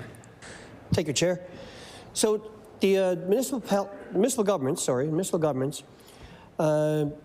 use the data that we've given them to access funds through the Housing Accelerator Fund. And that is on their own. We're there to help them with that. But there is no reporting back to us as a province. We don't get that back. So the short answer is no. I recognize the Honourable Leader of the Official Opposition. Thank you. Thanks for that answer. The government claims to have created the conditions. We've talked a lot about creating a path, creating the conditions for 60,000 housing units, correct me if I'm wrong, largely through special planning areas within HRM. I've got 2 in my jurisdiction. I'm very familiar with them. I've also toured Mount Hope.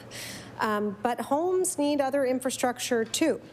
Not just water and sewer, but sidewalks, roads, schools, healthcare facilities. You know, when I asked one of the senior members of your department how the people living in Mount Hope, once it was fully occupied in Opal Ridge, the other special planning area, were going to get anywhere, I was told transit, the Woodside Ferry. But we know that there are transit cuts, that traffic is terrible, that the Woodside Ferry doesn't run all the time. There are big questions. We know that, and I'll just use the example of Dartmouth, but this is an example that I think we could extrapolate around the province. You know, we have a lot of plans for the Dartmouth General. We're the 3rd busiest hospital in the province, but those plans seem to be on hold right now. And so, you know, we need to make sure that we are creating livable communities where people have access to that infrastructure.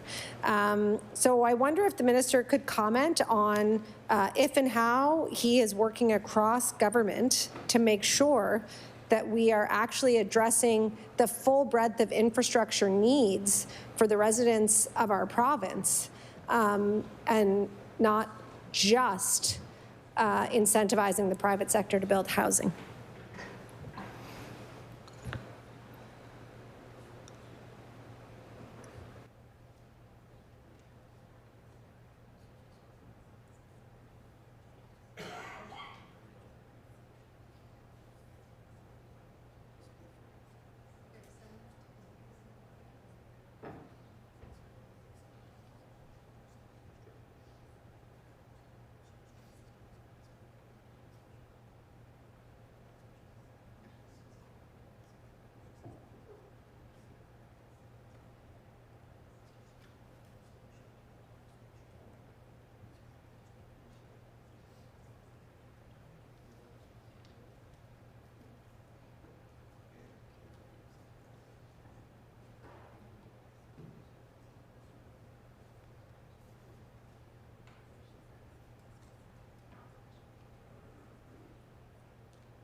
I recognize the Honourable Minister of Housing. Thank you, Chair.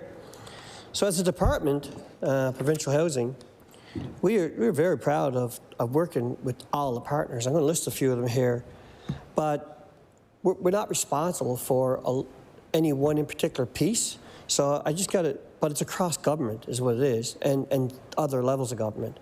So when you talk about the executive panel, if we're talking about special planning areas, if that's what you're talking about, then it's through executive paneling. If you're talking about municipalities somewhere else, then it's through the municipal government planning stage. So no one level government takes care of all of this. It's done in a combination. And the municipal affairs, for example, is part of the puzzle. Municipal governments, Link Nova Scotia, Public Works, and I want to make sure we know this part as well. With some of these SPAs and some of these development agreements outside, the developer cost shares some of the cost of the infrastructure with the municipality. So that part isn't even really through us, but it's all part of the big program that makes the path forward. So it gets complicated, but that is exactly what's happening to make these units available, 68,000 units. I recognize the Honourable Leader of the Official Opposition. Thank you, Mr. Chair. So what I'm asking, so I've heard the minister say many times tonight that this government is facilitating housing, right? Like getting, and what I'm asking is this government also facilitating infrastructure at the same pace? And if the minister could talk about how. So because what we're hearing is we hear announcements of permits and we hear announcements of planned housing units, but we rarely hear companion announcements of schools, companion announcements of road work, companion announcements of bus rapid transit, which we are going to need, particularly in HRM, to get out of this gridlock. And so I guess what I'm asking is, how does that planning process happen? Because if the housing is planned in isolation, we're going to continue to face the challenges that we're facing today.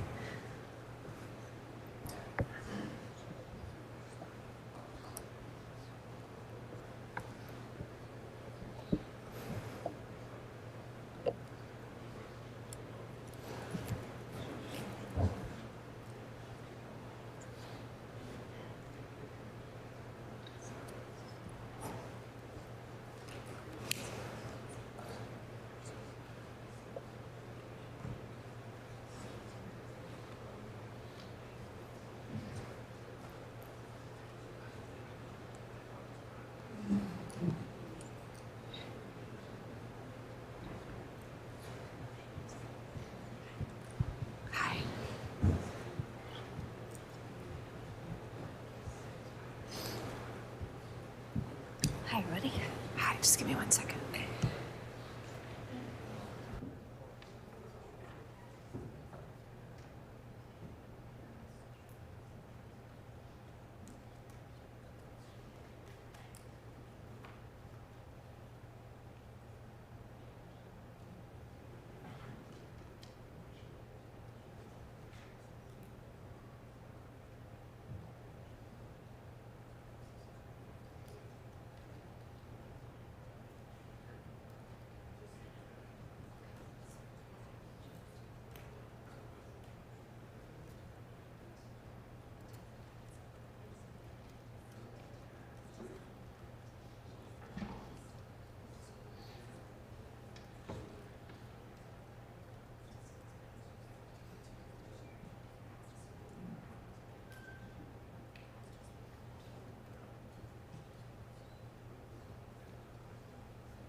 I recognize the Honourable Minister of Housing. Thank you, Chair. I want to provide more information, but it's a simple answer. and I can't elaborate on it. None of these developments move forward without the infrastructure as a piece of the puzzle. And that is done across all those levels I mentioned a minute ago with Link Nova Scotia and Municipal Department, Public Works. It's done with all those. So I can't give you an answer on it. It's a broader aspect of a lot of governments and a lot of players and a lot of pieces. But developments do not move forward without the infrastructure available for it. I recognize the Honourable Leader of the Official Opposition. I appreciate the minister's answer, but I will say development does move forward without the infrastructure. If you've tried to drive on the Hammonds Plains Road or Portland Street or cross any of our bridges, many of our main streets in cities and towns across the province, we have massive congestion. And that's just one piece of evidence of the ways in which housing has outpaced the infrastructure there to support it. It's putting a strain on our towns. It's putting a strain on our infrastructure. And so that's why I asked the question, but I appreciate the minister's answer, and we'll keep asking it in different ways, and maybe we'll get some more answers. But just to round out this conversation about new housing construction and starts, my understanding is that the executive panel is set to wrap up in November, the executive panel on housing that the minister just referenced. Is it the opinion of the minister that the work that this panel was tasked with will be finished in November 2026?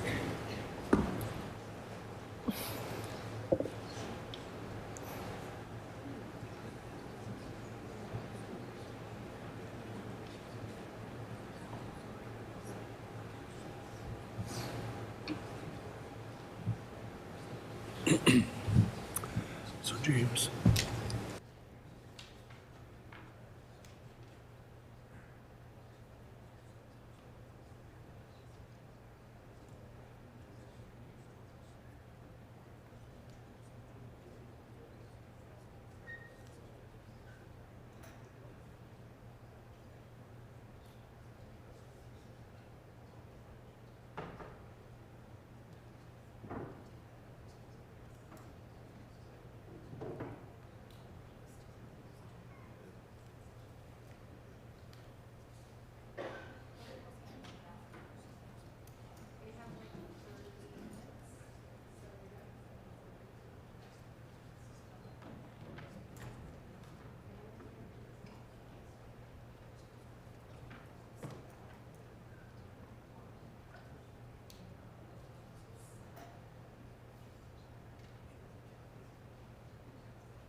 I recognize the Honourable Minister of Housing. Thank you, Chair. What I can say on this right now is that the Executive Panel on Housing has been very effective at getting lots prepped and ready to go. And I will leave it at that, that the panel has done some good work. It's,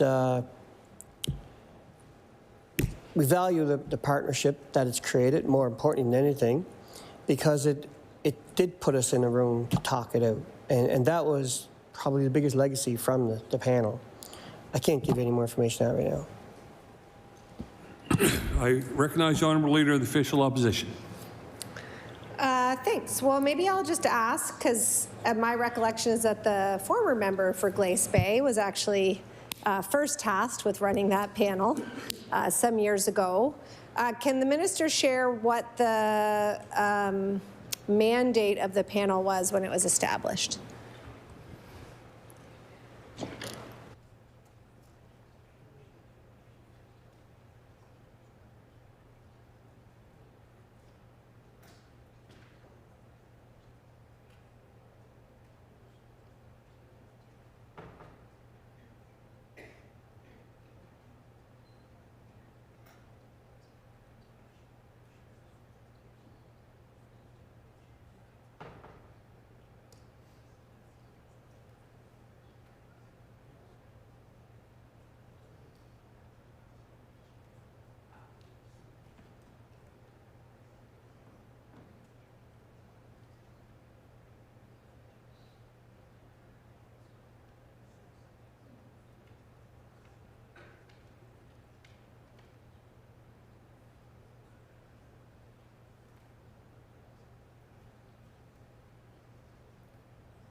I recognize the Honourable Minister of Housing.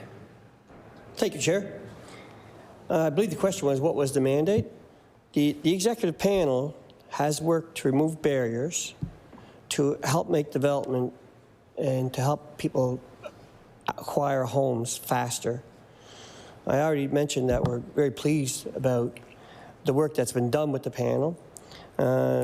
It continues to advance solutions through innovation and strong collaboration with partners. I talked about putting us in the room to talk things out and to get things moving. It supports faster approvals for better coordination across governments and utilities, and accelerates housing in Halifax. As I said before, that the panel has identified 68,000 units, and the work has been incredible. We very much appreciate it, very happy with it, and look forward to the collaboration continuing. I recognize the Honourable Leader of the Official Opposition. Thank you. I want to move on. We had a conversation a little bit last hour about renting versus owning. And the reality is, you know, over a third of the people in this province are renters. It's a lot of people, and there is a continuum of housing, as the minister mentioned. And we know in that part of the continuum that are renters, that families are paying about $5,700 more a year in rent than they were in 2021. It's a lot of money. $477 more per month on average. And I hear the most about this in my own community from seniors on fixed incomes. Not just in my community, all across the province, because rents don't discriminate by who they are. That's just how much the units go up. Does that seem like a reasonable increase to the minister?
I recognize the Honourable Minister of Housing.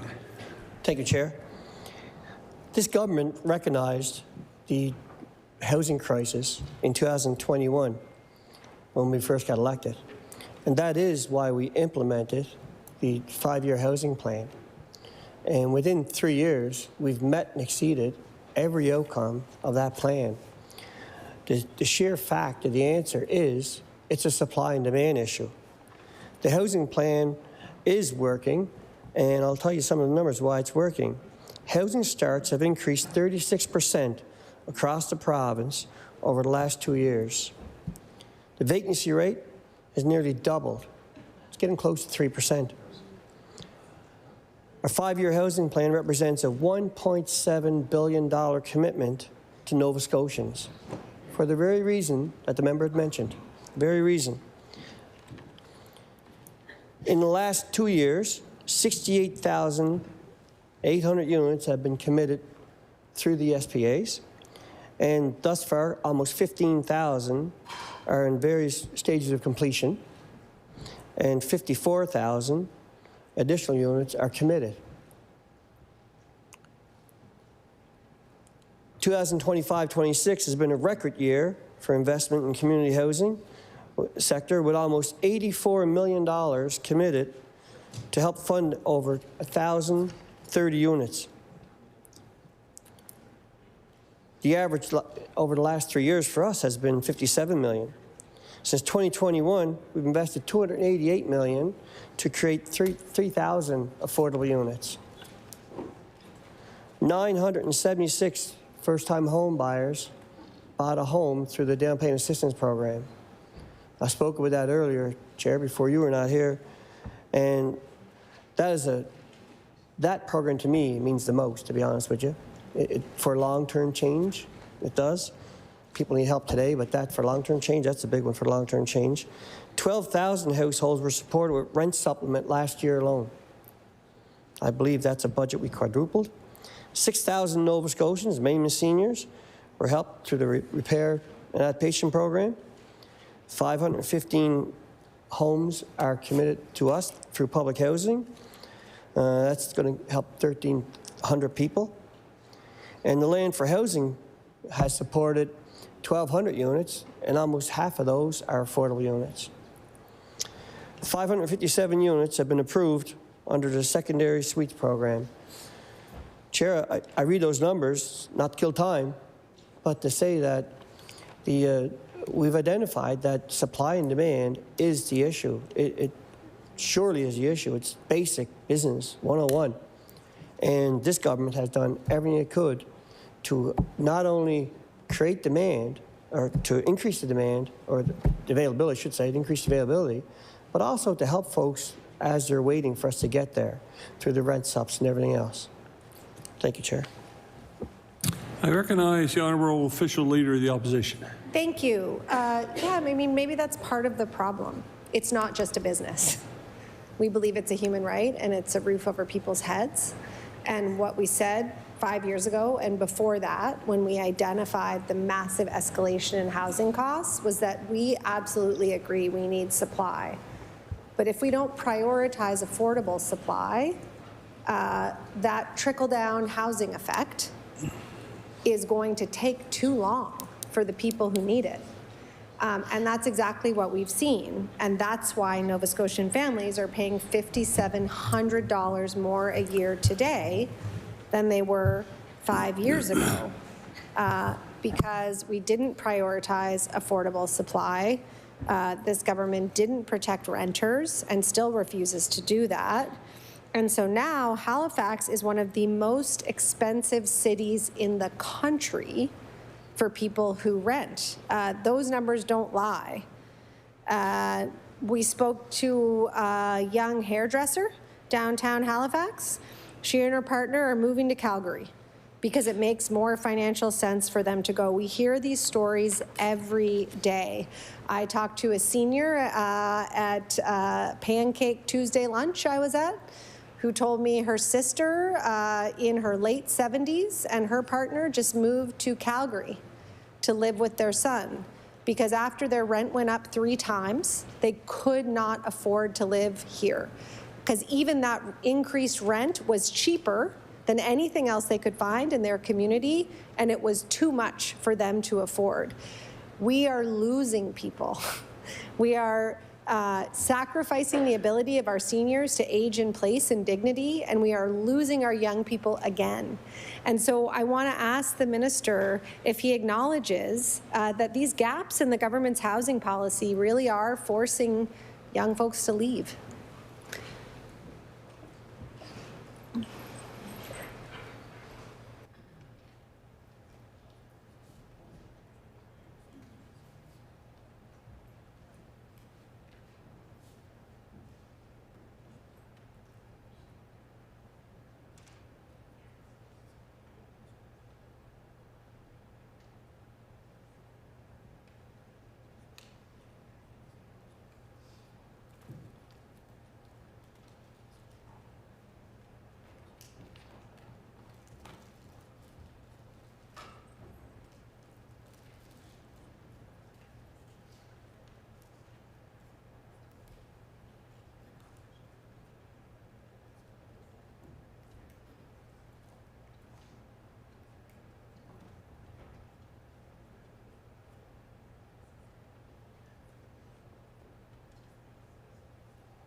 I recognize the Honourable Minister of Housing. Thank you, Mr. Chair. Mr. Chair, earlier this evening we were talking about why the Department of Housing and Economic Development are connected. And this is a very good reason as to why we're connected. We're connected because of the need that exists and the economic opportunities that it creates. When we talk about housing today and needs, the right time to build housing is not today. The right time to build housing was 10 years ago, especially when the cost of living was much lower and you could buy a 2x4 for $3 instead of $10. That was the right time to invest, and it wasn't done. I can't change that. I cannot go back and change that. What I can do is I can move forward from where we're at. And where we are now is creating opportunity. And the 5-year housing plan, I just read the stats, if you want me to go through them again, it shows that we are going in the right direction. I agree with the member that rent is high. It is high. But that's why we put in a first-time home buyers program, so people can buy a house, increase their equity, and pay a mortgage that's less than their rent. And that blows my mind that that is the way it is today, but that is the way it is today. So we're doing what we can as of now. I cannot go back and change time. I can't make prior governments build houses when they should have. I can't. I don't even know the conditions at the time. What I know is what I know today. And what I know today is that the housing affordability will be benefited or decreased, I should say, with supply. That is what I know. So I have a couple articles here to read from you, just the press block next door, just literally right next door to us. They're offering 1 month free rent now. 1 month free, because with the vacancy rate of getting close to 3%, these buildings cost a lot of money to put up. We need a healthy vacancy rate between 3 and 5%, and we're not quite there yet, but we're getting very close. But we're already starting to see the advantages. We're starting to see more proof that the housing plan is working. So you see the press block is giving a rent free now for a sign up. We're also hearing stories from across the HRM. Lisa Sawyer from Fairview says that her building on Dutch Village Road has had some units vacant for almost 2 years. Not only has it led to rents being decreased, but it's also leading to electricity being included in the rent price. So, Chair, the numbers are proving it. The market is starting to respond. Steady as we go is where we're at. And that is why you see a government with a very difficult budget right now, but has committed to increasing funds to the Department of Housing, because we are doing what needs to be done to lower affordability for people. Thank you. I recognize the Honourable Leader of the Official Opposition. Thank you, Mr. Chair. Glad the House Leader's here to keep the temperature down. So the Premier's first economic development plan when he was elected was to double our population by 2060. That was how this government was going to have the revenues it needed to embark on the plans that it promised. And for a while, it worked. But when that promise was made, we didn't actually need a lot more housing. We needed some, but we didn't need a lot. It was when our population started to take off that we needed more housing. So sure, the time to build would have been 10 years ago, it would have been 20 years ago. The federal government has a lot to do with that. They stopped building public housing. That left us in a terrible position decades ago. But it is incumbent on this government to meet the housing goals, to keep Nova Scotians here, and to keep housing affordable. The vacancy at the press block, I don't have the rental sheet in front of me for the press block apartments. I would guess that they start north of $2,000 a month. I'd guess that they top out around $5,000. And I would assert that most Nova Scotians can't afford that. And so it's true, vacancy is expanding, prices are coming down, but at the top. The buildings where you see those incentives, the buildings where you see a free month, those are for folks like us. Those are not for everyday people working a long day, bringing home a wage that's probably not quite as high as in other provinces, and just wanting to pay the bills. And so this is why I ask particularly over and over again about housing that people can actually afford. And the way in which this government can most quickly and most easily make rental housing affordable while we wait for the trickle-down housing program to catch up and assume that someday it will, is to protect renters. And we know that the government's 5% rent cap is a fiction. Lots of people feel like that's too high. I talked to lots of seniors on fixed income who feel like that's too high. But we do know that the prices for developers are high too. That's why those apartments in part are so expensive. But we also know that Nova Scotians are seeing their rents skyrocket because of the fixed term lease loophole that doesn't hold them to that 5%. And so we have one of the least affordable jurisdictions in the province for everyday folks. And so I want to ask again, you know, is the minister's department, the minister said he works across departments, involved in trying to address this massive issue of lack of affordability in rental housing and the protection that renters need?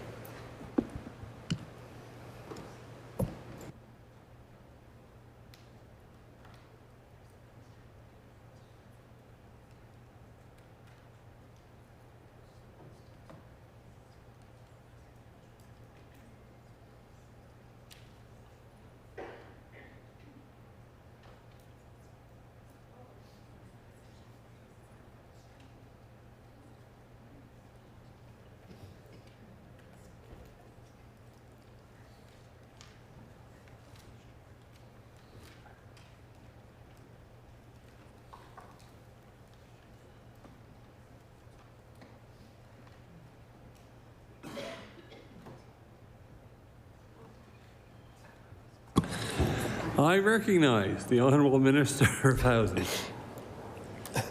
Thank you, Chair. This government has invested $288 million to create and preserve 3,000 affordable units. This government has done everything in its power in the midst of global economic challenges. This government is tabling a budget, it's a $1.2 billion deficit, and we've invested in housing yet. This government has shown from day one that we've gone back and talked to figure out what was the problem. This government has been the first province to sign with Build Canada Homes. And that was not a small deal. That is a fact, a statement of the work that we've done. We have, as I said, $288 million to create 3,000 affordable housing units. We've got 12,000 households supported with rent subs to help them through as we increase that vacancy rate, as we increase units across the continuum, by the way, not just these high-end buildings that the member talks about that we buy. I'll get more into that, why I'm not one of those, if you want me to. 515 public housing units that we're putting up. 1,430 announced the day we stood in Shannon Park, a snowy day, and I got to stand there with the federal minister and make that announcement, and Mayor Fillmore, while my two cousins were there who attended that school and remembered that community being lively. It's kind of a special moment, I should say. But the Land for Housing has created 1,200 units. and almost half of those are affordable. So I say these numbers, and I don't feel like the member listens to me. I don't feel like she does. I really don't. I know that we need more affordability. I will agree with her on that. But we are creating affordable units. We absolutely are. And 557 units through the secondary backyard suites. That program created density in municipalities all over the province that did not impact anything else, just gentle density, very easy going, and the program is still there. It's a program that people can now take advantage of. The program is there as in the municipality, still the bylaws in place. We'd encourage people to take advantage of that. But I'll say this number again, because this is a good number, $288 million for 3,000 units that are affordable. Mandated to be affordable. So, Chair, I'll leave it at that. I recognize the Honourable Leader of the Official Opposition. Thank you, Mr. Chair. I thank the Minister for his answers and information. But the reality is that the need and the affordability and the population are outpacing government's ability to deal with the problem. And that's why I'm asking these questions. And I would submit that this government hasn't done everything they can to deal with it. Many other jurisdictions across this country have protections for renters, have rent control that don't see those rents going up in the order of $4,000 to $5,000 a year. CMHC found that tenants in Halifax who moved units last year, moved units because that exempts you from the 5% rent cap, saw their rents go up 28% more than tenants who stayed in their homes. So those are numbers, those are important numbers. With respect, none of these numbers are a roof over people's heads. None of the announcements pay the bills. And so what I'm asking about is this real affordability challenge for people today, right now. And it's something that government is in a position to address and that this rent cap was supposed to address. That's what we were told when the rent cap came in. Does the minister believe it's right that we have a rental cap, not a good rental regulation system, but a cap that doesn't work, and that tenants in this province see an increase of 28% when they choose or are forced to move from their unit?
I recognize the Honourable Minister of Housing. Take it, Chair. I'll go back to the same thing I keep saying. Vacancy rates are increasing, housing sales prices are stabilizing, and the market, the rental market, is actually stabilizing. I don't want to be rude. Order. The time allotted for the official opposition has expired. I will now move to the Liberal Party and recognize the Honourable MLA for Cindy Membertou. Thank you, Mr. Chair. Oh, 34 minutes, okay. You want to take Order. a break? Yeah, Order. Sure, no problem. So what's up? What's that? Oh, you're taking a break? Cool. So I call 5-minute recess? 5-minute recess.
Order, please. We will return to our questioning. I recognize the honourable member for Sydney Mumbercat. Sorry, excuse me. Cindy Mumbercat. Yeah. You can name a street. You can name a street out. You can name a street that. That's right. That's right.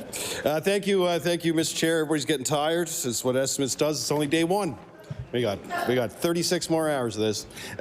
So I want to go back to what I was talking about down in the Valley region with Mountain Lee Lodge. And I have some correspondence, and this is a letter that was sent to the Premier, the MLA for the area, and the Municipal Councillor. Copied was Western Housing, the Board of Directors of Maple Lee Lodge, and Joyce Dontormont from Mountain Lee Lodge. And I'm just going to read it and put it on the record. We, the residents of Crosskill Court, are deeply concerned about our well-being in future because of the decision to remove the services in the coming months we receive from the Mountain Lee Lodge. These services include 1 meal a day, housekeeping every 2 weeks, and care from a CCA for 8 hours a day for all the tenants. Although each of us have some level of independence, the services provided help us maintain that independence while still receiving the care that we need. 1 meal a day ensures that each of us receives a nutritious meal so that we do not have to cook dinner for ourselves. While some of us may be able to do this, not all of us can, and it is not easy or fun cooking for one. The housekeeping services help keep our apartments clean and maintained. Also, some of us receive help with our laundry. We can depend on the housekeeping staff to arrive as scheduled, and they quickly learn about our needs and preferences. We get to know and trust them. The CCA staff is our lifeline. They are dependable, caring, trustworthy, and familiar with our individual needs. They complete wellness checks in the morning and throughout the day. Those checks may include blood pressure, medication reminders, blood glucose monitoring, and temperature checks if we are not feeling well, and just checking in on us and how we feel. They assist with tub baths for those of us who need assistance. Because of the changes, we have been told that the soaker tub will no longer be available to us, which is unacceptable for those who are not safe to shower or take a tub bath in their apartments because the mechanical lift will not be available. The CCAs also provide sitting, standing exercise classes to help with balance and mobility, as some of us have had falls or use walkers or canes to walk. They also encourage us to walk in the hallways or outside, if able, to help with our mobility and our strength as well. And just as importantly, the CCAs set up and lead activities such as parties, celebrations, arts and crafts, movie afternoons, fundraisers for our social group, and volunteer visits. These may include music and spiritual activities. We always have something to look forward to, and we love getting together for a few laughs and encouragement from our fellow tenants. The CCAs encourage us to participate so we are not lonely and to keep our minds and bodies busy and active. We have been told that we can be assessed for home care to help provide some of these services. Yes, we may be able to arrange for meals to be delivered and housekeeping to come in and help clean our apartments. However, we all know from these experiences of others that home care is not always available, consistent, or dependable.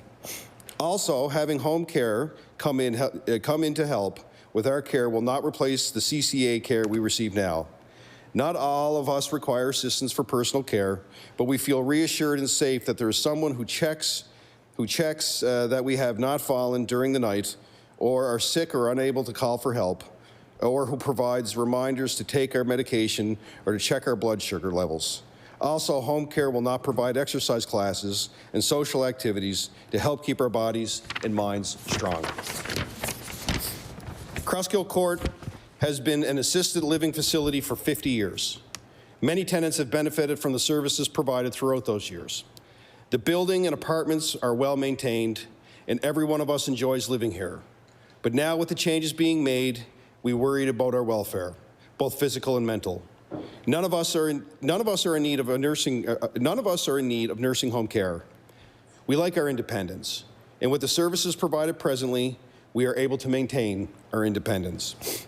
We and loved ones are so upset and stressed that this decision was made without consideration of the residents of Crosskill Court and our needs. We like living here. We feel safe and loved by staff. We moved here because of the services provided, which would help us continue to age well and safely while being able to maintain our independence. Now all of that is being taken away from us. We hope you reconsider this decision to remove our services. We are just a few elderly people trying to live our lives the best we can with your help. And sincerely, Mr. Chair, that is from the residents of Crosskill Court. And I'm honored to stand here and read this on their behalf. And I do believe some of them are watching tonight. And I do want to recognize the MLA for the area too as well. He's in the room. I'm not allowed to say that, but I just want to show him the respect so the folks in his community know that he's listening to this conversation too as well. So I go back to, you know, why the minister provided an example of why they were changing it, but obviously this is very important for these people, and to the point that they make is that that's why they decided to actually move there. They made that decision because of the supports that were there for them. My question to the minister is, I think we need a bigger elaboration on why these services are being removed. And I think it's important for all of us to hear it, because I'm sure this is probably not the only situation. This is a big shift. You know what I mean? Like, this is a big shift in their comfort level of making the decision to choose where they wanted to live. And I'm going to ask the minister, will he commit staff to go down and to meet with the residents there, to have a conversation, to determine if we can protect these services?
I recognize the Honourable Minister of Housing. Chair, first thing I want to say is that while my dad was in long-term care, it's not the same as this, but it's the relationship I want to talk about. So the relationship you had with the CCAs was absolutely incredible. No doubt about that. I will agree with that. They're angels, they are. But the reality is, they come and go as well. They do. And change is extremely hard. It's hard for everybody, and it's especially hard the older we get. I'm 59 next month. Change is hard, let me tell you. So what I would say to you is that what we are doing is we are removing the mandatory aspect to pay for these services in our buildings. If the facility wants to continue offering the facility or the services, they can. They can do it. We're removing the need to do it mandatory. And the reason for that is Crosskill, you mentioned Crosskill. I'll go off of memory. I know it was $600 and some for the first resident and $400 for the second. That's above the rent. It's $1,000 a month for services they may or may not want. What we're doing is removing the mandatory, allowing people to have choice. The very fact, the reality, the very hard reality, and this is not going to help the concern he's raising about the relationship, because that's what he's talking about. He's talking about relationships.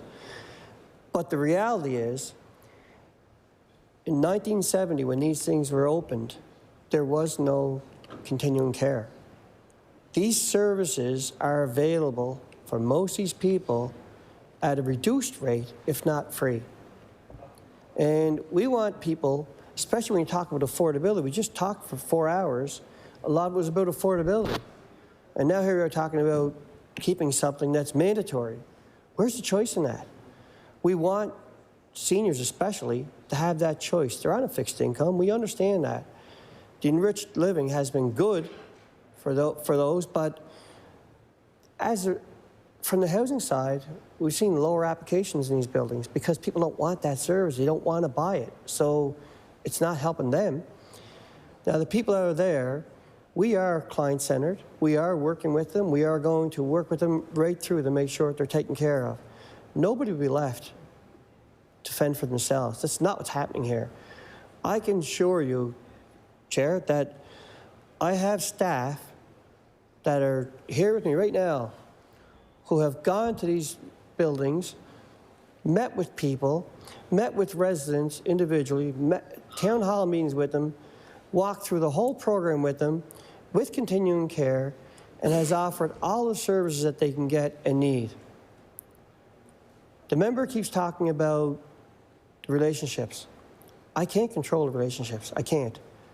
I can't control relationships in my dad's long-term care home where the people were hired to stay there and still moved. I couldn't control it. I can't control it in this one either. Wish I could, but I can't. So what I can say though, is that as the Minister of Housing, I will pledge to be there to help as much as I can to make sure that this transition is as easy as possible. Removing the mandatory aspect is critical in a time when we're really looking at inflation rates. Staff are there to help them. We have continuing care on scene helping with them, and that is what we'll continue to do. Thank you, Chair. I recognize the honourable member for Sydney, member 2. Thank you, Mr. Chair. And I can say, I believe that, and I'll table this because I read it, of course. I believe there's a signature of everybody who lives there. So, like, this is how big of an issue this is for these families and the people who chose to make that home. And I believe that they do deserve the opportunity to meet with the minister and his staff and the local MLA to look at these changes. If the department is that confident that all of the same things that the residents have indicated in this letter are going to be there, then they owe it to them to go down and have a conversation with them. This is a shift. This is a big shift for them. And as I said, they made a decision to live where they're living based on the services that were provided. And this is one example. You know what I mean? We'll probably see examples across the province in the same boat. So I really would stress to the minister because he semi-indicated that he'll work with whoever's there. I would say this is one of those situations where the minister and the local MLA have to go in and meet with those residents. So through you, I'll ask again, will the minister commit to meeting with the residents of Crosskill and with the MLA so that they can hear the concerns directly from them?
I recognize the Honourable Minister of Housing. Thank you, Chair. To the member, if I am available, I will absolutely be there. That's not a guarantee I'm going to be there. I cannot. I just can't. I have 3 phones on me that people are scheduling me on. I just can't. I tell you, if I do go there, I'll be there a long time. I actually love being in these places. I really do. It's actually where I feel most comfortable, to be honest with you. But I will make this guarantee that staff will see this through to make sure that those tenants are okay. It would be nice if the care facilities found a way to offer the service, but that's totally up to them. It's not us, it's totally up to them. I do not feel good as a minister, as the leader of this department, I do not feel good about making it mandatory for anybody to pay anything. I do not feel good about that. Not when I know there are services out there available to them. That's just me being realistic. Let people have choice. As far as the change, it is hard. I know, and I'll give you an example of our commitment to see this through. Mountain Lee, as you see in that letter, has been extended to July 1st. We've been able to work a deal to extend that to July 1st to give them more time to make sure that everybody is worked on and looked after. And I understand that the long-term care is triaging them to make sure the most highest needs are met first, to make sure that people are in. But the contracts I looked at were, like, you had 5 services, you had to buy 1 or 2, and you had a set rate. I just can't commit seniors to that. Not when I know long-term care is there for them. So I'm not willing to make that commitment. But I am willing to make the commitment that if I have the opportunity, I will absolutely be there. And I will make the commitment that my senior staff will definitely be there, as they have already been. I recognize the Honourable Member for Sydney, Member 2. Thank you, Mr. Chair. And I hope the minister can. I hope the minister can do it, and I hope that the MLA for the area can receive the support from the minister too as well. Like I said, the letter has, which I'll table, their entire building have pretty much signed it. I'm trying to confirm that, but from what I see there, the vast majority of people want to have a conversation so they can plead their case. Right, as I said, it was a big part of the decision of why they chose that as their home. And you want to make sure that you hear them all. It's like anything else, Mr. Chair. Any other issue that comes across our desks as MLAs, you have lots of stakeholders come in and advocate for various aspects of your community, various aspects of society, issues that matter to them or their families.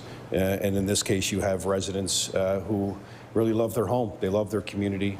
They love the people that they reside with. They're like a family. They have a social life. They get to experience living in a beautiful community where, everybody looks after one another. And people need various levels of help, as they said in their letter. So I know I was a minister, traveled all over the place, met with lots of stakeholders. I know the minister's busy, but I hope that him and the MLA can really go down there and have a conversation with them, because they deserve it. And I can appreciate that the minister doesn't want to force somebody to pay for something that they don't have to, but obviously, when you have the entire facility asking for something, it's important to hear them out. So, to the residents, thanks for sending this. This is something I've heard from over the last week from a number of stakeholders and former MLAs down there, tall ones. I got a few calls from some of my former colleagues in the area too, as well, that said that this is going to be something that the residents want to bring forward, and I'm happy that we were able to do it tonight at estimates. So I'll table that. There we go. The question, so I will ask this question. So we're talking about Mount Lee and other assisted care facilities. Through you, Mr. Chair, to the minister, how many more facilities are like this across the province?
I recognize the Honourable Minister of Housing. Thank you, Chair. So as of January 8th, sorry, there were 187 households receiving service through 7 buildings. There's 149 people on the wait list for these buildings. And that's low compared to other buildings because of the demand fee. While I'm on my feet, I'll let you know that there was one more that was closed, and it was Antigonish. And that one closed already. And in that case, the residents hired a lawyer to demand that we remove the mandatory fee. So it is contentious, it is. I'll say that parallel with change is difficult. Absolutely is difficult. So it is difficult. I recognize the Honourable Member for Sydney, Member 2. So this is an important conversation, right? So, and we only have a few minutes left. So I'm gonna ask the minister to outline why because people are watching. So outline why the department thinks that this is the best step as compared to what the residents are asking for, what they currently have in place, which they're fighting to protect.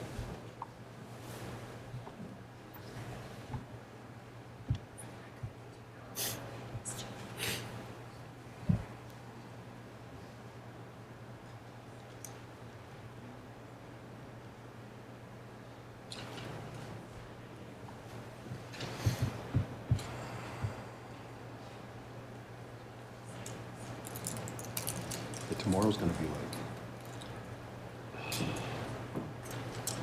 I'm going to wear my jogging pants and a blazer. My deck shoes. White socks. Oh man, during COVID, I did so many educational promotional videos in a blazer and track.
Quiet, please. I recognize the Honourable Minister of Housing. Thank you, Chair. We are Department of Housing. We provide housing. We're working with these long-term care facilities to try and help the situation. We provide housing, but we didn't just bail out. We stayed. We're there. We're working. We're playing mediator in the middle in much cases, but we are making sure that these residents are going to have the support they need to find the service they need if the long-term care facility doesn't want to continue offering the service. That's our role. Our role is housing. But in that role, at no point do I personally, as a minister, think that it's my appropriate decision to say, no, you're paying it. No more than it is to say to long-term care, you're doing it. So it's choice. It's a matter of providing choice, because as many people that you have that don't want this to end, there are those that do want it to end. So it's complicated. We've extended mentally. We extended it to July to allow some more time to work it out. We are showing that even though our job is housing, we are doing what we can to help people because we are compassionate, we do care, we are there for them. That's what we're trying to do. With 3 minutes remaining, I recognize the Honourable Member for Sydney, Member 2. Thank you, Mr. Chair, and I appreciate the response from the minister. We're having an important conversation back and forth, and you know, these residents are looking for just an opportunity to have a voice in it. And to the minister's point, where he said it's about choice, right? And you may have a situation here, particularly in this area, with these residents who would like that choice. And I can completely appreciate the minister's comments around you don't want to force anybody to take something, right? But in this case, I think it's just important to give those residents, excuse me, those residents their ability to have a say with their MLA, ideally with the minister or the minister's staff. So that's the one big takeaway, is it's choice. And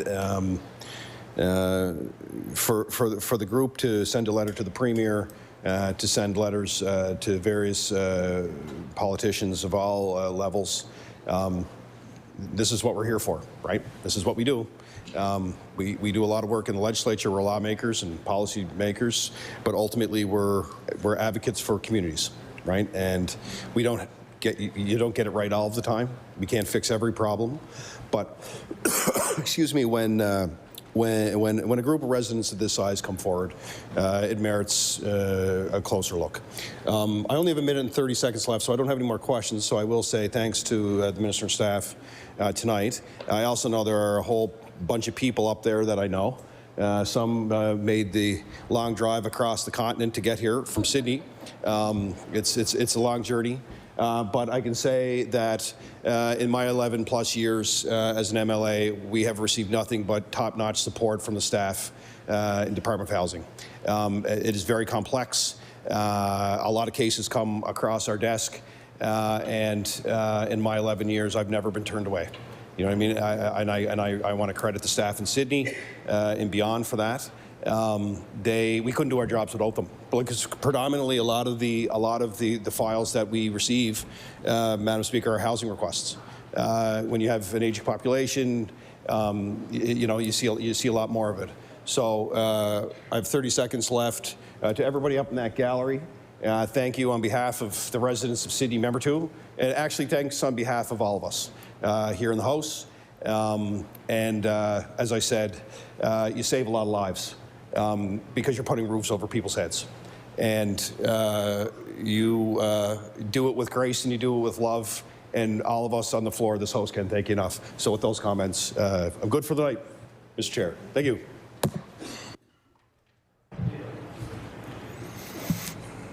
Order, please. The time allotted for the consideration of supply today has elapsed. I recognize the Honourable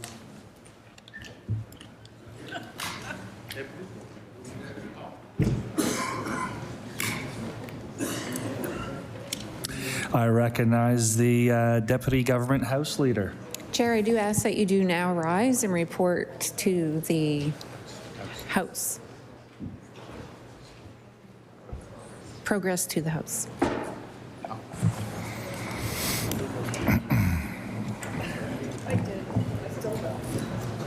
The motion is carried. The committee will now rise and report its business to the House.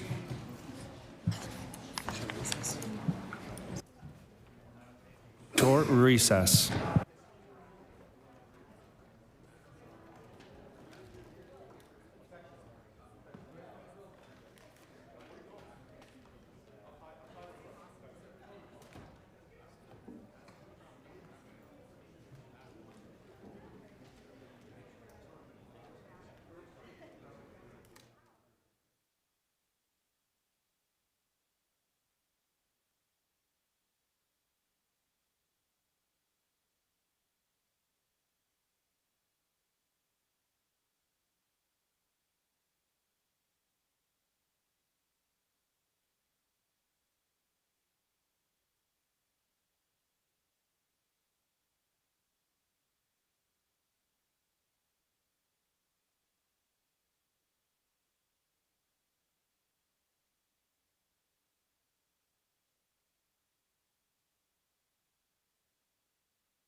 Order.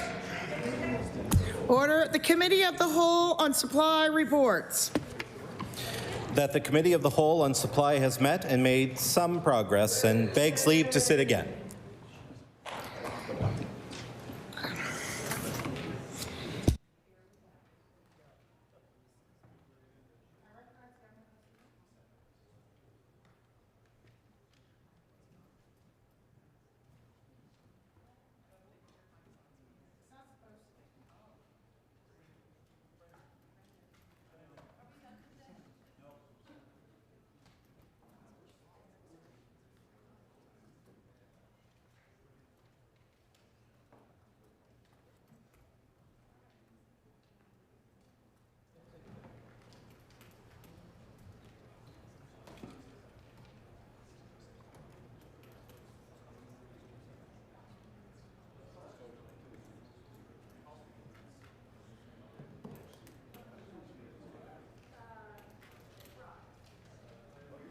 I recognize the Honourable Government House Leader. Thank you for your patience, Madam Speaker. Madam Speaker, would you please call order of business, public bills for second reading? Public bills and orders. I recognize the Honourable Government House Leader. Would you please call public bills for second reading, Bill 186?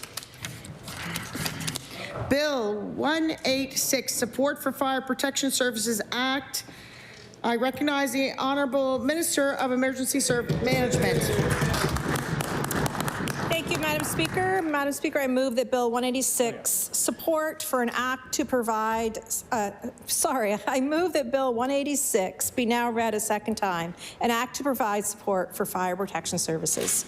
Madam Speaker, we've introduced legislation that will strengthen fire services across Nova Scotia. Right now, responsibility is spread out in ways that can be confusing and frankly inconsistent. This legislation provides provincial oversight for municipally led fire services where they exist now and into the future under the Department of Emergency Management, so there's a clear home and a clear line of accountability. Fire commissions and fire services that are not currently municipally led will be left as is. We heard loud and clear throughout our consultations with the fire services sector and municipalities that some areas do not want municipally led fire services for a number of reasons. So we're listening, Madam Speaker. The legislation also gives us the authority to set up province-wide standards for fire protection services themselves, for firefighter training and certification, for personal protective equipment, and for how municipalities plan, deliver, and report on fire protection services. This didn't come out of nowhere, Madam Speaker. Over the past year, we have done a lot of listening. We listened through the value for money audit of the Nova Scotia Firefighter School. We listened to the 40 recommendations coming from the Fire Service Association of Nova Scotia's governance review. And just in the past month, we listened in person, meeting with over 700 fire chiefs, deputy chiefs, fire service coordinators, and municipal leaders right across our province.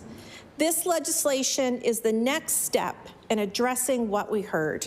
It will allow us to create an Office of the Fire Commissioner to provide provincial oversight and support to municipalities and fire service providers. It sets clear training and firefighter competencies. It establishes consistent requirements for personal protective equipment and records management. And it requires every municipality, whether they oversee fire services or not, to conduct a fire protection services review to ensure that they are making evidence-based decisions about the fire services they provide to their communities and whether fire departments in their area have the gear, the equipment, and the training to meet the fire services required. These changes are in addition to our continued commitment to strengthening and standardizing training for all firefighters, ensuring consistent training standards right across our province, and ensuring consistent training standards across the province, and support procurement to get the best pricing for purchasing vehicles, equipment, and insurance, helping fire departments reduce costs. It also addresses other key recommendations from the FSANS report, such as health and wellness supports, including mental health, dispatch alignment, volunteer recruitment and retention, training, interoperability, and mutual aid. Madam Speaker, in the last year, we've established the Fire Training Advisory Committee and interim regional training plans. We've initiated provincial and municipal collaboration to create regional training centers. We've invested in mobile burn units and propane-fueled training props. We've conducted a value for money audit on the Nova Scotia Firefighter School, and we have supported the FSANS governance review to have a better understanding of the state of fire services in the province. Now, Madam Speaker, I recognize that change isn't always easy. I understand that there are still questions from municipalities and the fire protection service sector. And I understand that there are still details that we will work through. We will get it, and we will do it together. We're committed to working through all of this together and finding solutions that are practical and sustainable. But we have to be honest about where we are today, Madam Speaker. The complex and fragmented system of today has led to inconsistent levels of service across the province. And we know all too well that gaps in training standards and safety provisions have had dire consequences. We can and we must do better, because behind every one of those issues are real people, volunteers who leave their families at a moment's notice, career firefighters who run towards danger when others are running away, and communities that place their trust in them every single day. This legislation is about honoring that trust. It is about making sure that no matter where someone lives in our province, rural or urban, coastal or inland, Sydney or Yarmouth, they can count on consistent, professional, and well-supported fire services when they need it most. It's about ensuring that every firefighter, whether volunteer or career, has the training, the equipment, and the protections they deserve so that they can come home safely after every call. This legislation is about building stronger capacity, greater consistency, and safer systems for firefighters and the communities they serve. Madam Speaker, firefighters spoke. We listened, and now we're moving forward. I'll take my seat and look forward to comments from the members from across the floor.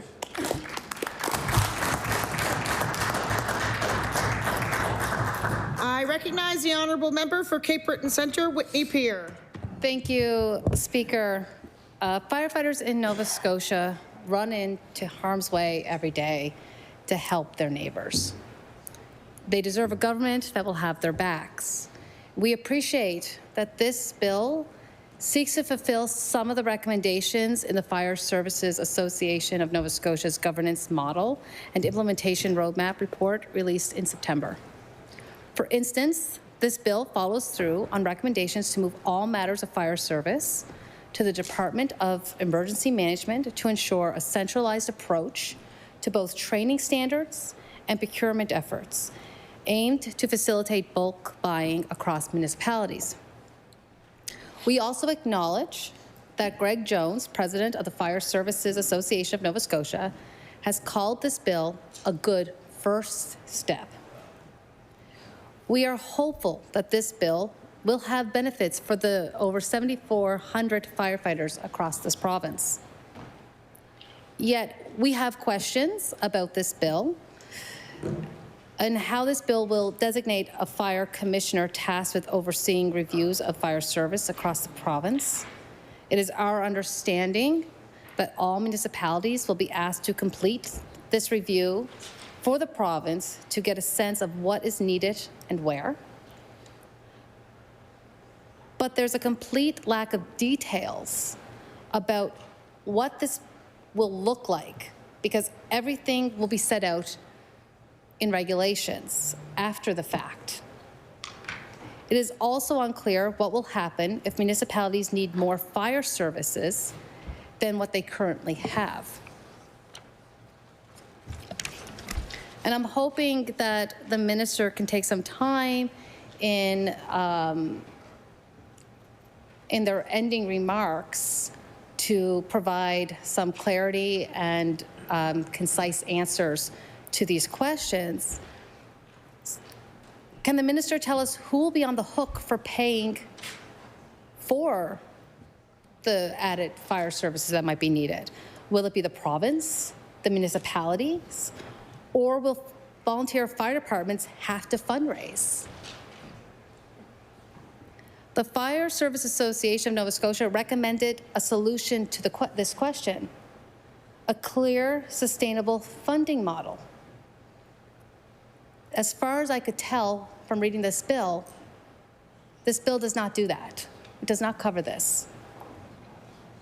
Right now, volunteer fire departments across the province rely on fundraising like bake sales, bingos, raffles, 50-50 draws to support their budgets. It shouldn't be this hard for firefighters to get the money they need to keep their communities safe. We would appreciate if the minister would clarify if the Department of Emergency Management will have a funding model in place by the time the initial reviews are complete. And the following are lists of questions that I've compiled over the past less than 24 hours from various municipalities, councillors that have reached out. So bear with me here. One of the questions from a municipality or councillor was, why has the minister taken a shift in direction, i.e. allowing fire departments to remain as designated by the Fire Safety Act or to be registered with municipalities rather than requiring them to be operated by municipalities? This was a core recommendation of FSAN's review and was part of the plan in the consultations as recently as a week ago. Is this completely off the table now, or will this be coming back in the future? Who and what will be eligible for transitional support and funding, and for how long? The Act stated that there may be an advisory board created. Who would sit on that? Will different types of departments and regions be represented? When will there be concrete initiatives around recruitment and retention of volunteer firefighters? This support, according to someone who reached out, this support needs to come first. Firefighters and departments have raised concerns about inadequate consultation around the changes that are ahead. Will the minister commit to undertaking another round of consultation to ensure that A, there's a better understanding of the transition, and B, that the department understands the on-the-ground realities and needs for transitions?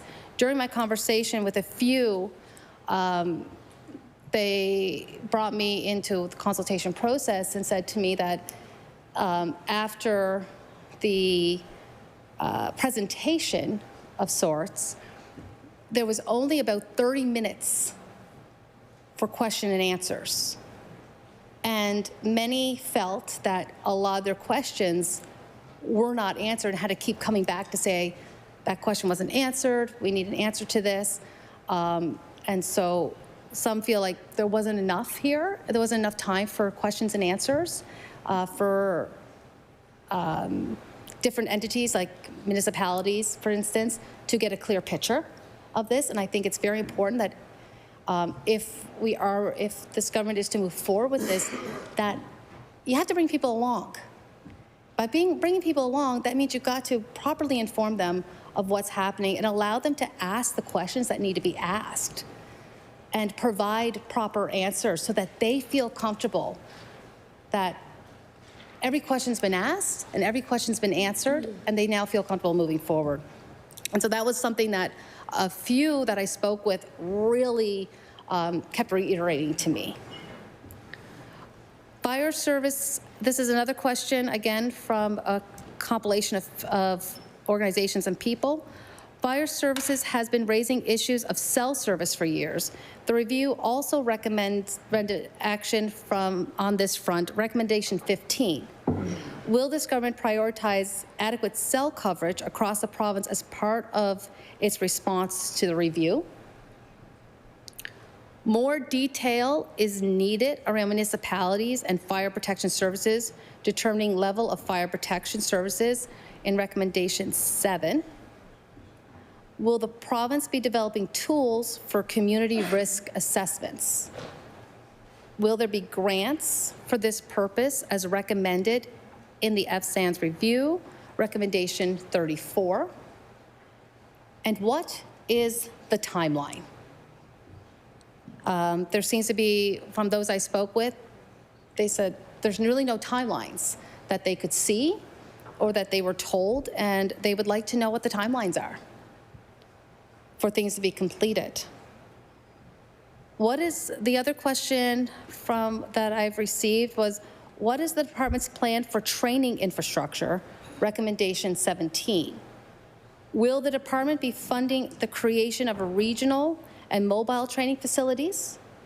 How much money has been budgeted? And what is the timeline for creating these facilities? As you can tell, there's quite a few questions that organizations that are going to be either responsible to undergo these reviews or are responsible because their fire departments have still left unanswered. So we would appreciate if the minister would clarify if the to clarify these these answers. In addition to getting answers to our questions from the minister, we are looking forward to hearing from the volunteer fire departments. We are also looking forward to hearing from, hopefully, from municipalities in the days to come and in public bills. And with that, I will take my seat. Thank you. I recognize the honourable member for Sydney, member 2. Thank you, Madam Speaker. Honored to get on my feet and say a few words about the bill. Something that's very important, something that a lot of work went into, and always with these bills, I always look forward to the public bills portion of this because you have first responders who have been involved with this, who support their communities across, support our communities across the province. So, Madam Speaker, I want to begin by acknowledging the firefighters, chiefs, and volunteers across Nova Scotia that protect our communities. They work hard, often with extremely limited resources, to keep Nova Scotians safe. This bill reflects in part the work undertaken by the Fire Services Association of Nova Scotia in its 2025 governance study, and I want to thank the association for their work. At a high level, this bill seems like a constructive step forward. It moves us toward a more coordinated and modern fire services framework. While it does not implement all FSAN's recommendations, the bill responds to a clear call to improve governance and coordination. In particular, it adopts the standardized definition of firefighter, which will help create clarity across jurisdictions. It requires municipalities to conduct fire protection service reviews aligning with the recommendations for more structured, evidence-based planning. And it provides a process for annual risk assessments, which is a positive move towards continuous improvement. These measures reflect a necessary shift towards consistency and accountability, while maintaining municipal flexibility in service delivery. This is essential in a province like Nova Scotia, where community needs vary significantly. A coastal community may require marine firefighting capacity. Rural areas may rely more heavily on volunteer departments. It is essential that we allow communities to do the firefighting work they need to do. One of the most significant features of this bill is the creation of the Office of the Fire Commissioner, an office intended to coordinate fire prevention efforts across the province, encourage collaboration between municipalities and fire services, oversee training, and report to the Minister on the state of the services in Nova Scotia. This responds directly to the FSAN's emphasis on stronger provincial leadership and coordination. And if implemented effectively, this office could become a central point for improving standards, sharing best practices, and addressing gaps.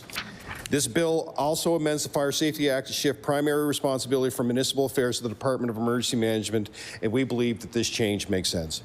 Fire services are increasingly integrated with broader emergency management systems, and aligning those functions under one department should improve coherence and responsiveness. This was another area where the FSANS identified the need for a clearer structure. These reforms come at an important time, Madam Speaker. The result of last year's audit of the Nova Scotia Firefighter School underscored the need for a stronger oversight for firefighter training, consistent training standards, and clear accountability. The provisions in this bill, particularly around coordination and oversight, will hopefully begin to address those challenges. While we will vote for this bill to advance the public bills, we also want to note there is some more work to do. The bill does not consolidate all fire service legislation into a single act, as FSAN's recommended. Many elements of FSAN's implementation roadmap are not yet reflected here.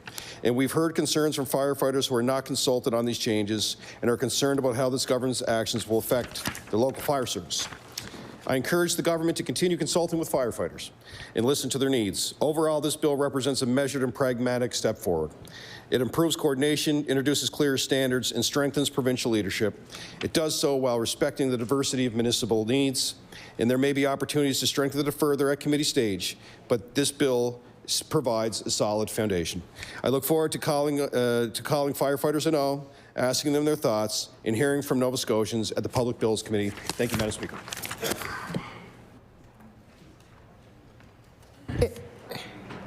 I recognize the honourable member for Halifax-Armdale. Thank you, Madam Speaker, and thank you, Minister, for introducing this bill. I have a lot of questions that I would like to leave with you for your consideration. How did I get involved? I had an interest in cancer screening and prevention firefighters even before I became into this new role, and over the course of the last 18 months spoke to a number of firefighters about concerns around that and looked at the research, and along those conversations came up a number of things that I wasn't aware of that I'm hoping this bill will look into or is part of the agenda. One of the questions I have is, what do firefighter departments or teams of the future look like? We know that firefighters are aging, like communities, the volunteers are aging. The majority of our firefighters are volunteers. They're aging. We also know the attrition is high. Recently, firefighters told me that I think less than 3 years, new members were joining as volunteers and leaving. And leaving, as one said, the old guys to do the heavy lifting. One of the things that also struck me was, in today's climate and economy, a lot of younger firefighters, men and women, wanted to volunteer, but just felt, I need a second job. I can't really volunteer. So I guess that one of the questions I have is, what do volunteer fire departments of the future like, or what do community future fire departments like? Will they be a volunteer? Should we rely on volunteers? Or does there need to be some other type of model that's both helps and entice young men and women and retain them? Firefighters are often the first responders to many trauma, and that's got its own nuances. So again, I'm thinking firefighting teams, will they continue to be the first responders, or will capacity come in other sectors that firefighters won't be the first responders? So many times I have seen, from my professional experience, firefighters are there and bring patients sometimes even before EHS can get there. It's just the logistics of rural. So is that going to continue in the future? I don't have the answers, but I have the questions.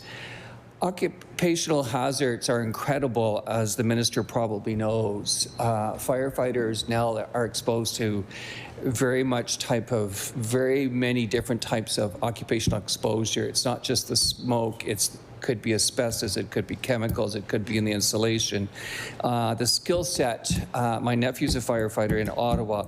He actually was a Red Seal electrician and was brought on for that skill set. So what does the firefighting teams of the future look like, especially when we're relying on volunteers and we have such a large service to cover in Nova Scotia?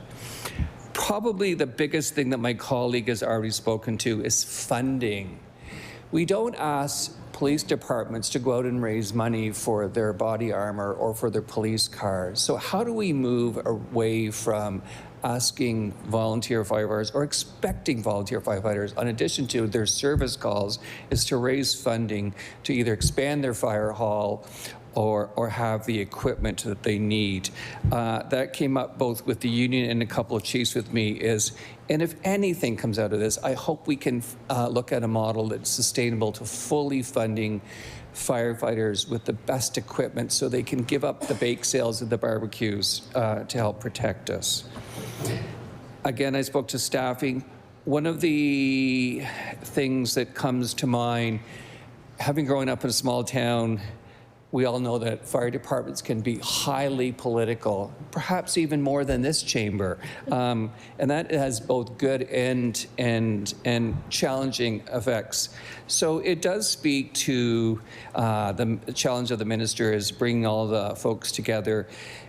And I also makes me raise questions about the fire commissioner. I think what's going to be really important is the fire commissioner, in order to have credibility, integrity, is someone who's very independent, like an auditor general, independent of the minister or the deputy ministers. I leave the minister to think about that. There's going to be lots of opinions. I'm sure the minister's already heard. There's going to be lots of differences. Change is hard. Communities are going to resist change. Some will want more than others. So how does that change happen? Outside of the consultation with the firefighters, I also wonder, is there room for consultation for the communities? Often what firefighters, sometimes like firefighters are like physicians, we speak for our community, but maybe we haven't asked our community what they really need and want. So I wonder if there's room for consultation with communities. And those needs will change, I expect, as some communities age or immigration communities become younger. How does that look like? And how do we keep those conversations going so firefighting departments or teams are vibrant and nimble and changing with, of course, stable, sustainable funding? And so I do wonder, what does the fire commissioner look like in terms of selection and independence? How I got into this conversation is, will this review or assessment, I really see as needs assessment, look at not only the psychological supports that firefighters need now and often are shy to. I think it's underreported because so many firefighters are first responders.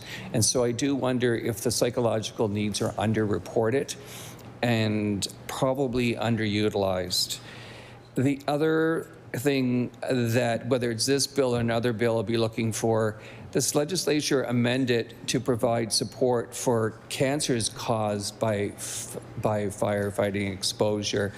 Can we now, to me, prevention is protection. Protection only comes in terms of form of equipment, but will this bill or another bill in the future look at cancer screening for physicians? The evidence is overwhelming. The occupational risk is based on exposure. And so will the prevention aspect be part of this bill in terms of what are the psychological supports that firefighters need? And also, will cancer screening be part of this? And will it be funded? I think that's really important because I know there's challenges. Last year, when I was here and sick, I went to Emerge twice. I got the $750 investigation that if I was actually getting screening for a fire department, would get the very same thing, but it's not covered by MSI. But if I went in with a cough and a fever, I got the exact same screening test for a different reason. So I think our firefighters, in order to attract, retrain, and keep well and keep healthy, could we look at some point introducing cancer screening that will support firefighters? I just want to say before I close, a big thank you to our firefighters. Firefighting is tough, it's scary. I thank our colleagues in the fire department who do it, men, women. I know that wildfires is probably going to be a greater threat to our firefighters in the future than residential fires. Having lived through a wildfire in Northern Ontario, they're absolutely terrifying. I know that requires, from speaking with call-in fire department, that requires a whole different level of equipment, training, and support. So I expect the environmental changes are going to create a change in skill set in fire department. I'd like to just give two big shout outs. One to the Greenfield Fire Department and the minister's riding of Queens County, who have actually helped me on an unexpected grass fire. And also to Camp Courage, which is a camp provided by local firefighters who really provides the skill set and support and attracts young women into the traditional male role of firefighting. So lots of questions I hope we'll consider. However, probably the most important thing is timing. I'm hoping, could the minister maybe address tonight before we leave, whenever that is, what's the timing we should expect on this and a turnaround? Will it be a year? Will it be 3 years? And will this come in terms of forming recommendations, or will there be actually standards brought into a new piece of legislation that they must occur in regulations? But most importantly, when should firefighters and Nova Scotians across the province expect to see something tangible that can be put into action? Thank you.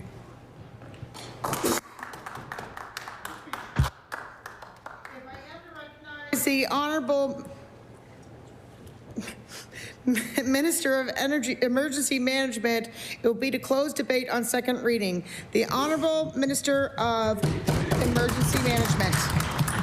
Thank you, Madam Speaker, and I thank the colleagues across the aisle for their questions and comments. I thank the member from Sydney, member 2, for being positive about this legislation. What I'll say is 50 years, 8 reports. 50 years, 8 reports. Fire services in Nova Scotia have been asking for help for 50 years and 8 reports, and nobody has done anything. Nothing. Absolutely nothing.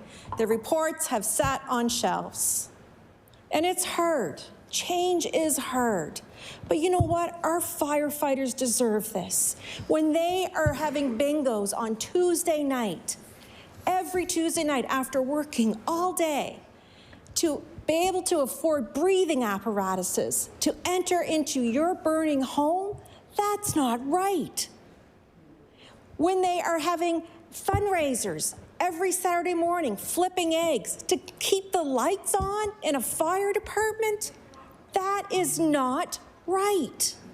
I have been very clear in my comments tonight. I've been very clear to Nova Scotians. I've been very clear to municipalities, to CAOs, to fire chiefs, to deputy chiefs, everybody that I've met with.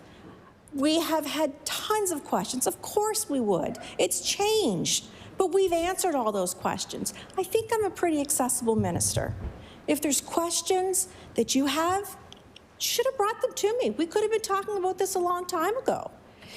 I believe in this legislation. I believe that I'll be the first to say, not all the answers are here right now. They're not. But I've said, this is the beginning of the roadmap. This lays the groundwork. This is where rubber's finally hitting the road, where we can try to make sure that there is a sustainable fire service in Nova Scotians, where our firefighters are safe, and where people, when the firefighters pull up to Nova Scotians House to fight the fire, they know they're getting the same level of service right across the province. This is a good thing, and I certainly look forward to public bills. Thank you.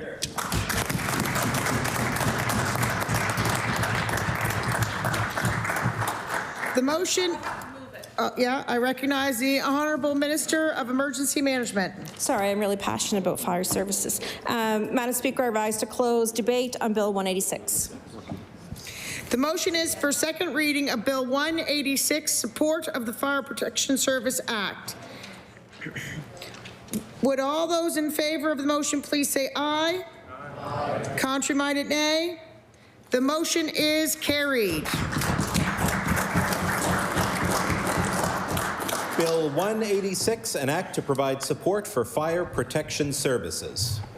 Ordered that the bill be referred to the Standing Committee on Public Bills. I recognize the Honourable Government House Leader. Thank you, Madam Speaker, and thank you for everyone involved tonight on the debate. Madam Speaker, would you please call order of business private members public bills? Public bills and orders. I recognize the Honourable Government House Leader.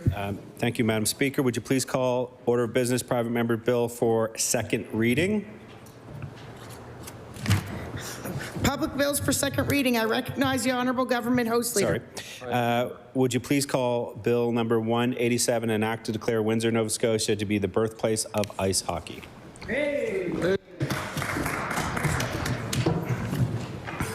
I recognize the Honourable Member for Hants West. Madam Speaker, I rise today to give second reading to Bill number 187, an act to declare Windsor, Nova Scotia to be the birthplace of ice hockey. Madam Speaker, Windsor is a small community that helped shape Nova Scotia's history in things like agriculture, forestry, and shipbuilding. And it's also where a simple winter pleasure took hold.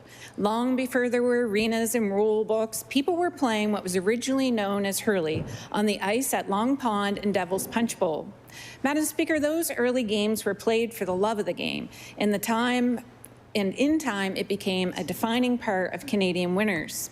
In fact, when the finals of any major hockey championship are on, Canada almost comes to a standstill to watch. Glued to our screens, packed in our arenas, local pubs, lining our streets in their favorite jerseys. That history today, namely lives on because people cared enough to protect it. Madam Speaker, I want to thank volunteers like the Hockey Heritage Society, local historians, community champions who kept asking questions, doing the research, and telling the story. People like the late Howard Dill, his son Danny Dill, and scholars like Dr. Garth Vaughan who believe that Windsor's place in hockey history deserved to be known. Every winter, volunteers come together to bring the story back to life on the Long Pond Classic Hockey Heritage Tournament, hosted on the Dill family farm.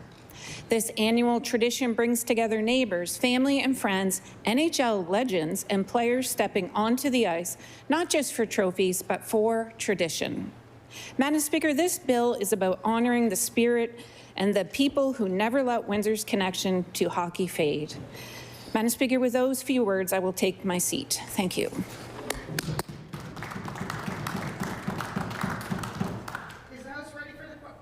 Is the House ready for the question? Yeah. If I'm to recognize the Honourable Member for Hants West, it will be to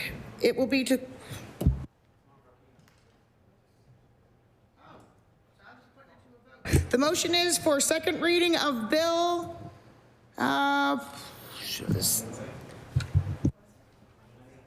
187. Would all those in favor of the motion please say aye? Aye. Contrary-minded, nay. The motion is carried. Bill 187, an act to declare Windsor, Nova Scotia to be the birthplace of ice hockey. Order that the bill be referred to Standing Committee on Public Bills.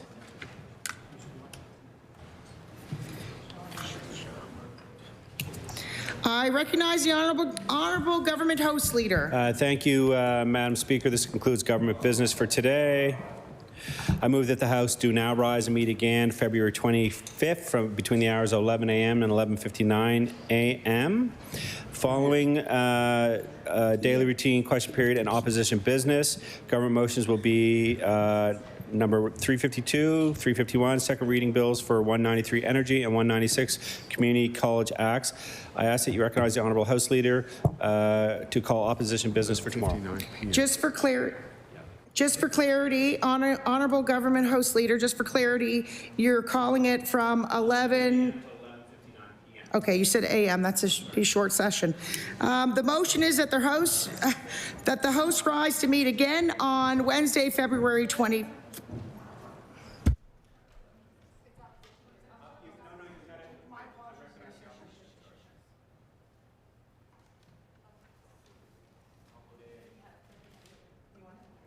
I recognize the Honourable Member for Cape Breton Centre, Whitney Peer. Thank you, Speaker.